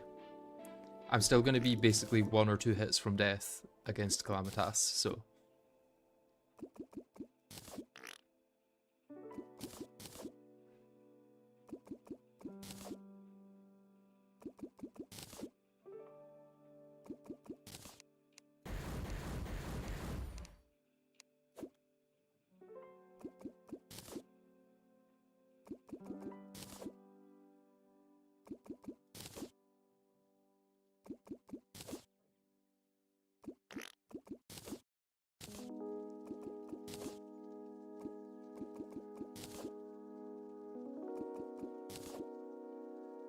Using a parry could at least save a hit with the waves. A parry is maybe an option. I think out DPSing him is the best choice though.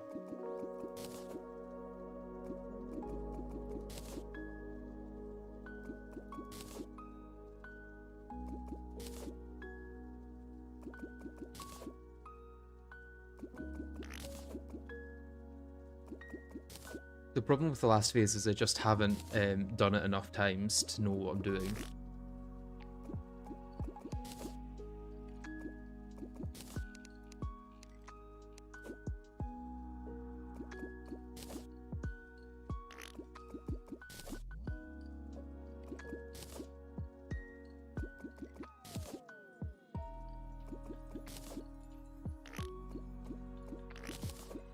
Elgas.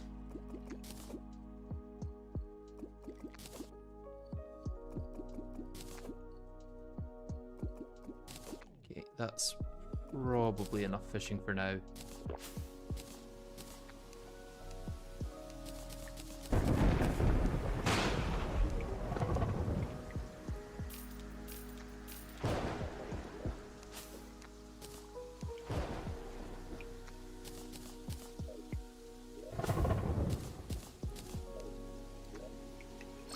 Let's continue.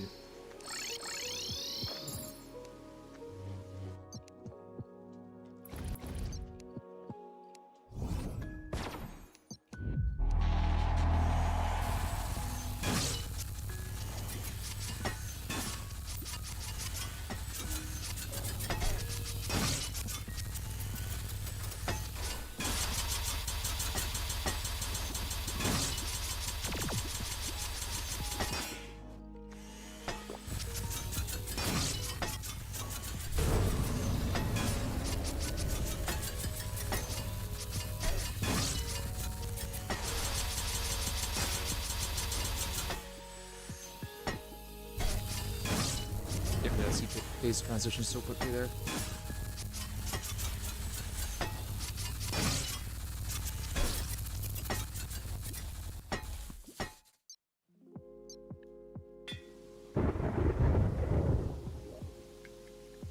Is the last phase not just the in-between phase except you can't damage him? Yeah, pretty much.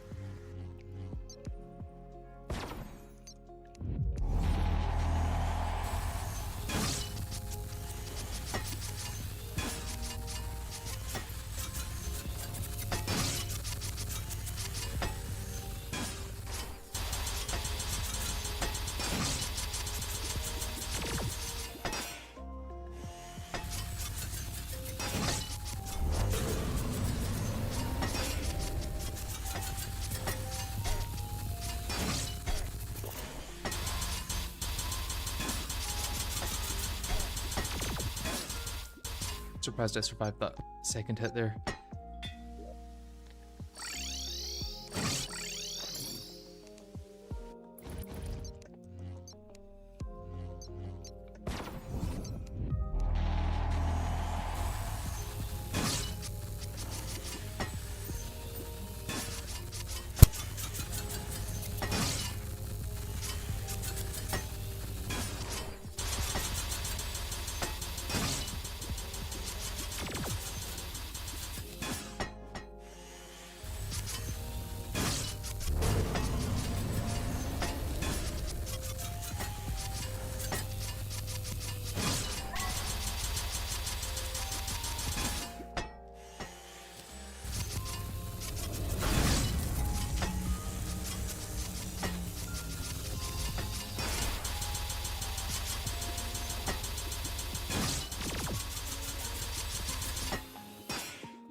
Why did that phase seem to last longer than it usually does? Ow.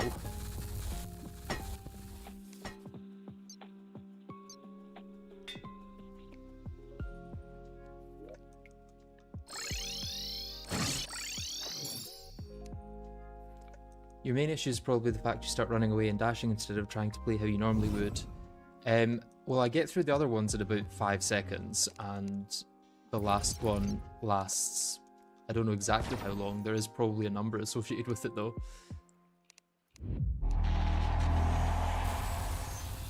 Yeah, the last one lasts a lot longer either way.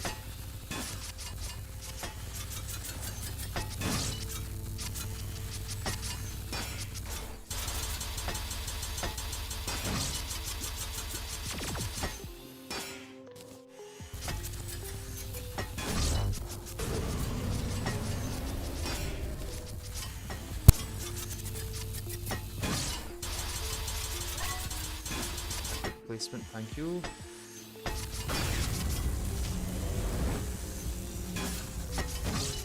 Oh, my right click didn't activate that. It's annoying.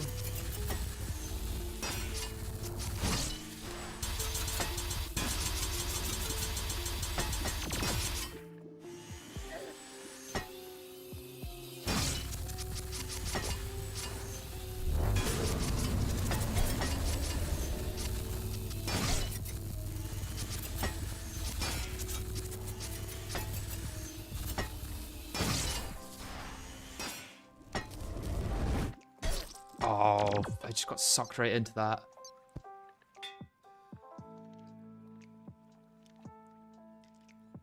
Sea Dragon plus Luminite seems like it would be better here for your problem specifically. I don't think I've got enough to craft Sea Dragon.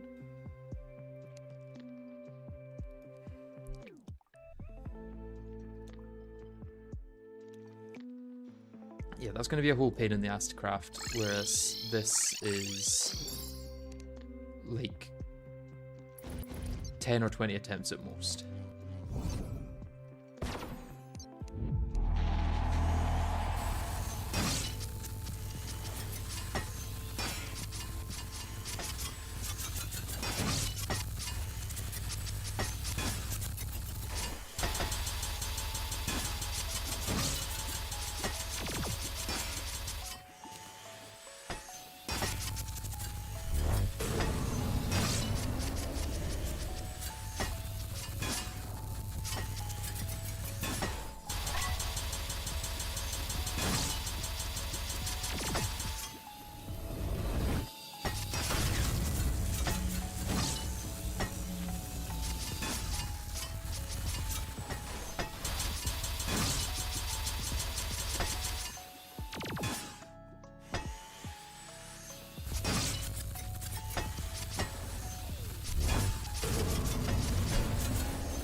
Oh, I released my cursor there, and I didn't dash. Oh, that's so annoying.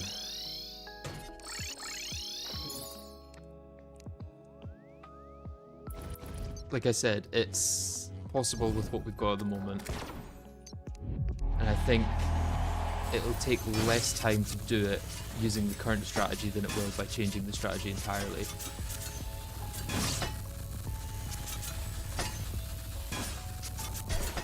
Oh, that's an annoying hit. Millisecond before it changed phase. It's probably not the run this one.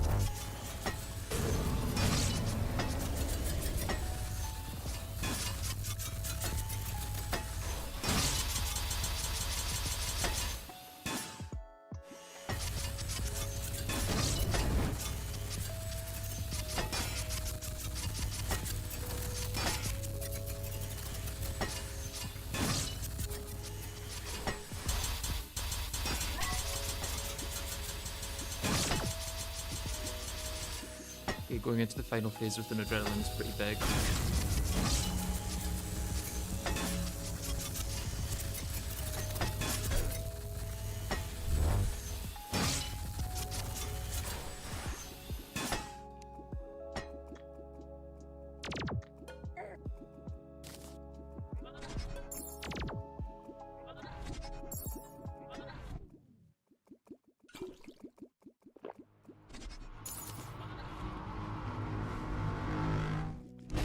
Hey, we did it. Whoa, that was the most attempts so far that it has taken to beat a boss. 180, about 3 times as many as Skeletron Prime. Oh, we did it. We did it.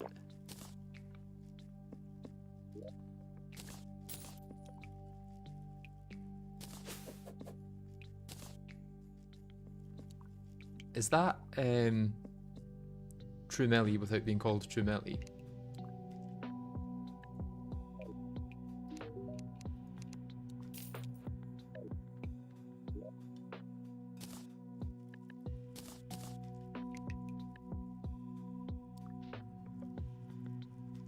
I can now craft the Cosmic Worm with the normal recipe, but let's see what else I can do with Dark Plasma.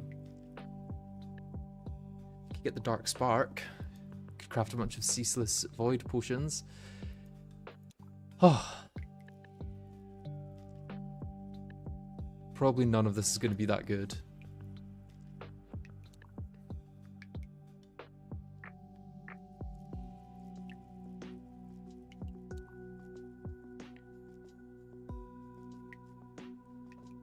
Okay, Polterghast is single target, so I'm probably going to want to change all my minions and all that.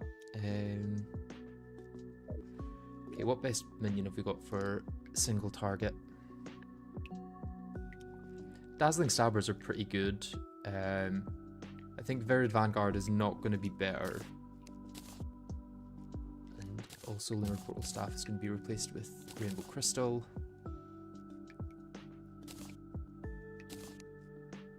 Teratamir. I think I'm going to stick with Stygian Shield. I don't think Teratamir is going to beat it.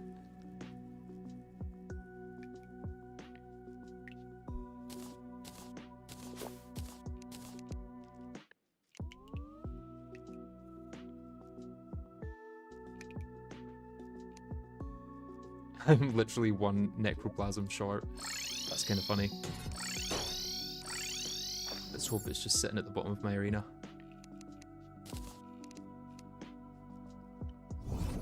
It is not.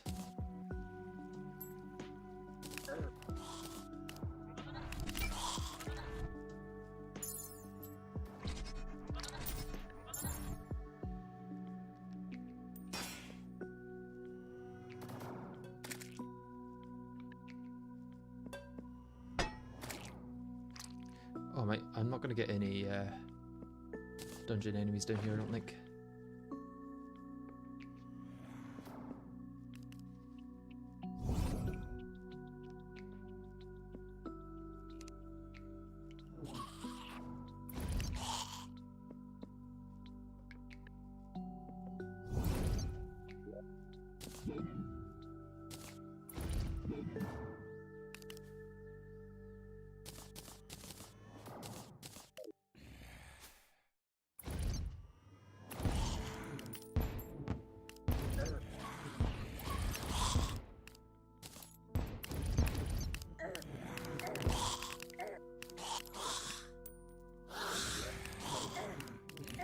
Oh, it's the Dark Caster thing that's hitting me, the Necromancer.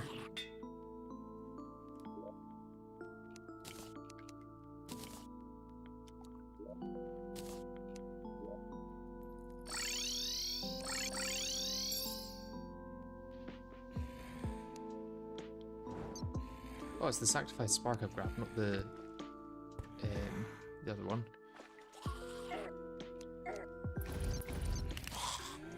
One of these should drop Necroplasm, hopefully. Yeah, there we go. Necroplasm, please. If it can hit at all. Hello.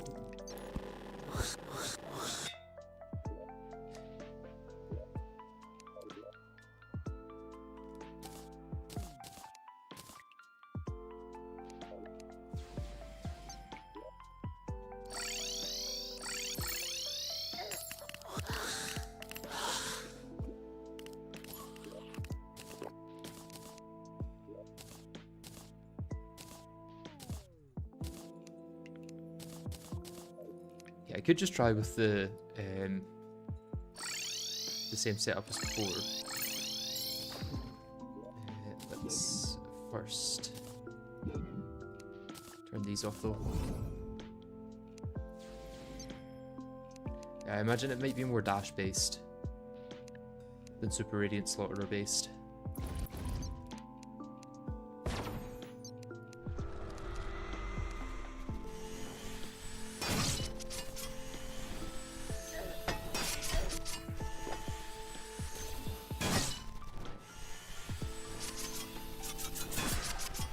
Although I do deal a lot of damage.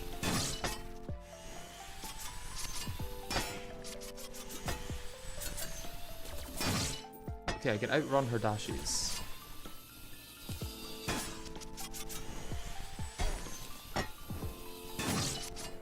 Can I yet run her floating at me though? That's the problem.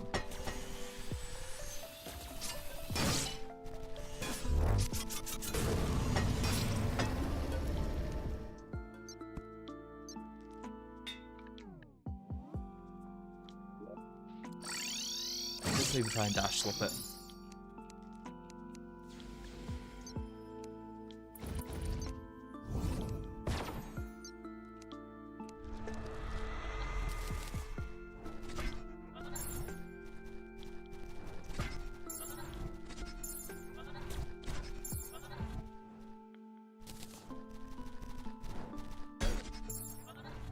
I was going to say at least to get an adrenaline, but that's maybe not going to happen.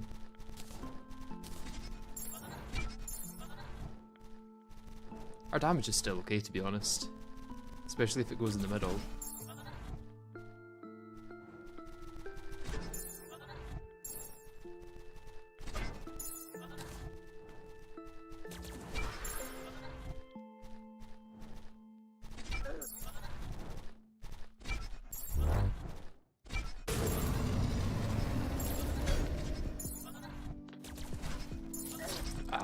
Need to get better at dodging there.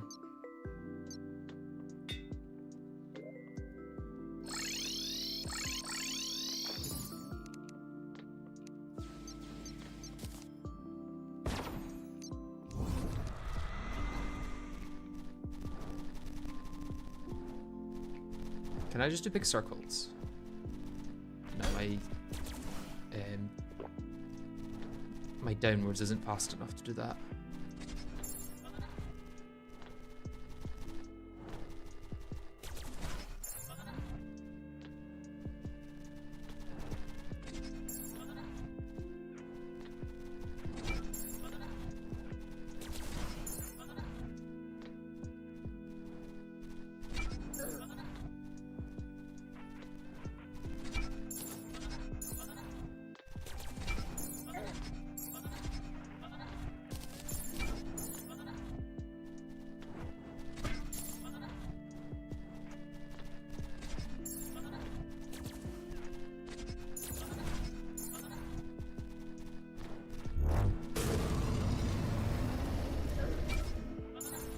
Dash through that.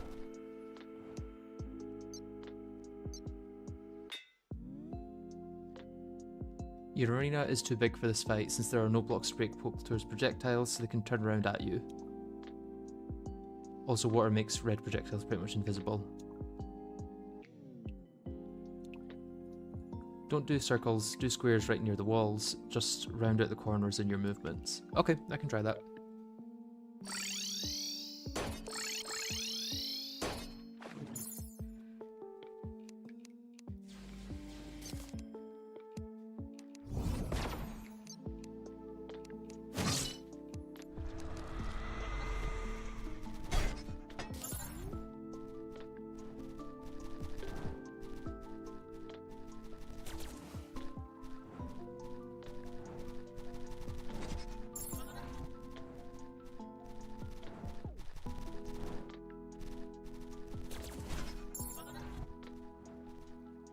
Problem really is my descent speed.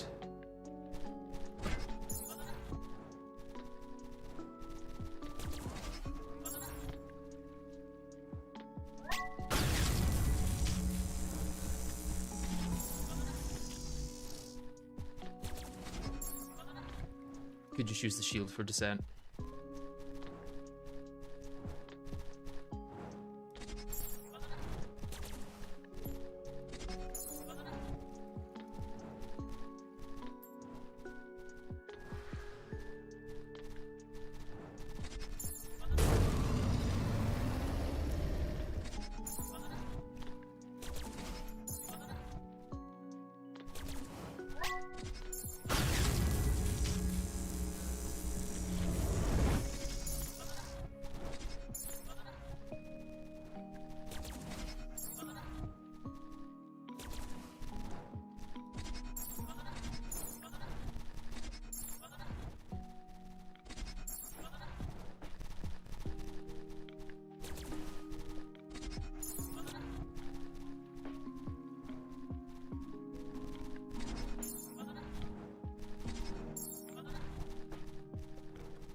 think I need a sentry with a longer range if I'm going to be doing it this way.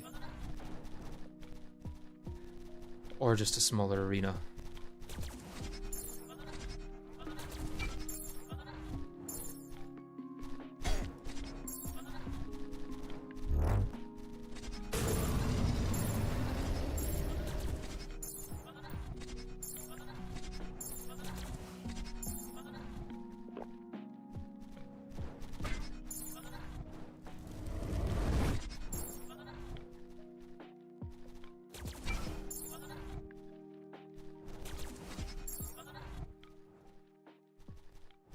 It's gonna be a long fight if I don't attack.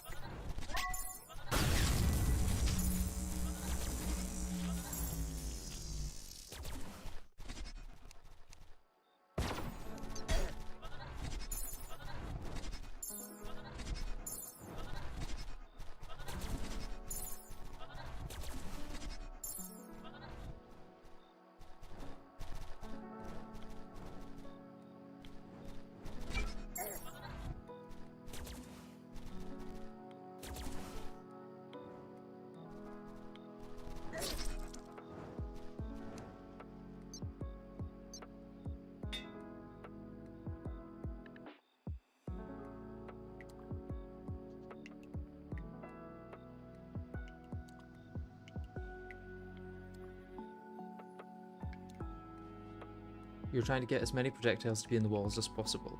Maybe what I do is make my arena smaller then.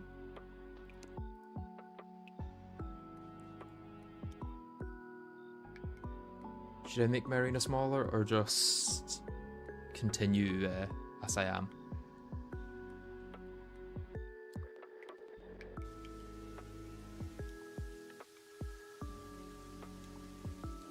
We're not sticking close enough to the wall, so projectiles start to double back on you at the end there. Yeah. Would it be better to have a bigger arena or a smaller arena that I can stay to the edge much easier on?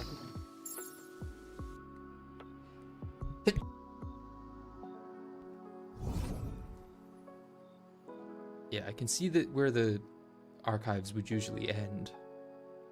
So I can maybe just do that.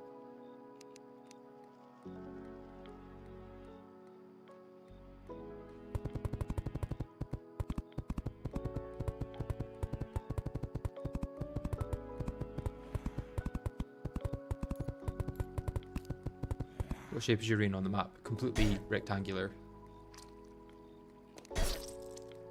Sniper.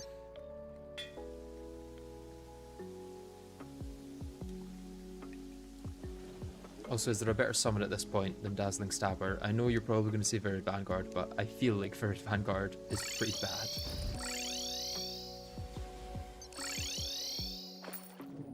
Make it a normal square and it should be good. Okay, okay.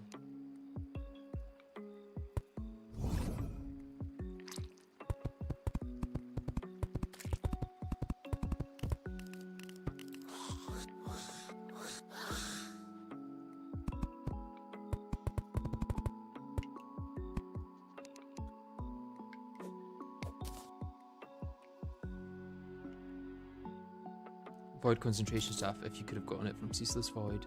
Sadly, I did not. Okay, let's go for another wall here. How fast is fish run vertically compared to horizontally? Pretty slow going down. It goes 26 miles an hour down the way. Up the way goes up to 41, and then left and right it's up at like 82.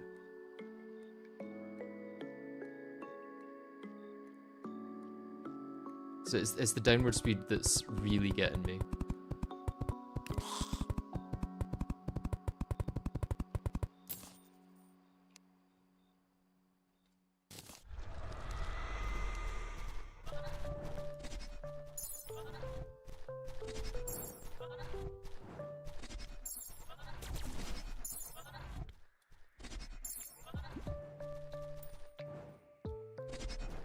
Oh, what? How was I inside the block there?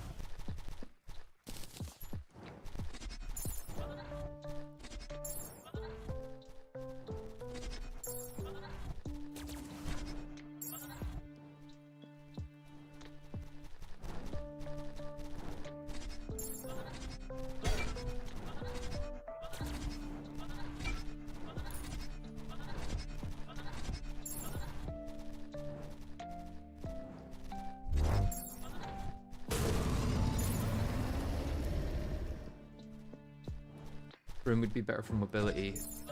Then I would have to drain this entire arena though.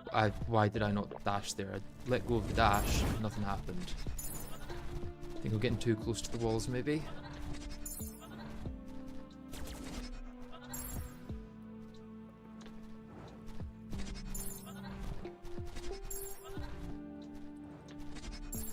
My summons also just aren't doing much damage.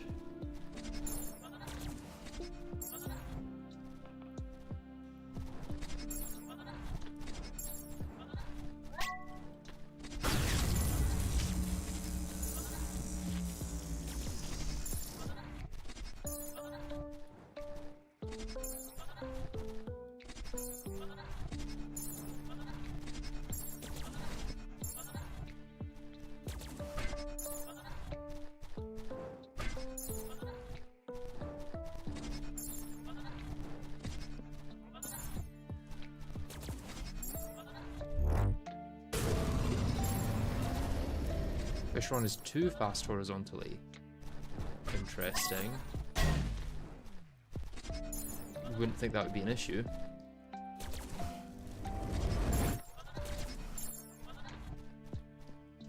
You have no sentry. Ah.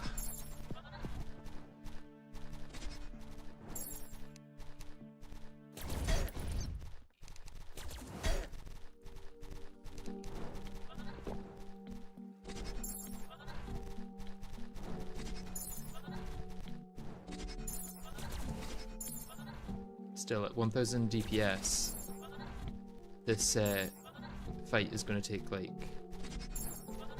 I don't know, 6 minutes, right?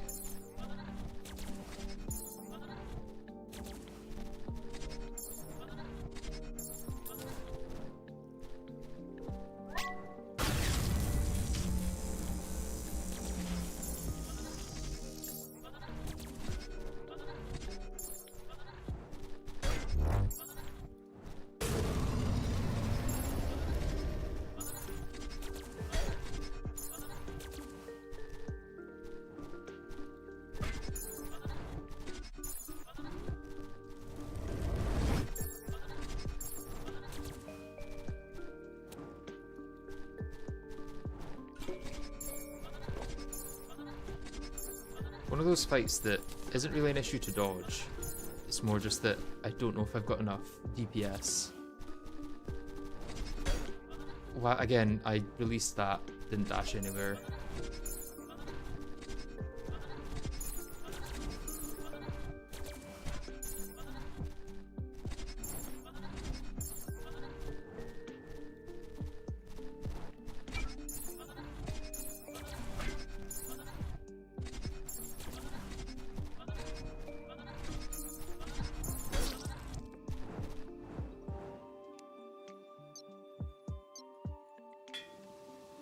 Yeah, guide light set up at the top and bottom middles to catch Polter as you go around would probably be the best sentry.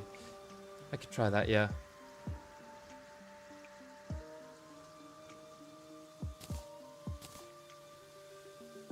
Asper, the best minion though.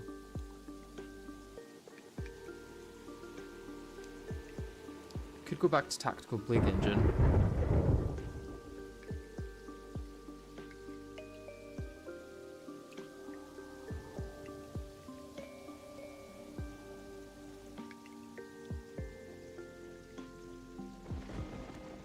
Or Flowers of Mortality, although I don't think they go through blocks. In fact, yeah, maybe Flowers of Mortality is good because it doesn't miss. That's kind of my problem at the moment is, well, I suppose the other thing also doesn't miss, but how does this go? Yeah, it goes through blocks. And this deals similar damage, but I don't think it's got as much range.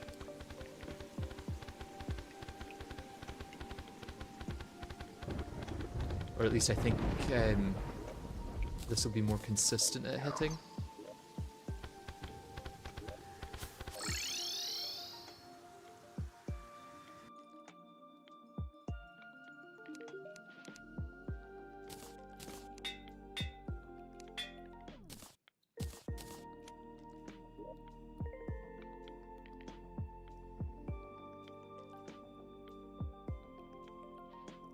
Flowers will miss because Polter might be too fast for it to track.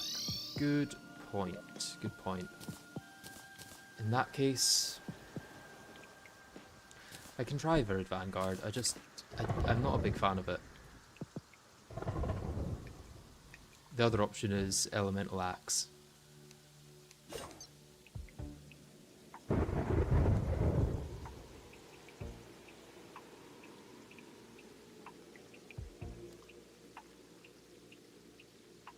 If you have fast enough smooth motion, then you can just kite Polter around the arena and use actual single target weapon, at least until it dashes.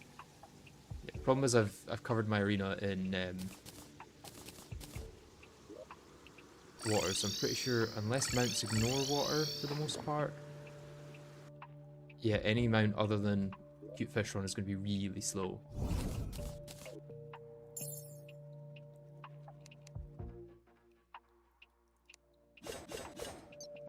Let's try Virid Vanguard with that at the bottom and that at the top. I guess I can also do this at the top as well. There's no need to... Although then the other ones don't come down.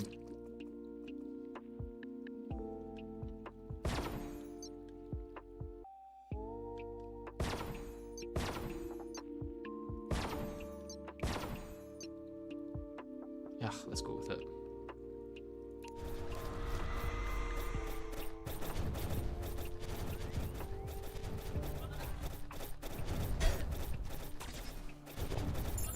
Okay, my damage is better.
I hate when it just, like, slowly goes into you like that.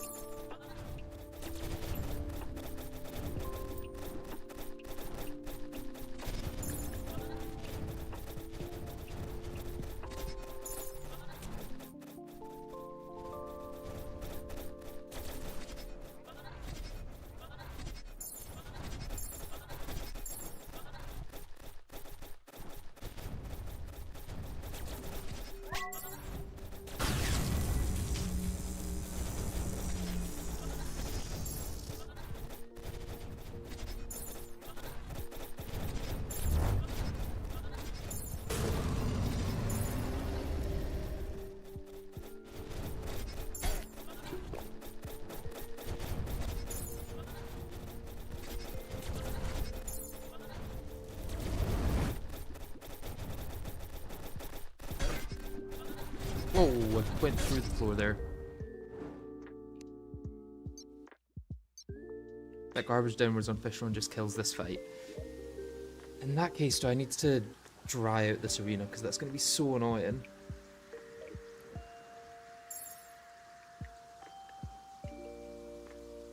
Thing is, he goes faster underwater. Do I have Flipper? Because I wonder if Flipper would make any difference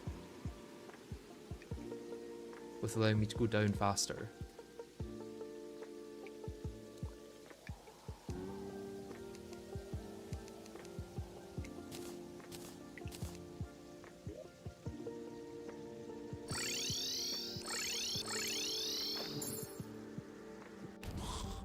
No, it doesn't make any difference.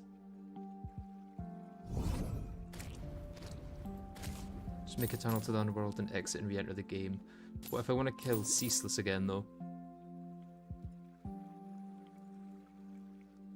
Just by dry rockets, yeah. Although tunnel probably works faster than dry rockets, all things considered. Okay, let's drain our arena then that we've just spent ages building.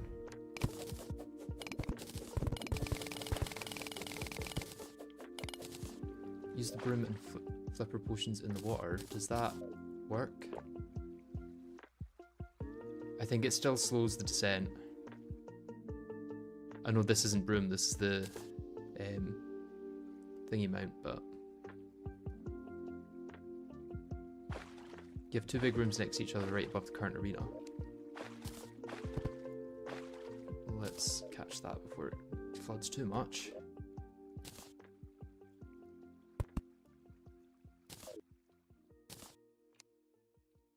That's true, I could just clear out those.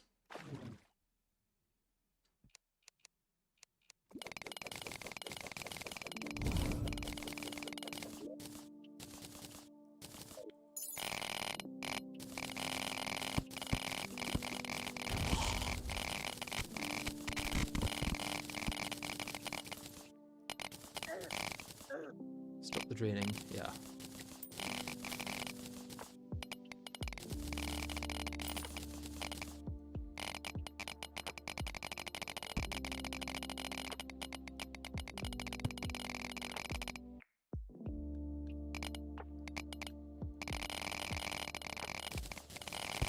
Am I going to need to fill in these background walls, or...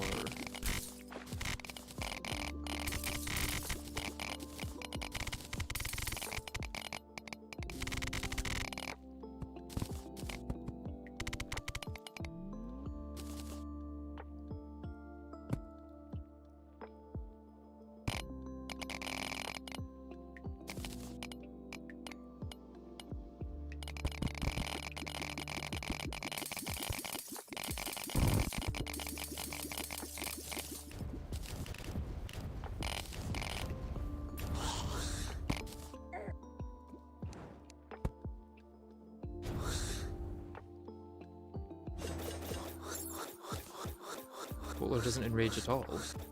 Oh. That's a surprise. She used to.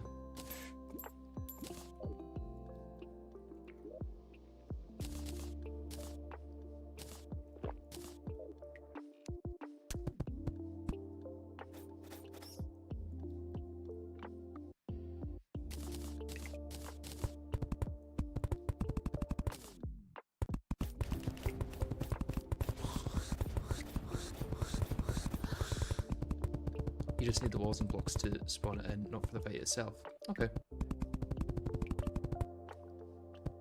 Let's make this even either way. Enrages on the surface. Ah, okay. Remember when Polterghast used to enrage more if there was less tiles nearby? That was fun. And by fun, I do mean awful.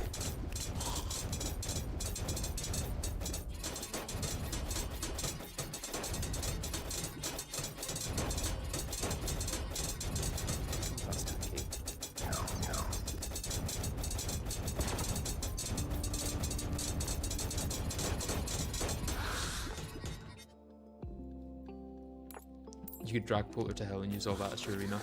Yeah, let's maybe not go that far.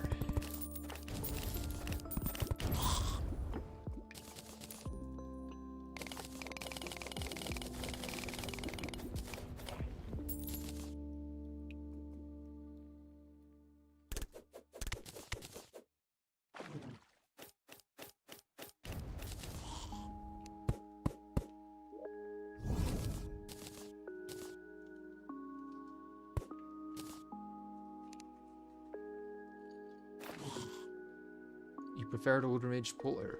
Interesting. You might be the first person I've heard say that.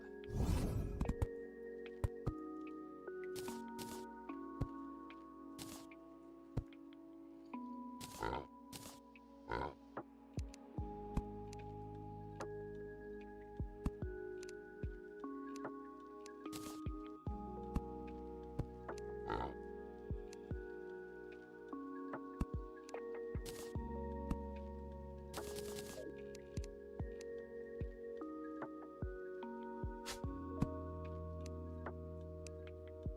does that cover all this arena?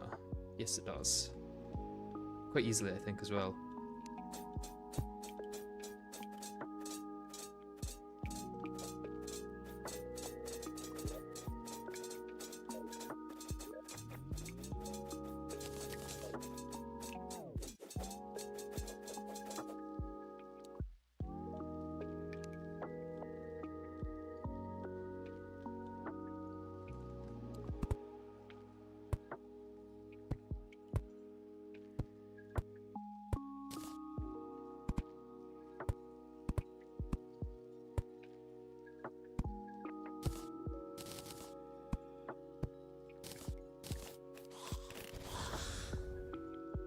May need to make that arena bigger, but you should give it a try at least, yeah. And I think Brimrose is going to be faster than Witch's Broom, although it does have one more block of height. Recommend you get an actual single target weapon for this fight, yeah. Right, we did get the Dragoon, I think, from Stormweaver, so we could use that. Storm Dragoon, yeah. What did we get from the other? Did I just break something? Just a block of dirt, I think. Hope. Okay, we got Mirror Blade, which is bad apparently. We got Cosmolamp, which is bad. And we got Storm Dragoon.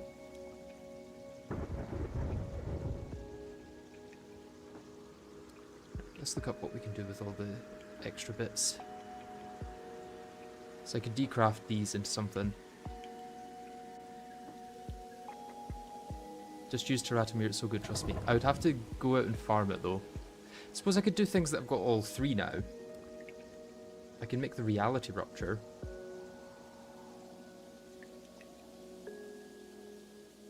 Three small homing spears and a single piercing lance.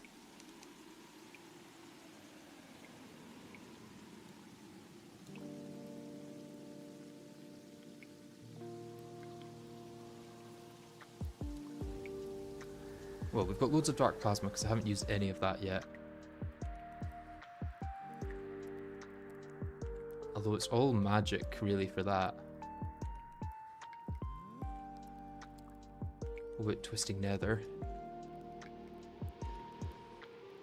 Aether's Whisper is slow enough that I could probably regen mana.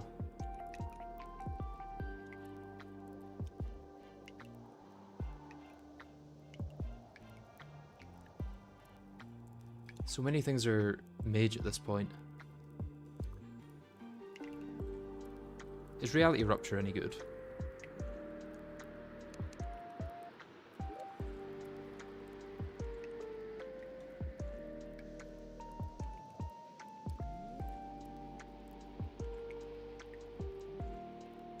You can always uncraft it if it's bad.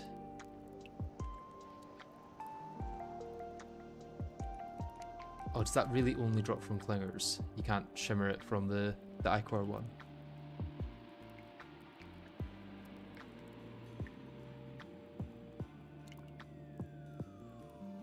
Could try Storm Dragoon with Chlorophyte and see how that is.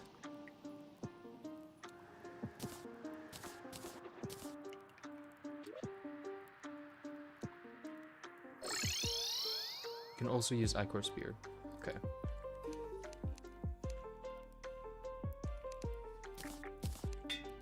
But it's mid, apparently, so I probably won't. Right, so let's test this out then.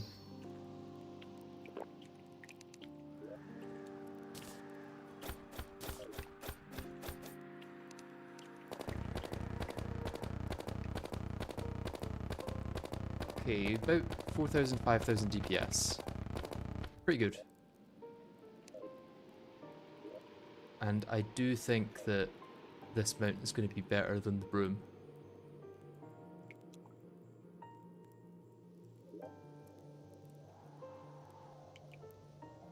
I don't think we need this anyway.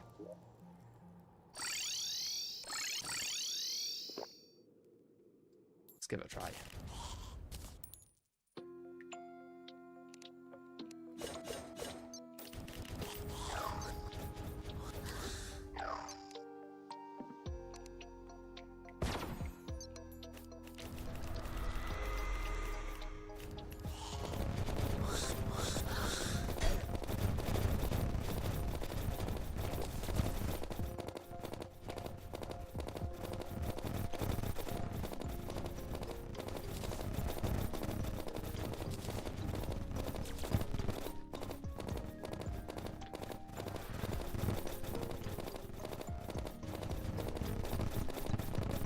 Something that attacks through blocks would probably be better. I don't know what that would be at this point though.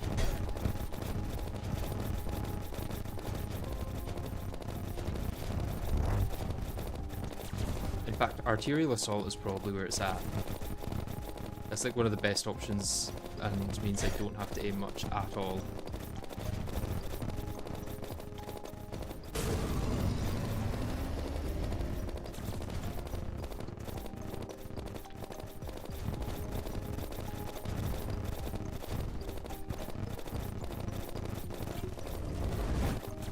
Disseminator with blood flare, that could work, yeah.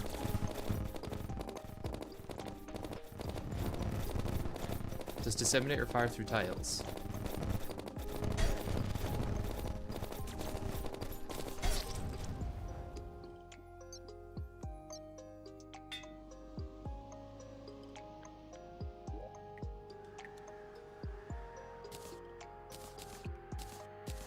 I think arterial and... what arrows have we got?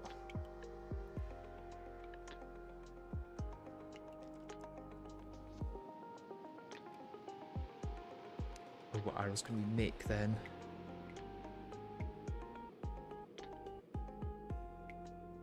Bloodfire arrows might be the highest damage we could get. Yeah, by quite a bit it seems.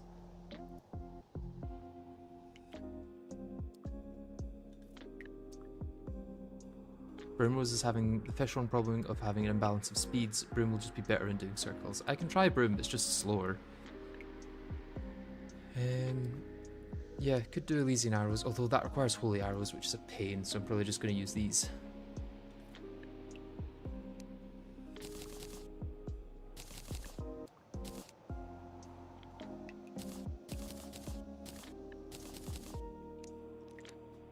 Elysian has extra arrow projectiles. Yeah, but it also requires making holy arrows, which I guess I've got enough stuff for.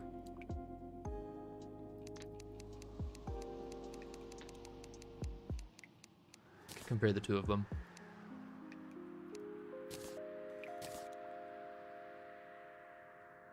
Elysian is best, base damage doesn't mean much.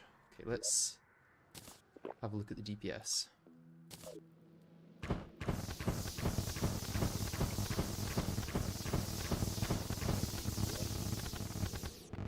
Oh, that's just holy arrows I'm using. Oops. There we go.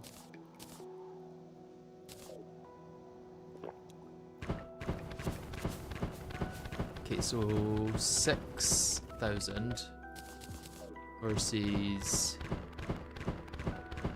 yeah, 4,000. Okay, Elysian is better.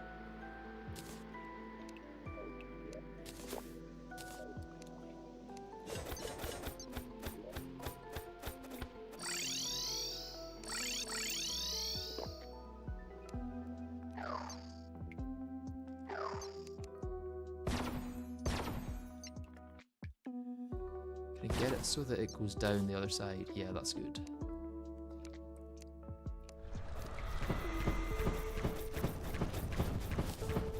Okay, I was going to get Witch's Spoon as well, but let's see how it is without Witch's Spoon.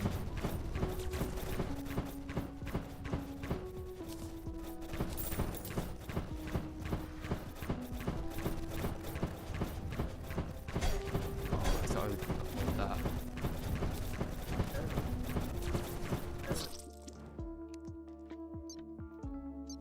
Oh yeah, I'm still using Everclear let's get that off since I'm not doing Ceaseless anymore.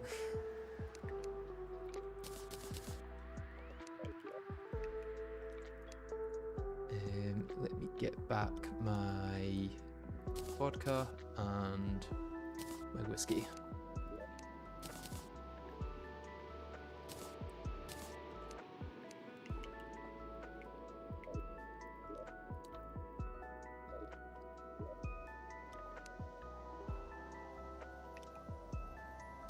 Why not Everclear?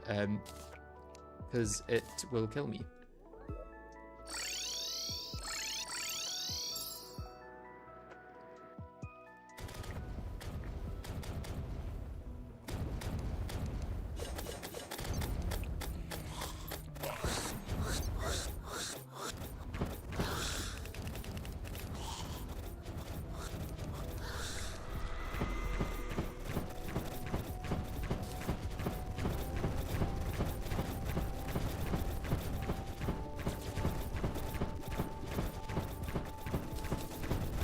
This is a lot of projectiles to see through.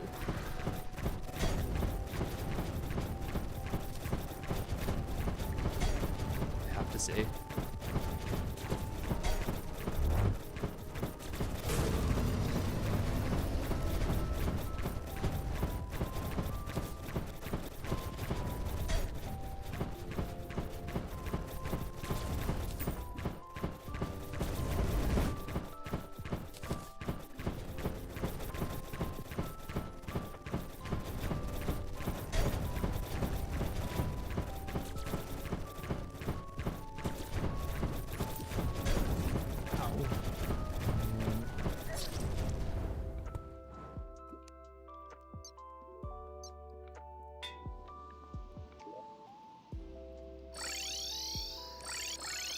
I wonder with my new summons whether I can just dash slot.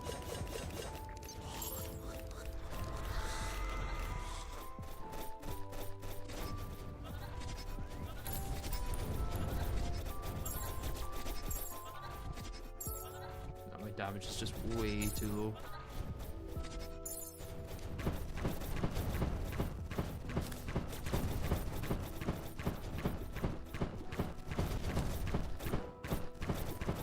Don't know how I didn't get hit there, that's very lucky.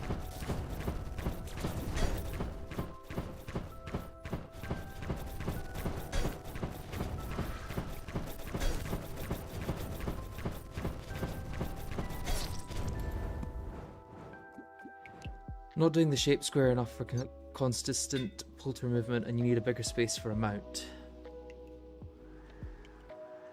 Like, how big? How big we talking?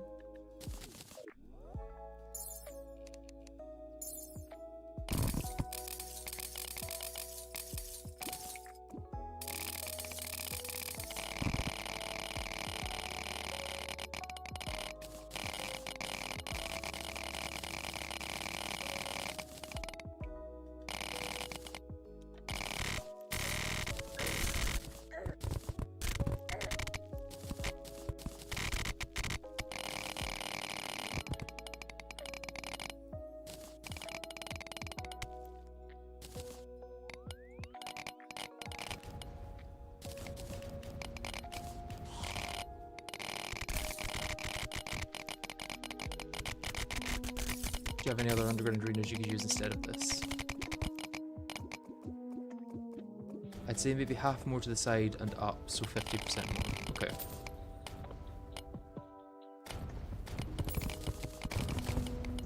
So maybe to this little, through this little cave here would be enough.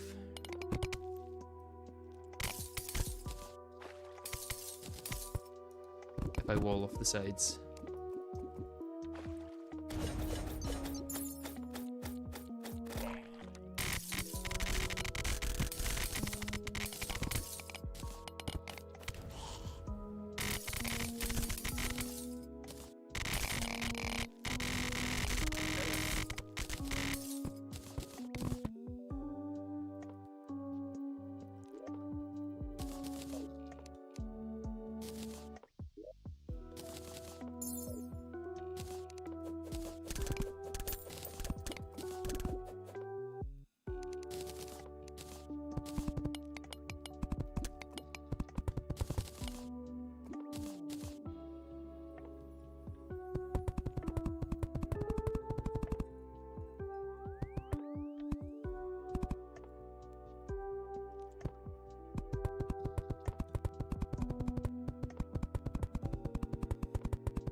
height as well. And then fill this in.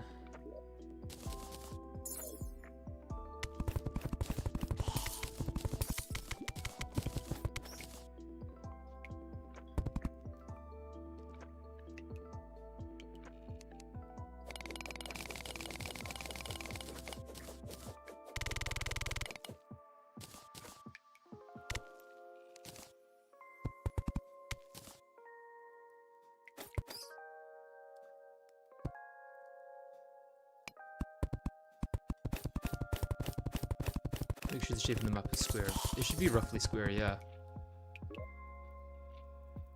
Okay, maybe a bit higher then, to make it a perfect square. There, maybe? Would make it a square.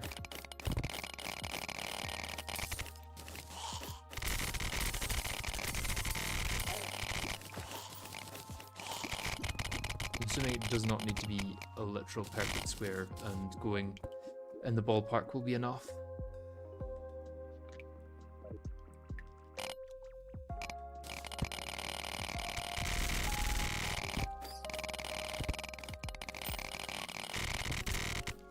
Let's go with that.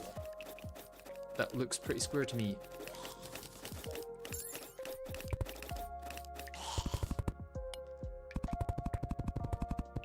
Oh, no, not this one.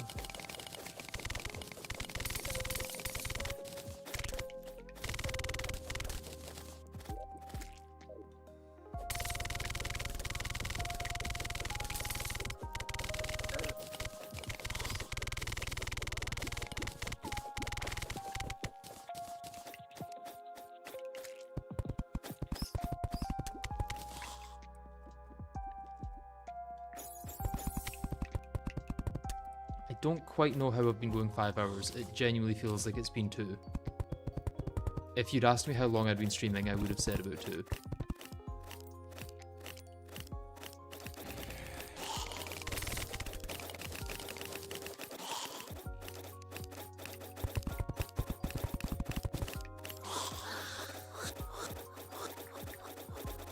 Not to the block, but like with a handful of blocks would be good, so that movement is constant. Okay. I think we're good with this, I hope.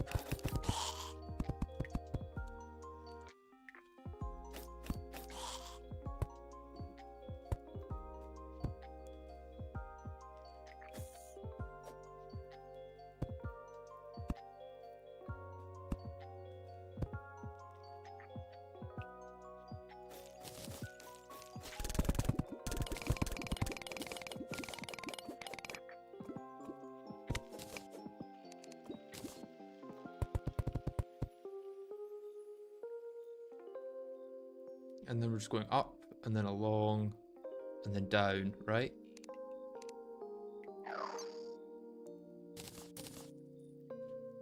Although I'm going to be outside of buffs for a lot of that then.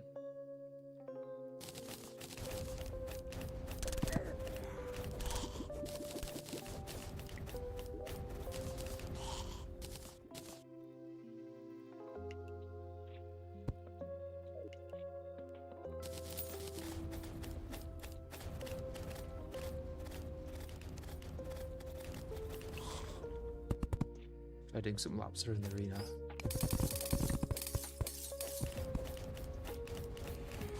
So it's just a case of going up,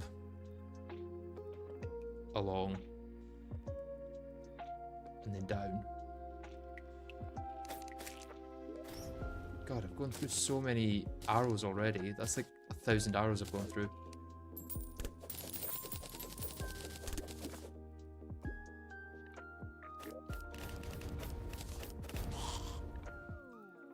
Not to the very wall, just near enough. Okay.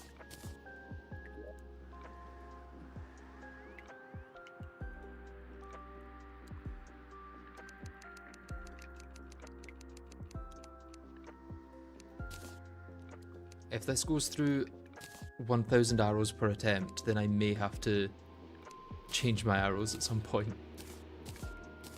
Because that is a lot of arrows.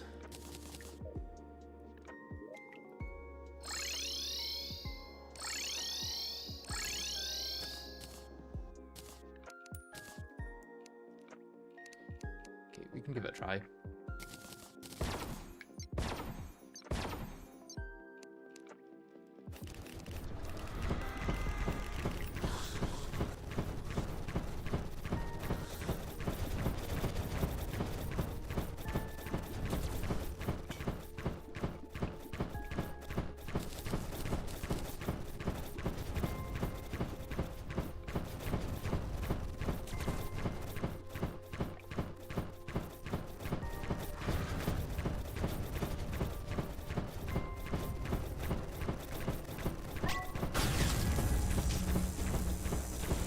Really good damage there.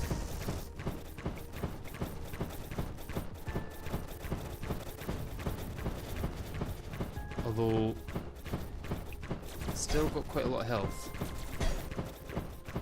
And if I get hit, it hits for quite a lot of health.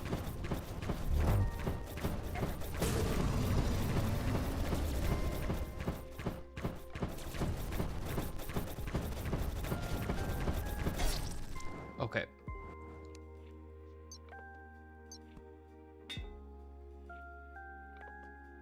Put up the Phantom Spirit banner. Does that help with the summons that it brings during the actual fight?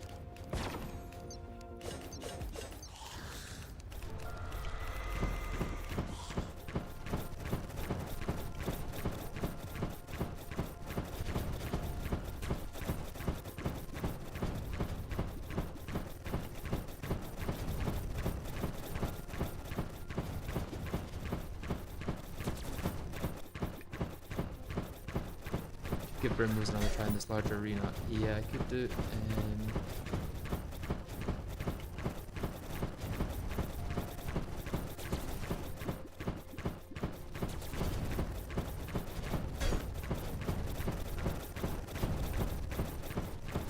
I still think I maybe have to dash slip it.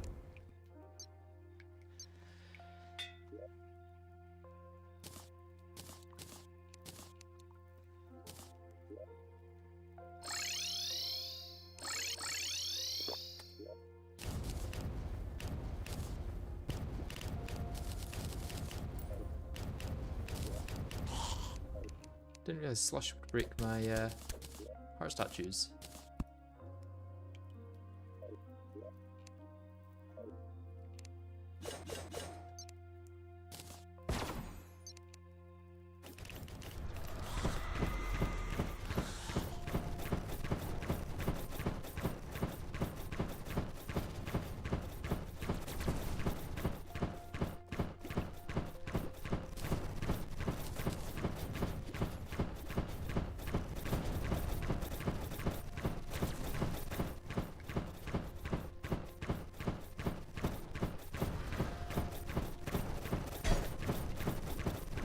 Much I could do there.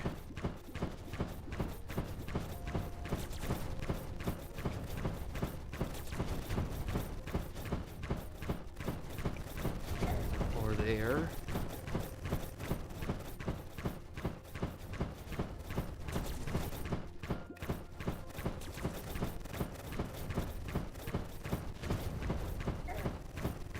Don't even know what hit me there.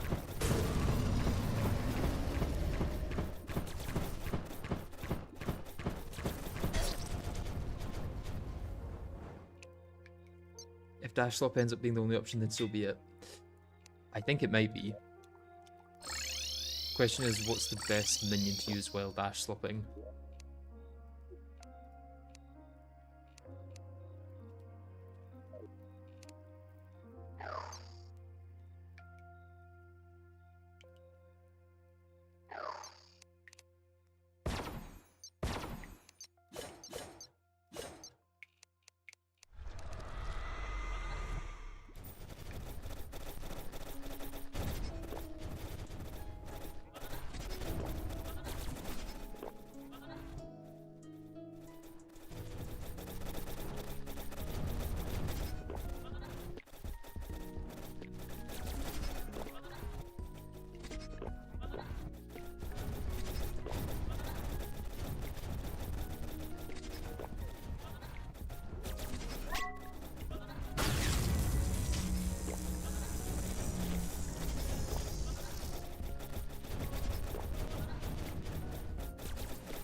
Getting stuck in the walls is not fun.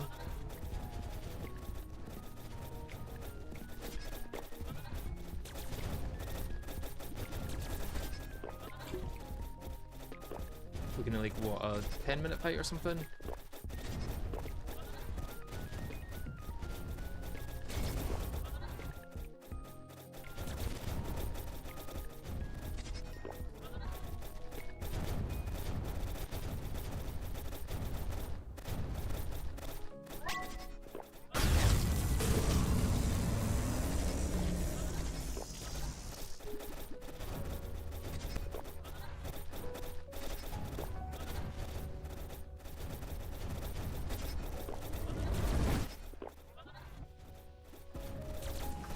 Dash slot will lead to a long ass fight, yeah, unless there's anything I can do to make this shorter.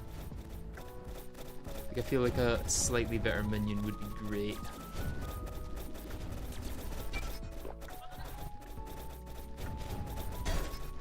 I dashed through her.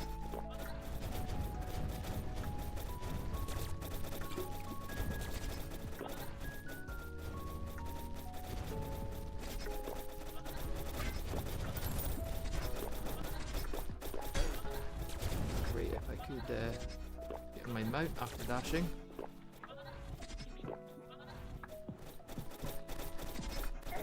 And not dash into the walls.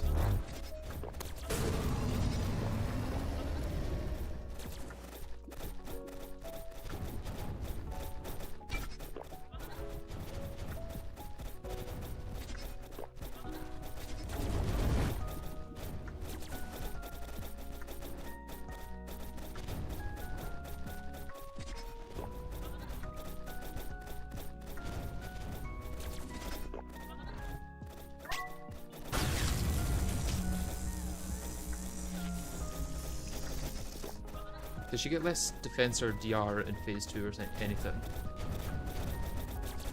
Because that could be the saving grace of this strategy.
I have to actually resummon my sentries, this is taking so long.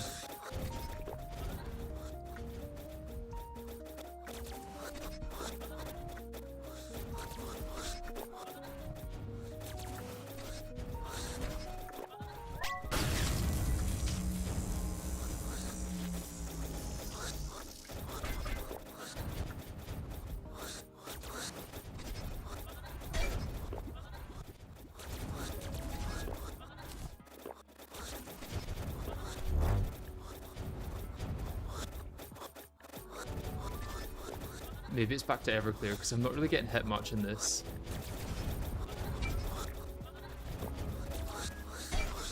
And my summons could use the extra damage.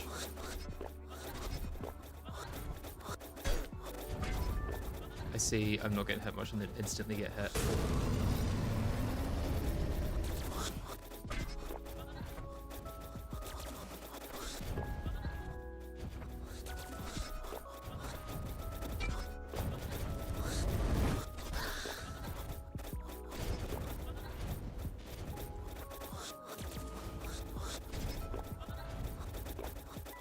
So those things are going to respawn, because if they don't respawn, it could be worth dashing through them to take them out.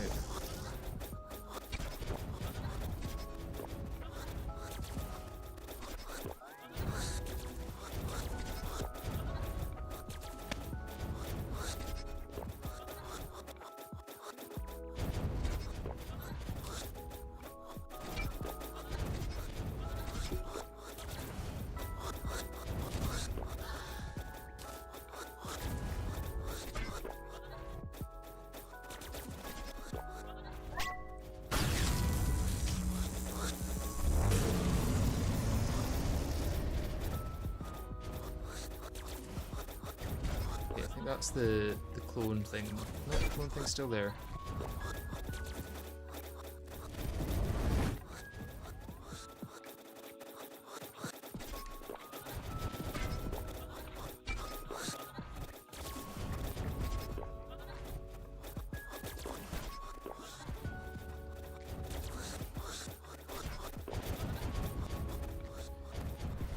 It's so close to being dead though.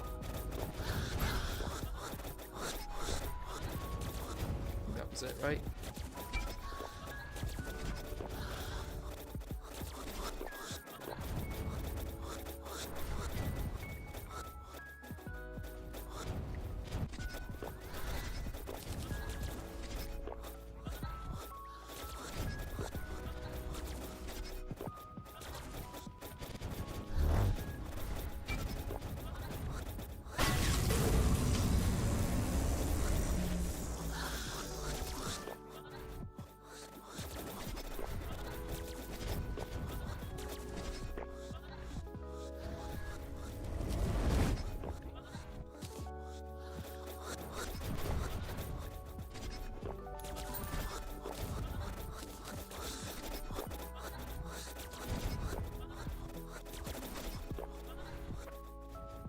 This is so fun.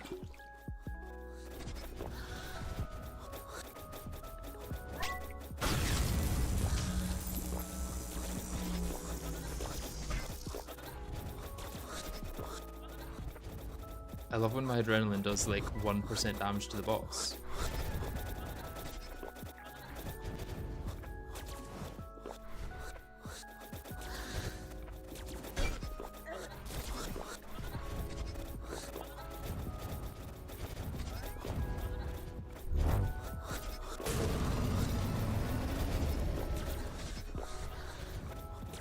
It's actually getting a little closer now.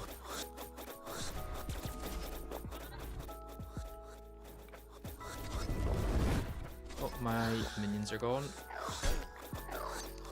It doesn't matter where they are as long as I don't get hit.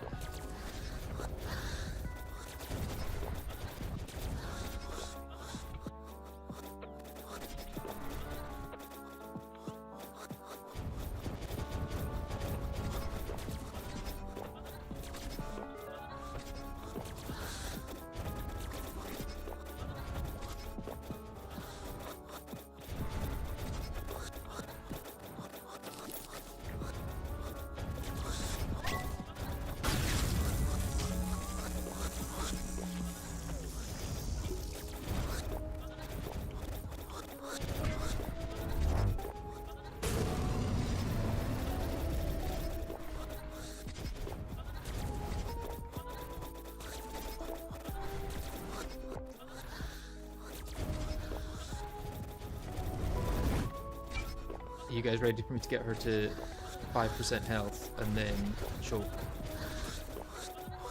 Because I am.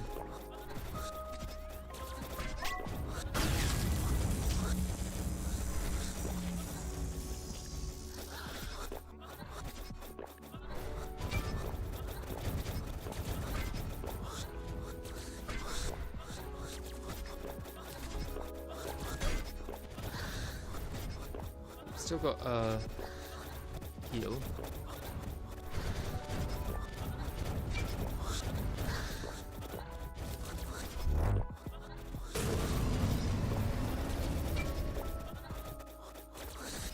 She's definitely getting faster now.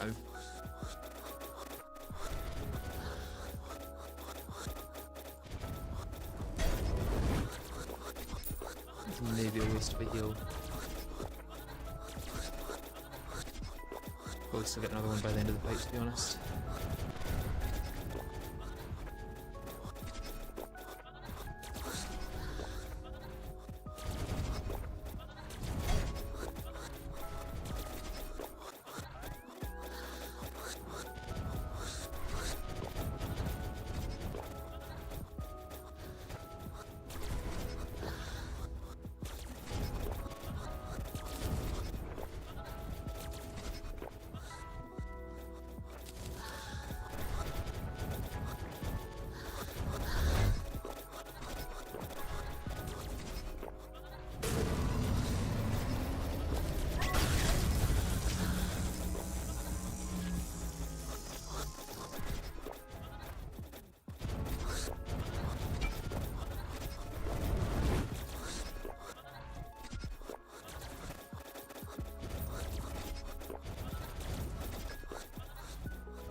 I think this may end up being the longest fight in the playthrough.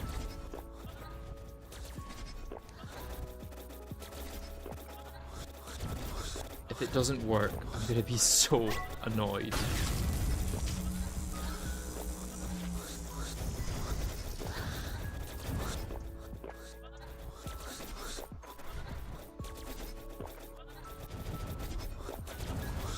The longest fight so far, yes.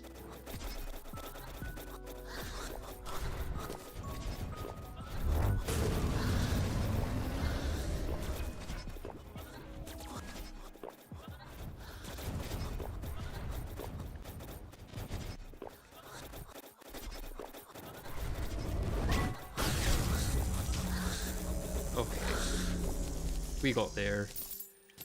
We probably didn't deserve to get there, but we did. Let's collect all this stuff at the bottom. After this I get access to actually good minions with all round good specs regardless of polter drops. Yeah.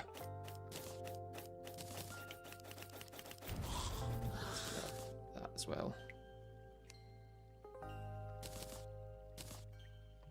And the ectoplasm.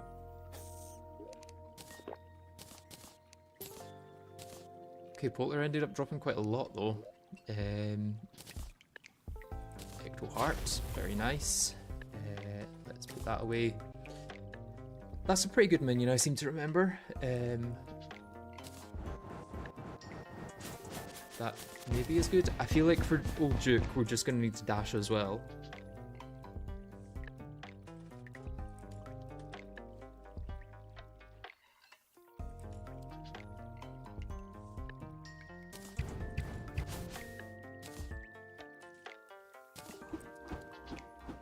Banshee Hook.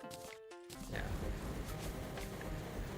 Yeah, I think for Old Duke, we're going to have to dash anyway, so our best option is just going to be minions for damage.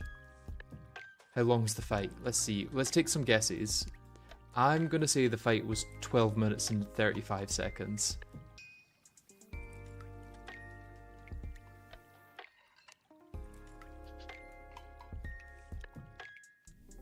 Oh, we got everything except the Ghoulish Gouger and the Ghastly Visage.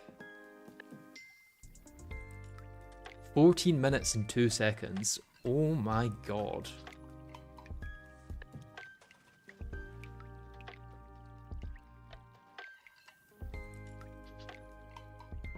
That might be my longest fight ever. And only 20 hits received.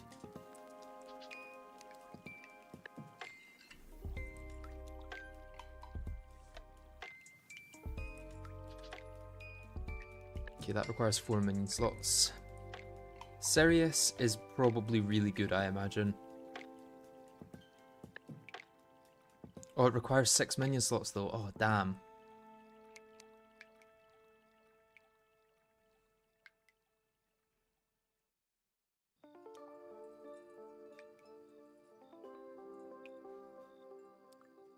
Thankfully, I don't need to ever do that again. Yeah, if I needed the armor, then maybe, but thankfully I don't need that.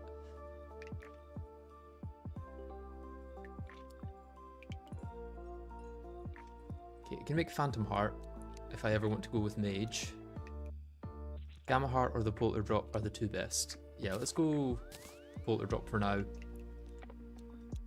I guess one of these is going to become my main weapon to use outside of boss fights, as opposed to arterial assault, which keeps using up all my arrows. So let's have a look at all of these, see how they compare. So that uses up all my mana. This is good damage. Does that speed up as you shoot it? And also, how many arrows does this use? It does speed up as you use it. And it doesn't seem to use too many arrows.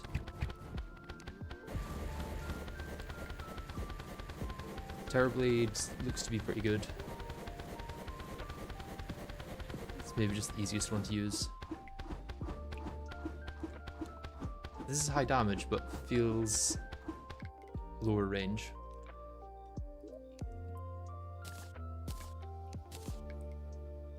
Let's stick with the Terrorblade for now.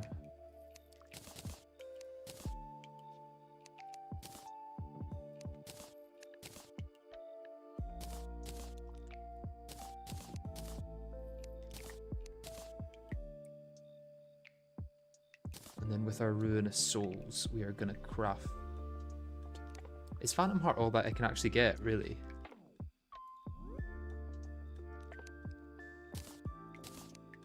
Other than some weapons, which I'm not going to be able to use against Old Duke.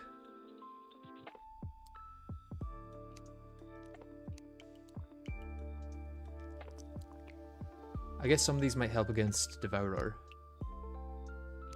Does I have Magnus help you with anything? Not at this point. Let's put that away as well.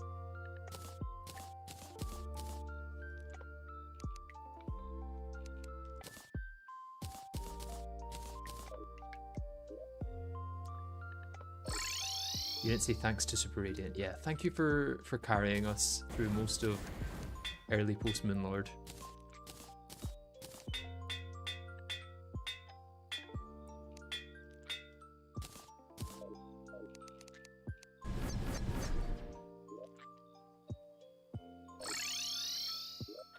Okay, how is this DPS wise?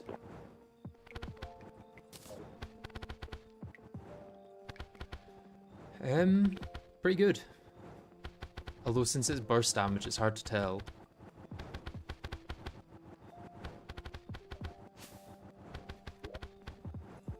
Yeah, for Old Duke, I imagine when we're not dashing, we're going to be using Shrinky Truffle with Rain.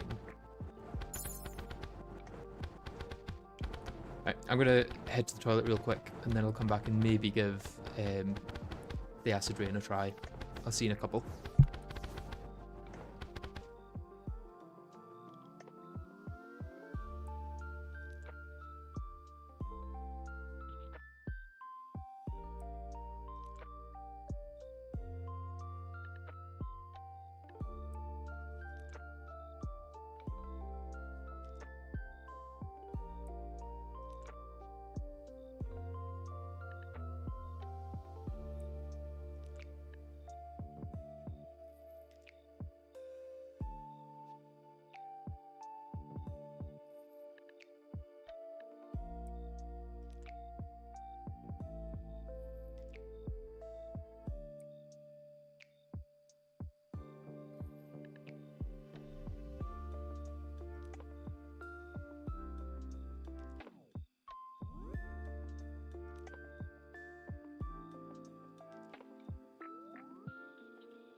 Alright, I am back. Let's go take on the acid rain, and let's hope that we also get the phosphorescent gauntlet or whatever it's called. Oh, I need to make it day, I guess.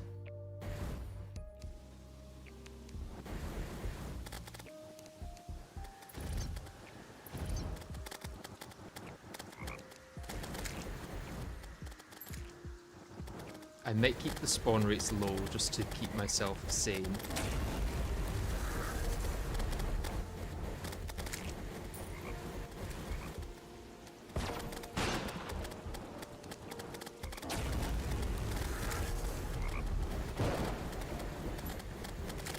Something with some homing might have actually been really good instead of this one.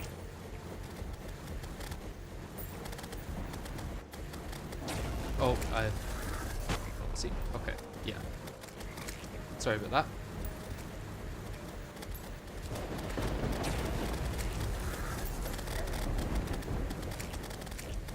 Yeah, a weapon with some homing would probably be better than this. Acid rain is so boring, the mouse pad deserves more attention than it. Yeah. I think I'm about to die.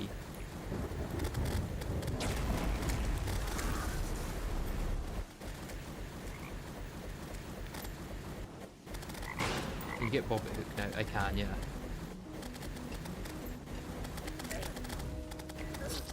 Right, let's get one of the other options that we're homing. Death's Ascension, you're saying? Okay. I feel like I might need some stuff from the Abyss for that. No, just the Death Sickle. Okay.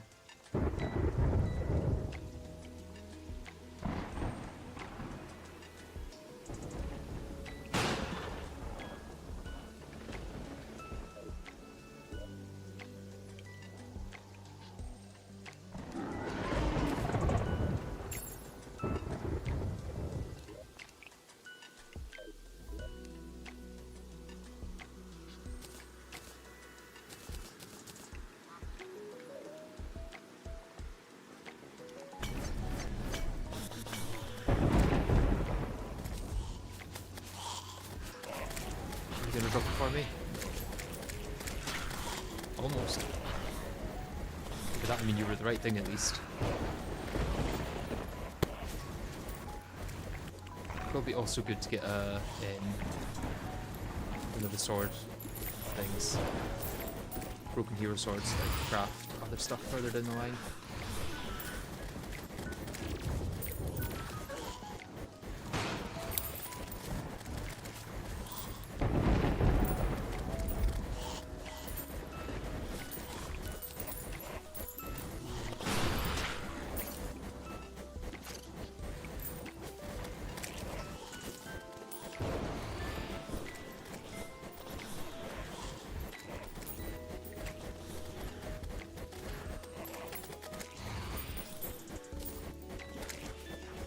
There's one, and are we going to get a thing from you? Nope, no broken hero sword. I might just keep going to get one anyway. I also feel like there's maybe two things that this turns into. Just the soul harvester, which is not necessary at all.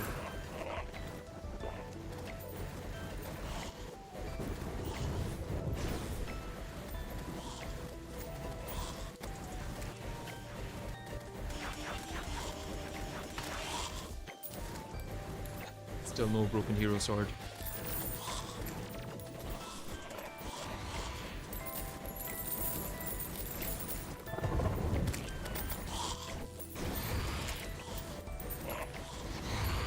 I feel like it should be incredibly common.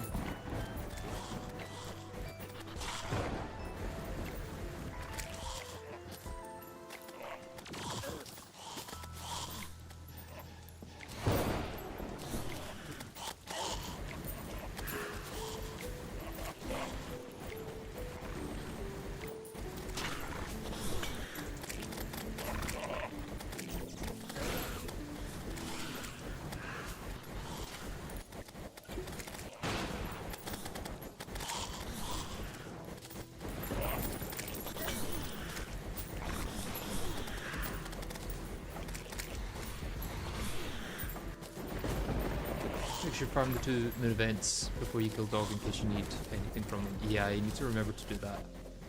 I can't imagine I'll need much though, that I've not already got, because I did take down the events a few times.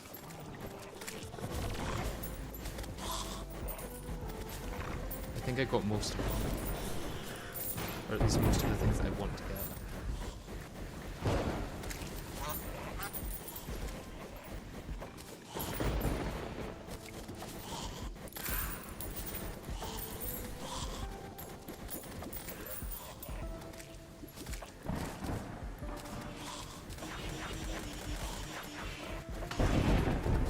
Finally, broken hero sword. Probably gonna need quite a few of these though, is the thing. Because I want the Ataraxia, I'll maybe want the upgrade to the Bladed Cleaver and the Forsaken Oak Blade and all this, you know? I think I've already got the armor actually. I'm not necessarily going to use them all, but I will want to try them all maybe. So even if I just get a couple, I can shimmer the ones I don't use.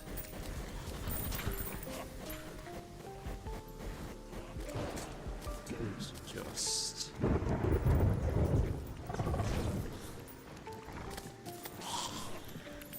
this and get plenty.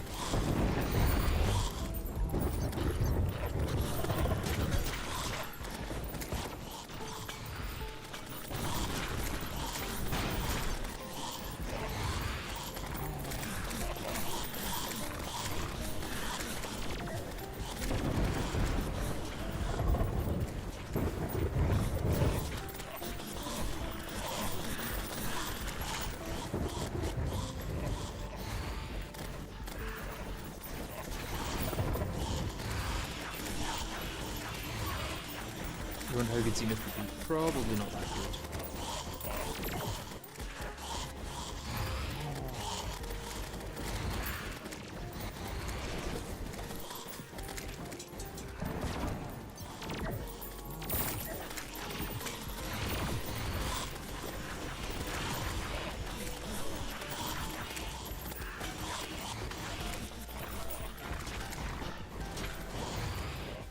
I've already got one of these.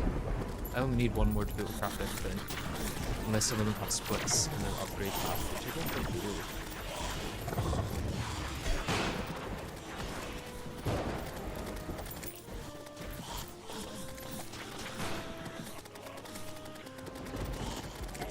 That's in my hotbar, that's fine.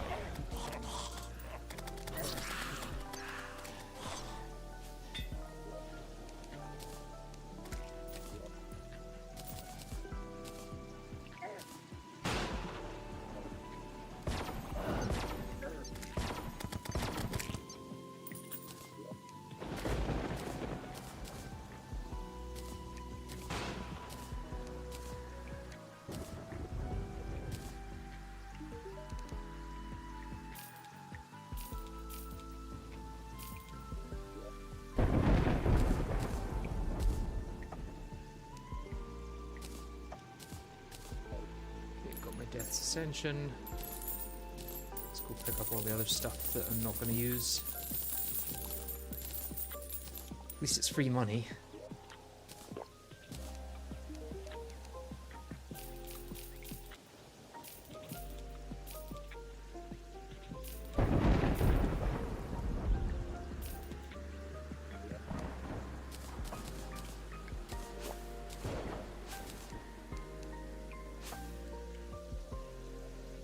Let's see what I've not got from the moon events. Got everything except the Bat Scepter, which doesn't upgrade, and the Candy Corn Rifle, which also doesn't upgrade. So I'm good on that one. And Frost Moon, I do probably need to do Frost Moon another couple of times.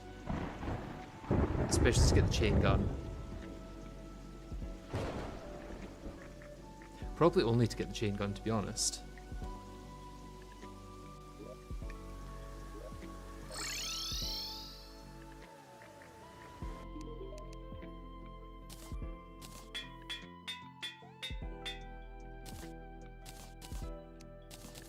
Let's compare these two swords.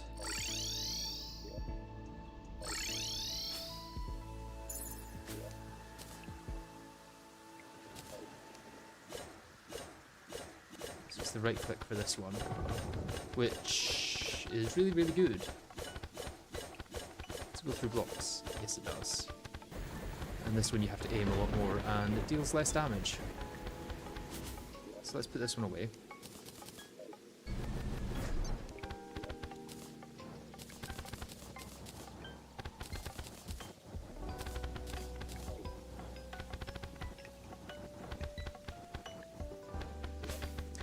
Elgas. Yeah, let's skip to the next day quickly so this doesn't do exactly that.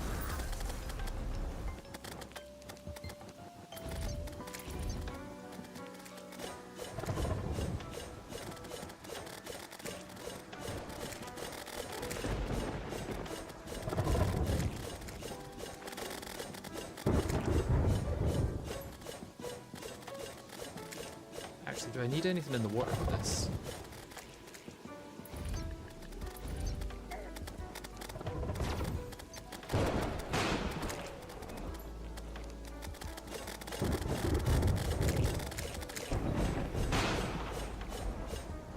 I think I might need some things in the water.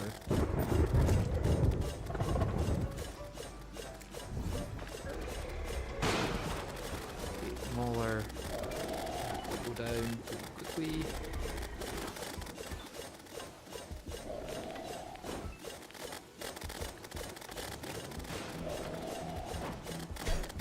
Ow. Ooh, got hit really hard. And all it dropped was a relic. Brilliant.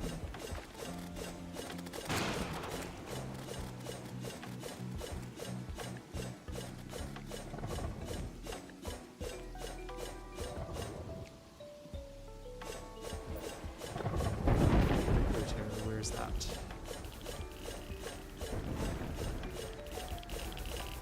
Oh, it's here.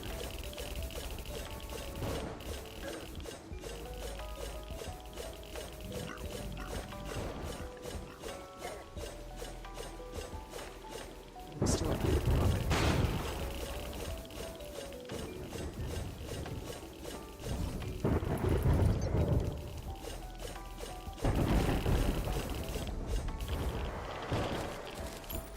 Gamma Heart and Phosphorescent Gauntlet. Is there actually anything else I need from the event?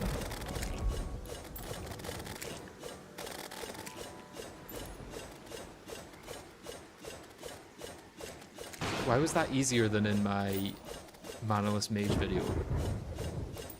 It was so difficult to get Nuclear Terror down in that, because I just didn't have the DPS.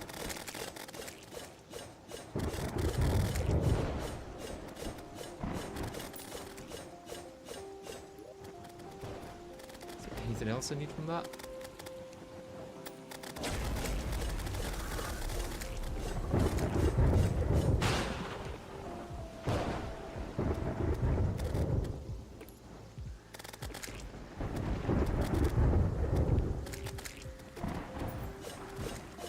No, nothing else I need.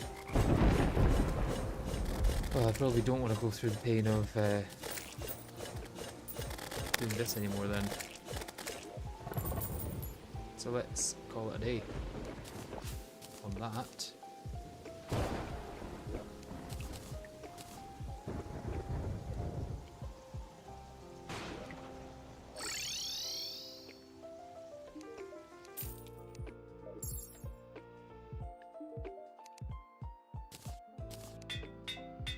Okay, Phosphorescent Gauntlet, Godly, Gamma Heart.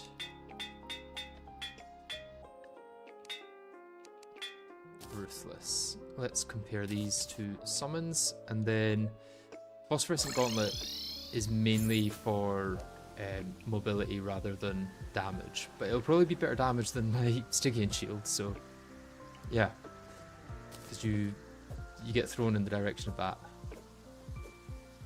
Oh, and it works well mounted. That's brilliant. So I can dash into Old Duke like this, and there's nothing he can do about it. Except also dash into me and then kill me, but let's hope he doesn't do that.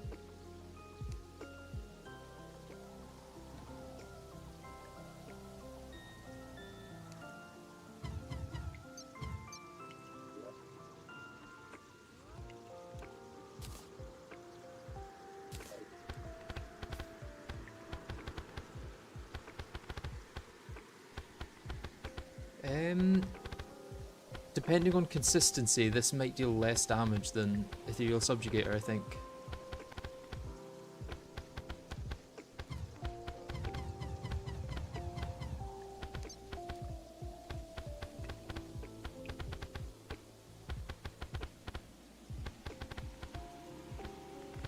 This obviously isn't a moving enemy, so they're gonna hit every time, but against Old Duke... Yeah, I think Subjugator might be more consistent. And also higher once it does start shooting. Well, is it higher? Yeah, it's like 3000 DPS. It's homing all of it. Is this also homing? Maybe we need to try them out separately.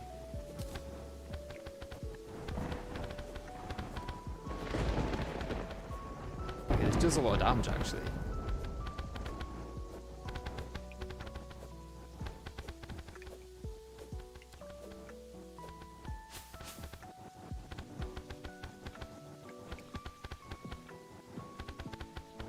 They also pierce, so it's better for all the ads Old Duke spawns. Okay.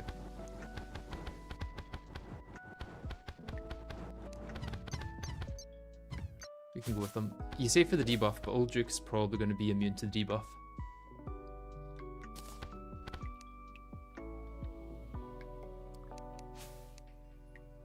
Right, what we now need to do is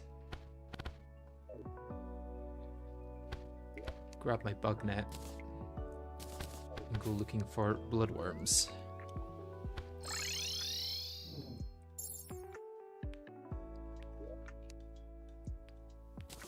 Let's use this so I don't slow down.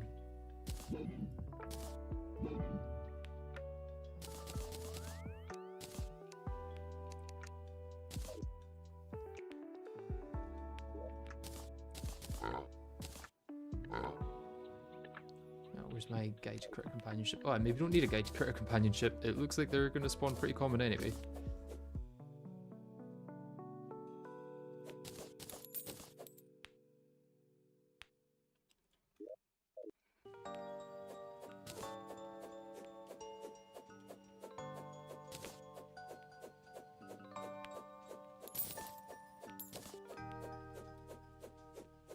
Okay, wow, this is a lot easier to farm than I thought it was going to be.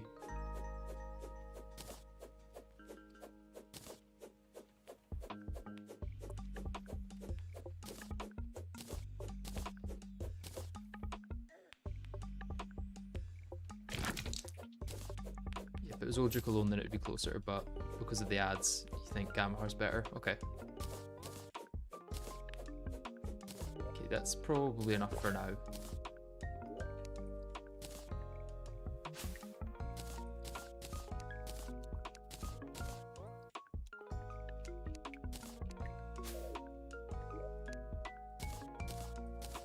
Let's not summon multiple of them. Let's put the Feral Double Rod away actually, we don't need that anymore.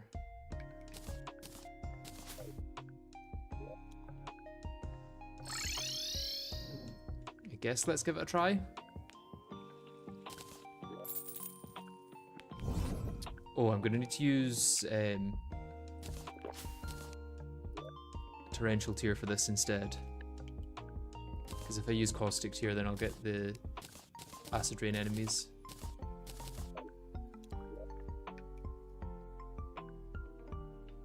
I don't have Air Clear on, no.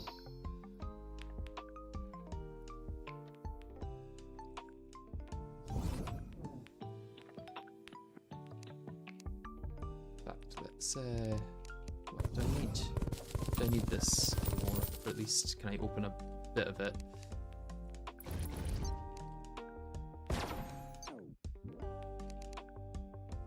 Okay, we can give it a try, as is.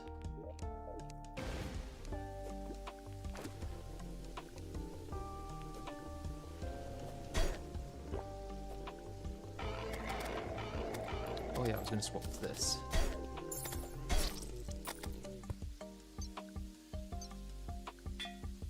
You also only have 2 hearts. Ah, that'll be because I had my thing out. Whenever I get my Void Bag out, I lose the buff of the minions.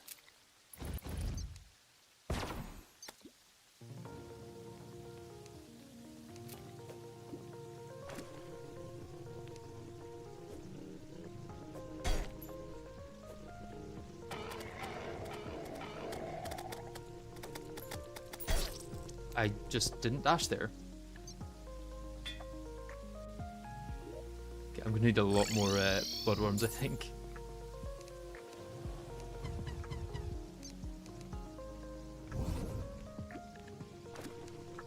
Unless I just move around with it instead of trying to dash into him.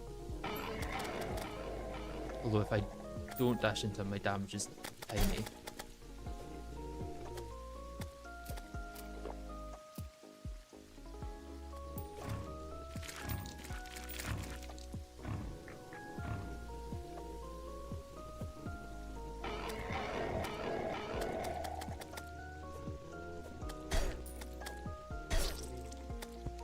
I need to also deal damage to him when he's weakened, which means probably this there.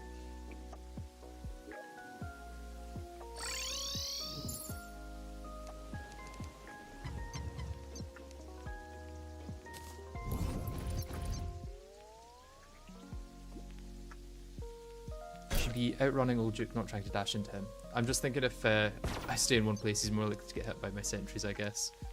But that's maybe a bit of a wishful thinking.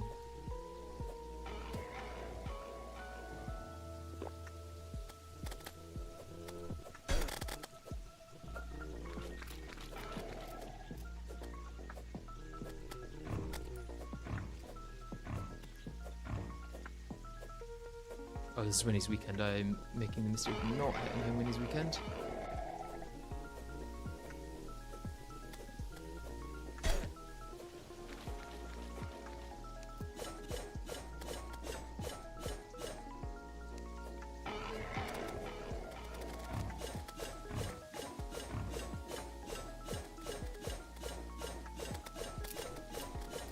I actually just outrun him for the most part without dashing. I think I might be able to. Although not if I have to turn.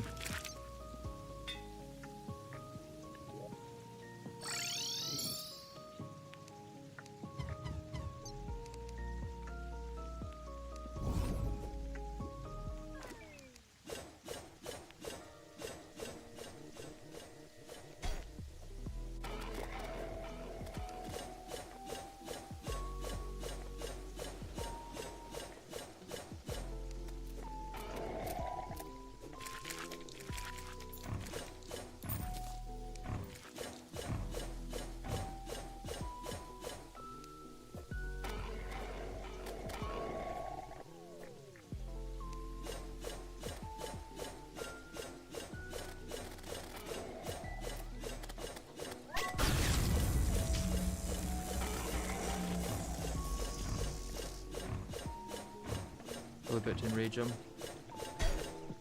Yep. You should make a physical wall on the edge of the seat. Yeah, that would be smart. Let's use sulfur sand for that to be smart about it.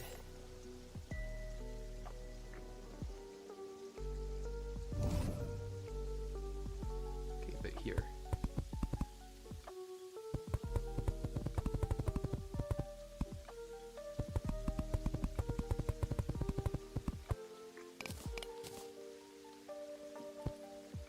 We need to unactuate those, or just break them and then place them again. That works.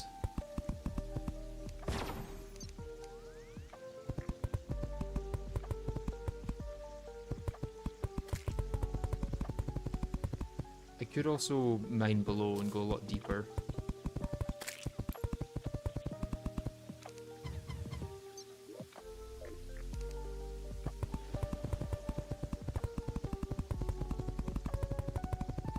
Probably go higher than I think.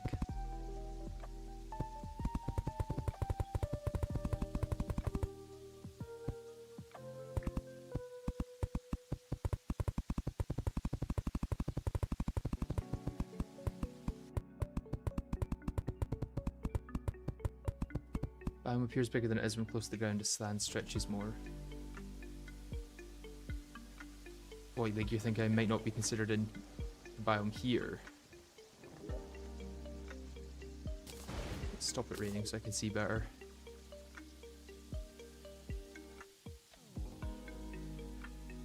Weapons from many bosses of Abyss would be better. Sword from the Worm at last stage. You can use Amida's Blessing for infinite breath. Yeah, so yeah, I'm still in the forest here. Okay. That could be an issue. Oh wow, it's tiny.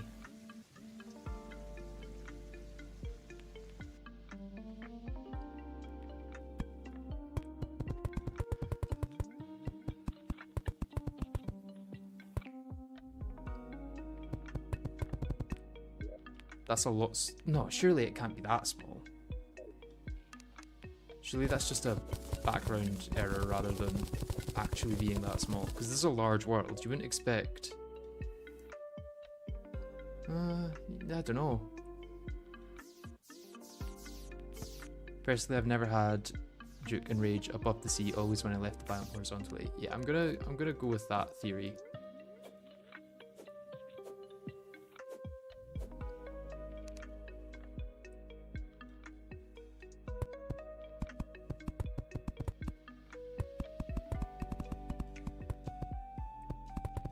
I'm also going to assume Death's Ascension is pretty good for Old Duke. Like, maybe not 100% the best, but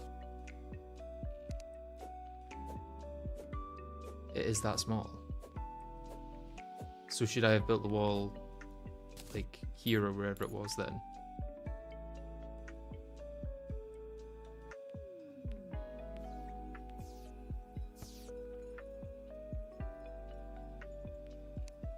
Is this where I should build the wall?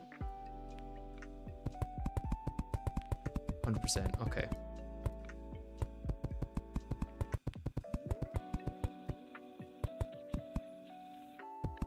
Old Duke uses the world sea biome, not the extended beach. Okay. That's annoying.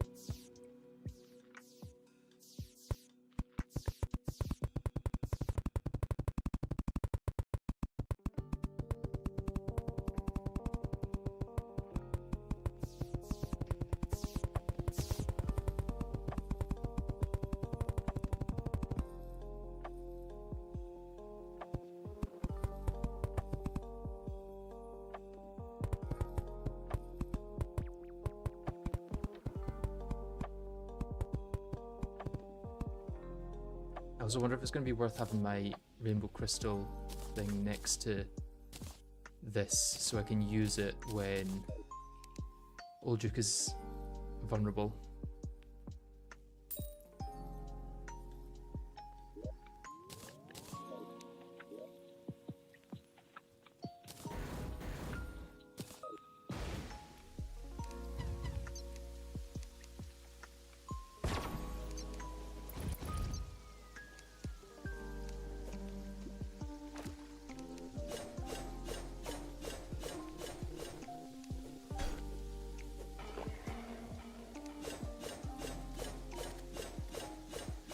You will lose damage in the time it takes to swap to the sentry. I see.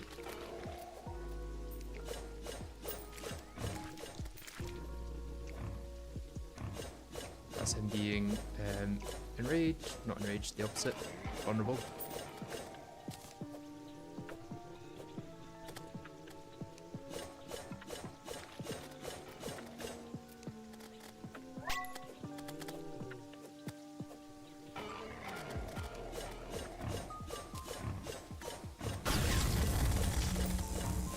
Nice bit of damage there.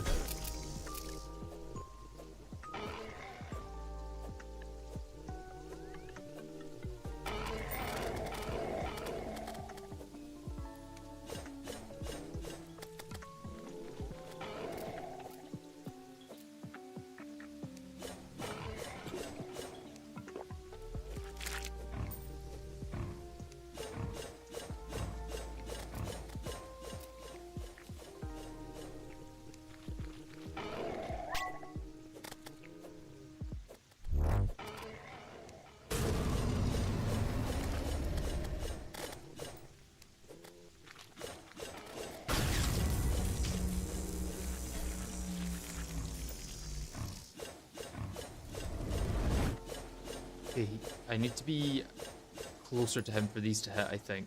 So I maybe need something that's got longer range.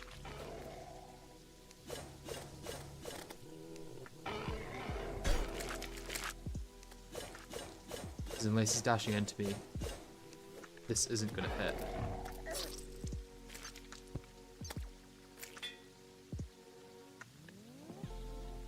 Maybe something with chlorophyte bullets.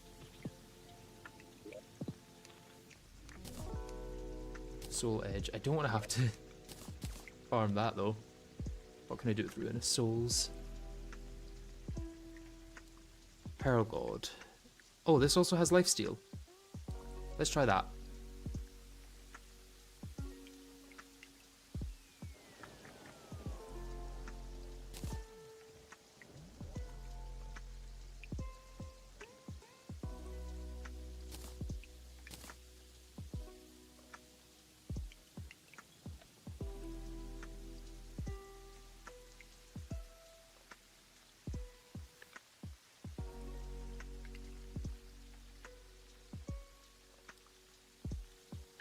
Pearl God is good. Okay.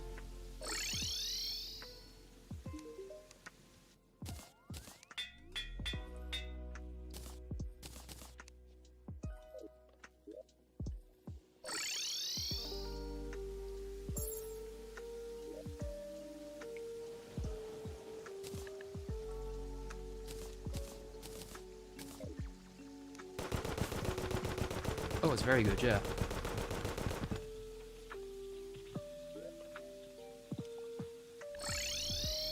Best gun on Old Duke, and probably the second best ranged weapon on base Cal. Interesting. Good to know.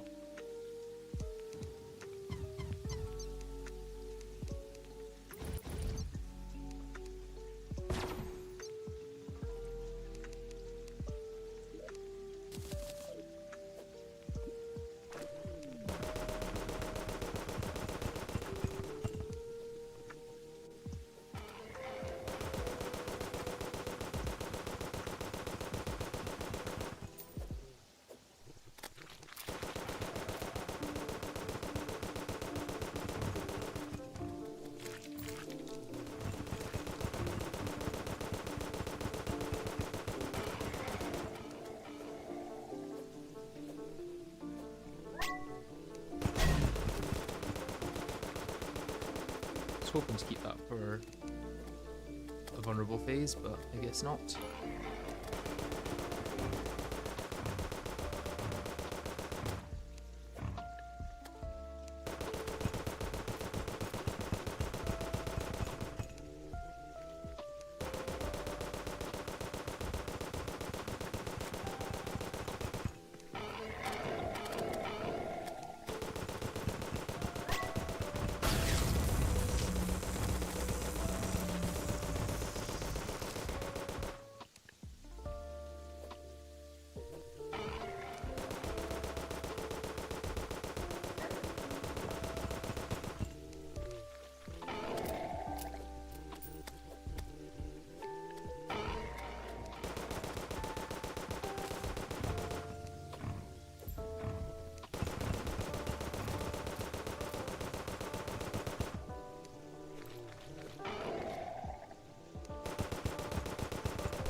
Is that a vulnerable piece and I've missed it, or I think that might have been a vulnerable piece that I just missed.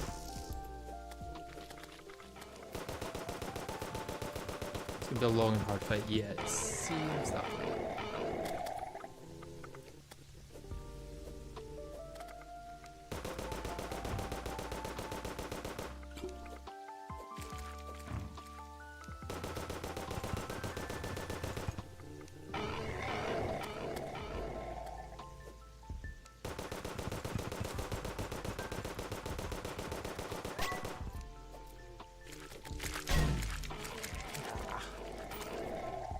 Shark's getting in the way of my dash. Good thing is Pearl God is going to keep me healthy.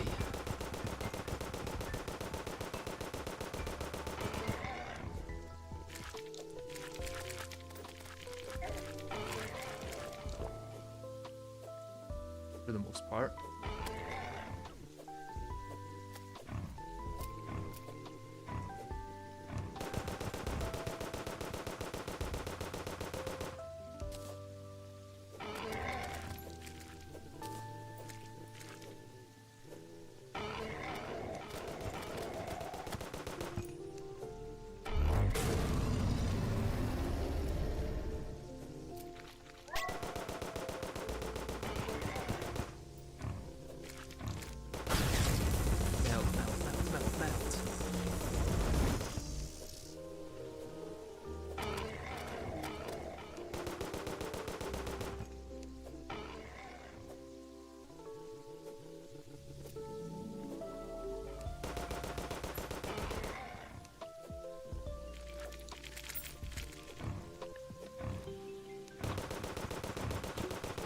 Oh, right on top of the rainbows as well. Perfect.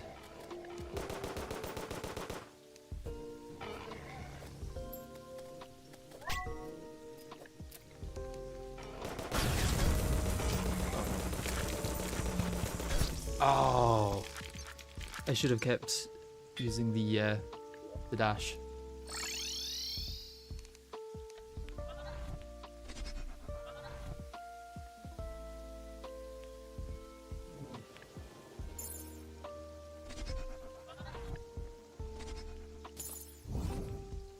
Got greedy there. I did. I got greedy with damage. I think if I don't get greedy with damage, that'll work. That was going really well until it wasn't.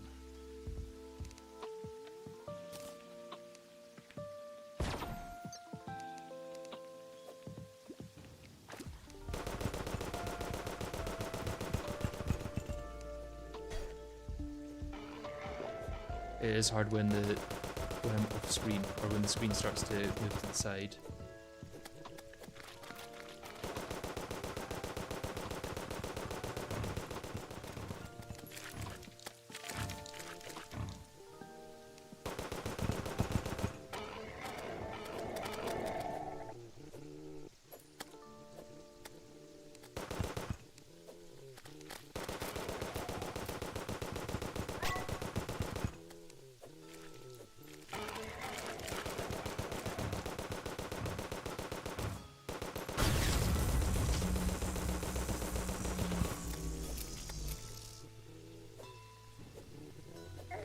Oh, damn it.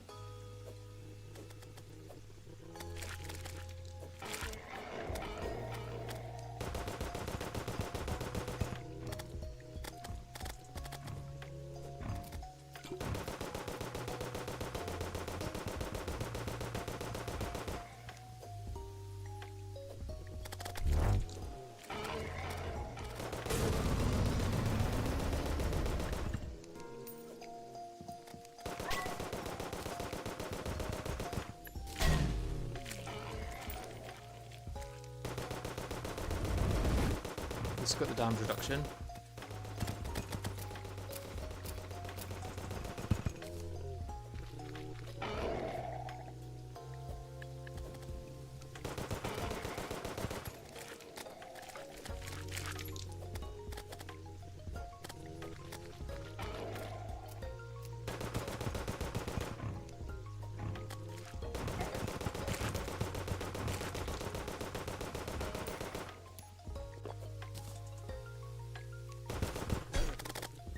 So that was his weak phase.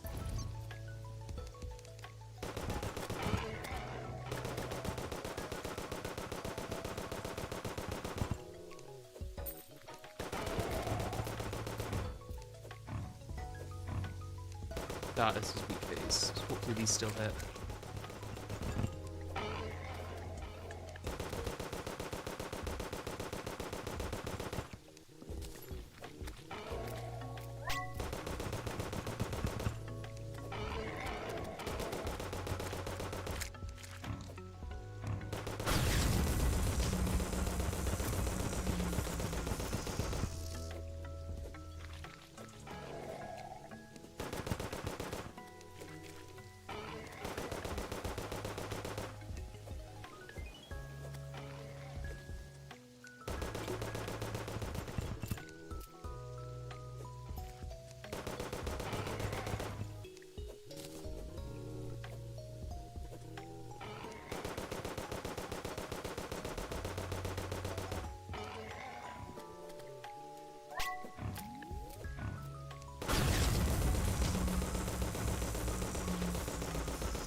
attention to that.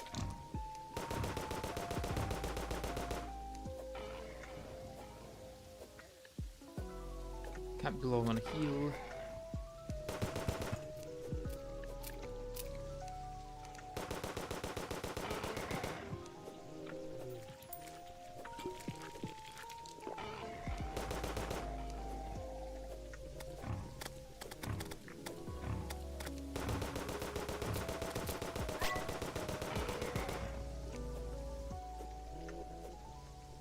Okay, let's keep the adrenaline for now. I can't get out of this.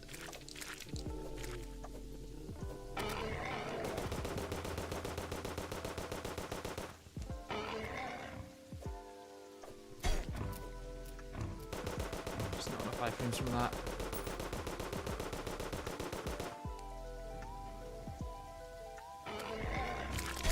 Ah, not enough iframes. Remember, you can use way more vertical space. Yeah, how high am I getting, I guess? Oh yeah, I can go a lot higher.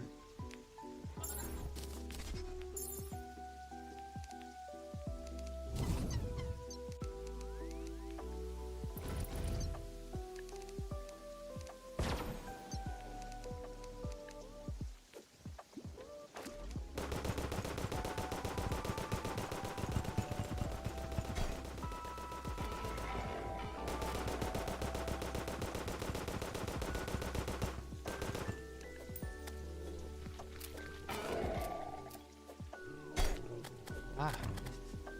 With the use time of this, I sometimes can't switch back quick enough.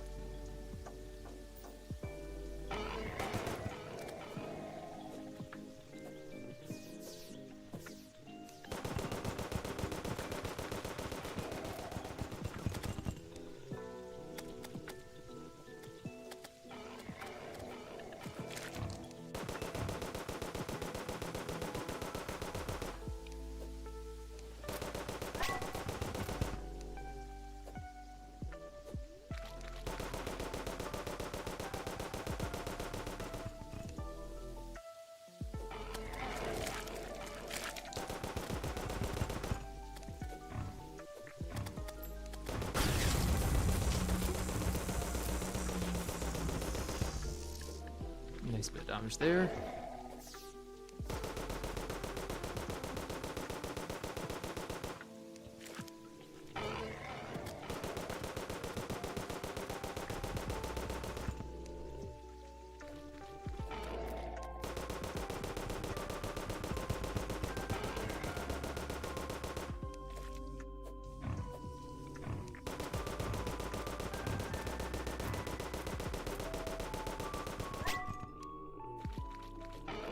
Perfect timing to not get an adrenaline on that.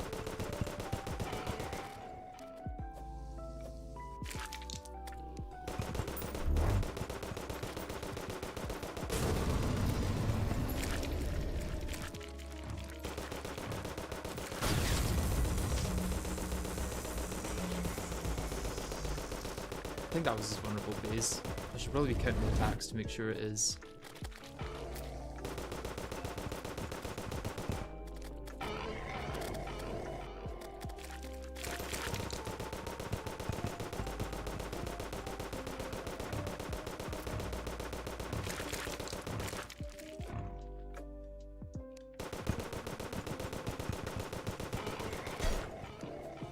Damn.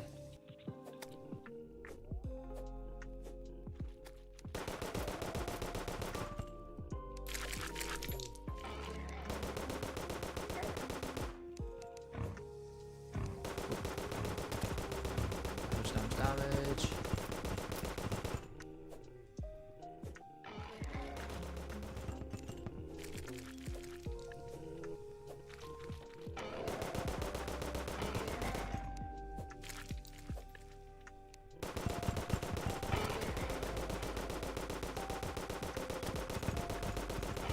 Stop raining as well, yeah.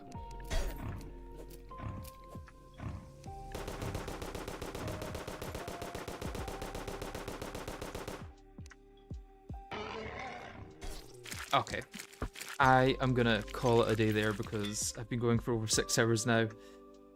And I want to stay fresh at least a little bit. but I think Old Duke is doable in the next one.